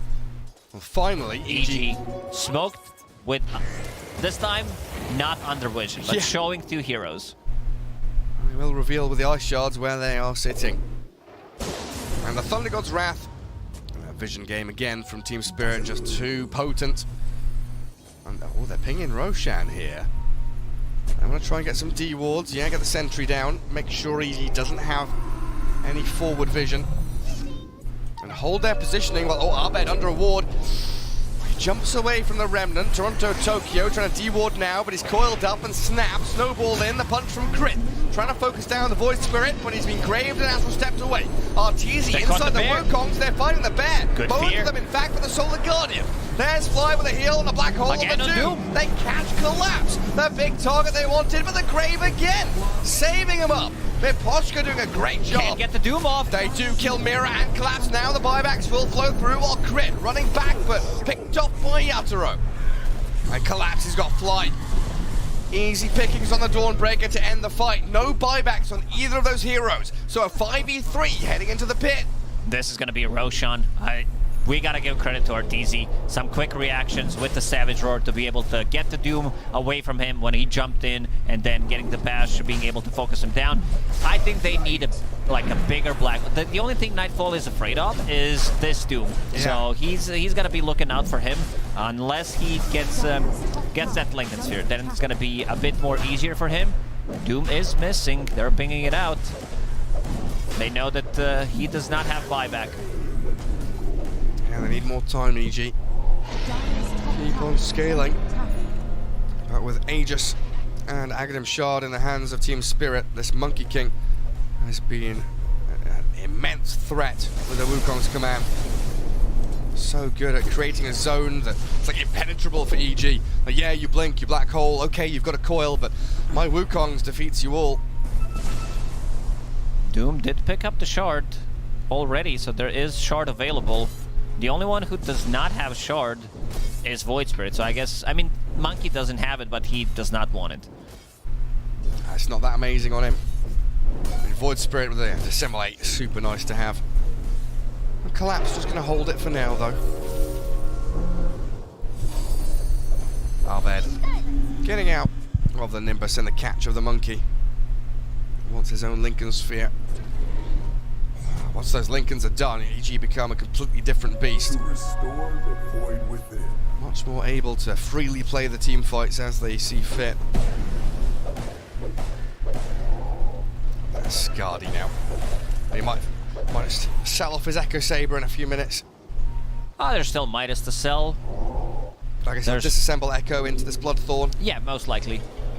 And also, we're getting very close to level 25 on Monkey King, holding that Aegis for 3.5 minutes, so he's definitely gonna get it. Then the team fights become even more difficult. Like, everything gets hit by Wukong's slow down, applies Deso. Yeah, and I guess with this extra Ogre Axe, he can turn it into an Aghanim Scepter at some point. So he's got ways to use all the items he's got. Well, it looks like I think he sold it. He sold the Ogre Axe. No, it's on the courier near the secret shop. Oh, did he? He sold it, yeah. It's gone. Because he had it all there. Now it's Mage Slayer and the remaining components of that Orchid and Bloodthorn. EG. Yep. Again, under their own vision. Sentry from Miposhka clears it out, and they'll try and catch the Dazzle, but can't be done. Drifts away with his Force Staff. And now it's EG under the boot of Team Spirit being pushed back and hemmed into their own base. They need to keep these Observer Wards up so they can see where the Doom is. Where's the Zeus doing damage from as Crit is blown up under the Nimbus. Arteezy thinking about sending the bear forward, but Yatoro and Toronto Tokyo, they're ready to jump in. So if ready. Bear gets close, there's this one ward again, scouting things out. Arteezy will go for Nimby. Just in case someone decides to jump in. Well, now he doesn't have it. He's used it, and now they're jumping after it. He does have Lincoln's Lotus placed on him, pops the ulti as well. 50-second cooldown expended there as Arteezy incredibly afraid of Team Spirit's aggression. They were ready to back him up. That Lotus Orb and Lincolns that you mentioned, and also Enigma having a black hole. BK Blinkens on the Enigma, yeah. The good Ready old to strike. Blinkens. And does Puck have Blinkens as well? 100 gold away from it. So this timing, 38, 39 minutes in, should put a bit of pep in EG's step. Penta Edge Sword found by EG. Spirit Bear will be holding that one. And Arteezy, most farm hero at the moment. Big boy Philly, extra gold kicking in. He's been holding that for 20 minutes now. Yeah, he's had it the entire time, hasn't he? He's ahead of the Doom, which is always a surprise in itself. Oh, hello. Wukong's Nimbus, Boundless Strike, Lincoln's Pop, the Hex as well. Arped dead for 80 seconds, now Flight. Here's the next one on the meal ticket for Yatoro. Big play from Thinking about Miposhka. it. Using Force Staff aggressively to proc that Lincolns and then getting the Poison Touch. And now the Yules into Remnant, catching out the Dawnbreaker. 2 heroes dead for over a minute. Oh, Low Arteezy's through here. it. Arteezy, He's alone. He's walked into disaster. They're going to finish off the Bear, Doom up the hero. Toronto Tokyo, Astral Step, the Black Hole does catch out the Doom, but Toronto Tokyo jumped away. They only find Collapse, and he's graved up. He's perfectly fine. And he collapsed. A bit of a different thinking this time around. He was thinking about getting a Refresher as his next item, but decided to go for Aghanim Scepter, which does apply Break, so there's no Demolish, there's no Entangling Claws on Lone Druid.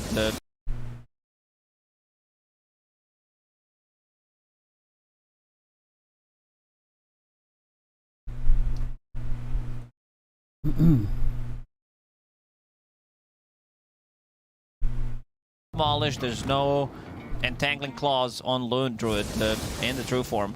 Does it look like middle tower Toronto is Tokyo under was attack. trying to find crit, but he's already TP'd home. Mira, position 4 Zeus, 40 minutes in, Aghanim's Shard, and a full Refresher. Level 23. Oh, Radiant's middle tower beast. is falling. Puck buying up the tome. He wants that 25, wants to be able to pierce through BKBs, hold him in place for potential Enigma, Black Hole. We haven't seen like good saves from Tusk this time around. They die so quickly. It's very difficult for you to jump in and just save someone. Also, your Blink Dagger is getting cancelled by Zeus. Because Mira, every single time he senses something is up, he's not saving that ulti for anything. He wants to provide vision for his team. Yeah, that intel, so valuable to them. And it's the speed at which Team Spirit, without even communicating, they see a hero or they see a group of heroes and they immediately know. Well, how do you know they're not communicating? They're No, just it's as if they don't have to. It's as if they don't have to communicate. They just know they've got like telepathic links between them. They see a group of heroes, like, right, we're going to cast XY spell on XY hero perfectly, and they just disappear. They've been on point with spellcasting, but again, gonna say Miposhka. He's been on point with Graves and how many wards he managed to kill. EG, it also comes down to having Zeus on the team. That helps out quite a lot, but EG's vision has been lacking. It was lacking, definitely. It's a difficult one for Fly. He's being cancelled out as he tries to take the outpost. And Nimbus, it will be a bonus 125 gold for him, though. Miposhka can keep the distance, having Ether Lens, having Force Staff to be able to close out the gap, and we see what we can do. Proc that Lincoln's on Puck, get Poison Touch, that 2-second silence, silence / hex. Radiant's top tower has fallen. I restore my connection. Smoke again, and immediately. Thunder God's Wrath. That gives the vision. EG trying to reposition themselves. Arteezy goes into ult form. But Team Spirit are beelining for top lane. Creep Wave has already met the tier 3 with a couple of catapults there. So EG are the ones that really have some difficult choices to make.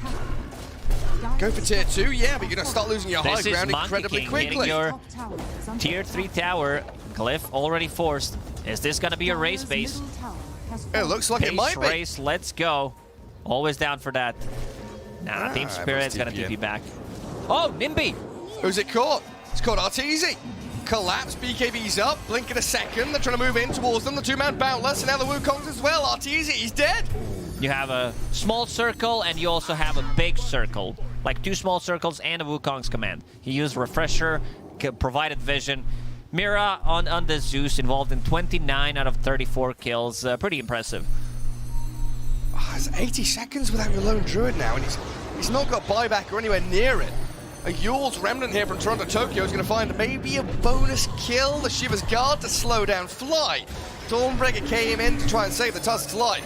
Abed jumping in and out, toying with Team Spirit, but they will pick off the Dawn in the end. Buyback is available on Fly, but still looking at Team Spirit running at your base. They need to poke. They need to check whether Arteezy has buyback or not. It's very difficult to say at this point of the game, considering how much farm he was getting. And it's time to knock on their tier 3 towers again. Yeah, looks like Zeus down bottom, just going to try and shove things out. He's got that global presence from the Nimbus, but 40 seconds left on Thunder God's Wrath cooling down. Big Midnight Pulse. Gigantic AoE, plus a Wraith Pack. Seems like Spirit's gonna... just chill. Chill and go inside the pit. 20 seconds, that's more than enough to kill this Roshan if they start immediately. It's a refresher as well, so potentially another Doom, another Wukong's command, even like 3 ultis from Zeus plus 3 Nimbus. Nimbai. You know your Greek very well. It's Greek / Latin, not sure which one, but it is what it is.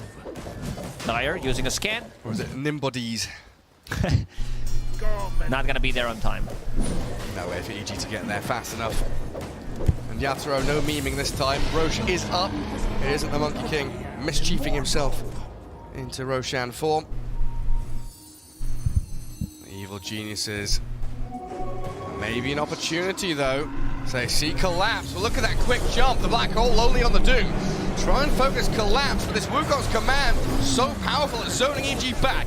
Miposhka and Collapse will both die, but they're going to buy back up on the Doom. And Yatoro focusing in towards Arteezy, the lone druid. Battle Strike misses. Yatoro will finish him off with one more swipe with the bow staff.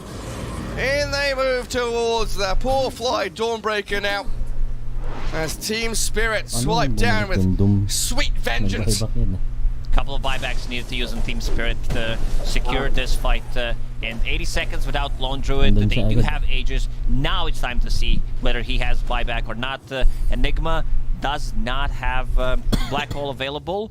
Getting very close to Refresher. If he sells Windlace, if he sells Magic Wand, and farms another wave, he might have it. He's hoping he can sell the Vambrace and the Ninja Gear as well. Oh yeah, so sell neutral items. Sell the neutral items to get even more money.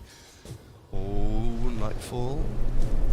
Collapses chasing. That was close. That was super close. Gets back to Fountain. A couple of hundred away. 80 away, sorry, from a Refresher Orb. And there's the finished item. This could be crucial. This could be game-changing if he refreshes, and never mind, crit. They focus him down. Damage from Yatoro's pretty nuts at this point of the game. Yeah, it's bonkers stuff. They do have buyback on the Tusk though. Something that Crit could utilize. Tier 3 down in the top lane. 20 seconds with no Arteezy. That's 20 seconds where EG will just let buildings fall. Allow the structural damage to be done by Team Spirit. Don't commit to anything until Artur is alive. They've got Spell Prism, level 25 talent on the puck. The catch though, Lincoln's popped. Abed, phase shift. Can we jump away from this? Oh, just about. Very close. And the Zeus now has Octarine, level 25. Man, these Zeus players from position 4, they really know how to farm, how to keep the distance. He's almost as farmed as Puck at this point of the game. So you're going to start flaming them, these Zeus players? Nah. Disgusting, using Heavenly Jump to get out of trouble. Mira's going to jump across the map and get back towards the EG base. Still have 2 minutes 20 on Aegis, Cheese on the Void Spirit, and Refresher Shard over on Collapse's Doom. Aiming for a Refresher Orb himself.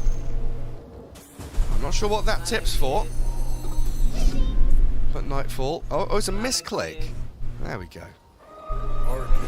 This isn't a misclick. That's a big jump in. The Black Hole is onto the Monkey King, and the Void Spirit of the Grave may be able here to save up the Monkey. Does have the Aegis as well as backup. EG not losing anyone just yet. Well, Abed toys with the back lines. Monkey King does die the first time. Does while have a Neposhka BKB. hides in the tree line. Mira zaps back in And towards another Ahmed, one. but the Black Hole is there again. Monkey King caught up, Grave, but he's gonna turn. The BKB Wukongs, he's still healing up. It's not gonna be enough. He's gonna be taken out by Artesian Crit though. Big play from Nightfall. Also, I love that he wrote misclick. I look at the screen, I'm not looking at what's happening. I'm reading the chat. Suddenly, he lands a perfect Black Hole. A little bit of a distraction there, but it worked out in the end. Only double damage on bottom. Oh, the DD. Did they see it? Give it to Bear. Oh, come on, EG. Fly will scout it out. Send the Bear down here. Give No him one the double has damage buyback rune. on their side. 60 seconds until Monkey King. This This is game. They're just gonna go and end the game. They're gonna poke, see what happens. What do you mean poke? That's not poking. The building just ceased to exist. Space race. The They're Bear still is thinking. destroying them so quickly. Tier 4s, here we go. EG gonna They got finish off the nothing. game. There's nothing to stop them. Oops, yeah. Go on, EG, finish it off.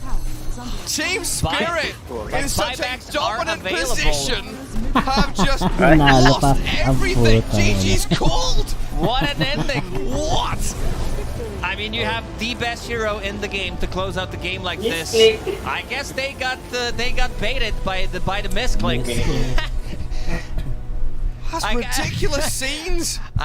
I cannot believe that they managed to make a turnaround play. Big plays from Nightfall on Enigma. Being able to lock down. No cheese popped by Void Spirit. He did have a full Wind Waker. Didn't get the chance to use it. Yeah, and going back to what the panel was saying in our opening statements before the game, right? EG with a lot of pushing power from the Lone Druid and the team fight to back it up. Enigma with that surprise refresher orb. Team Spirit he didn't know what got hit them in the end. I don't know. I think Team Spirit needs to take We can hear a our minute or voices two. going up. What just happened? Yeah, they definitely need to sit down and figure out what happened. But maybe panel has to say about what happened in this game. Yeah, over to them. All I have to say is everyone should listen to Lizard and Gods more often. Both of you guys predicted this EG win, and in such a fashion as well. That final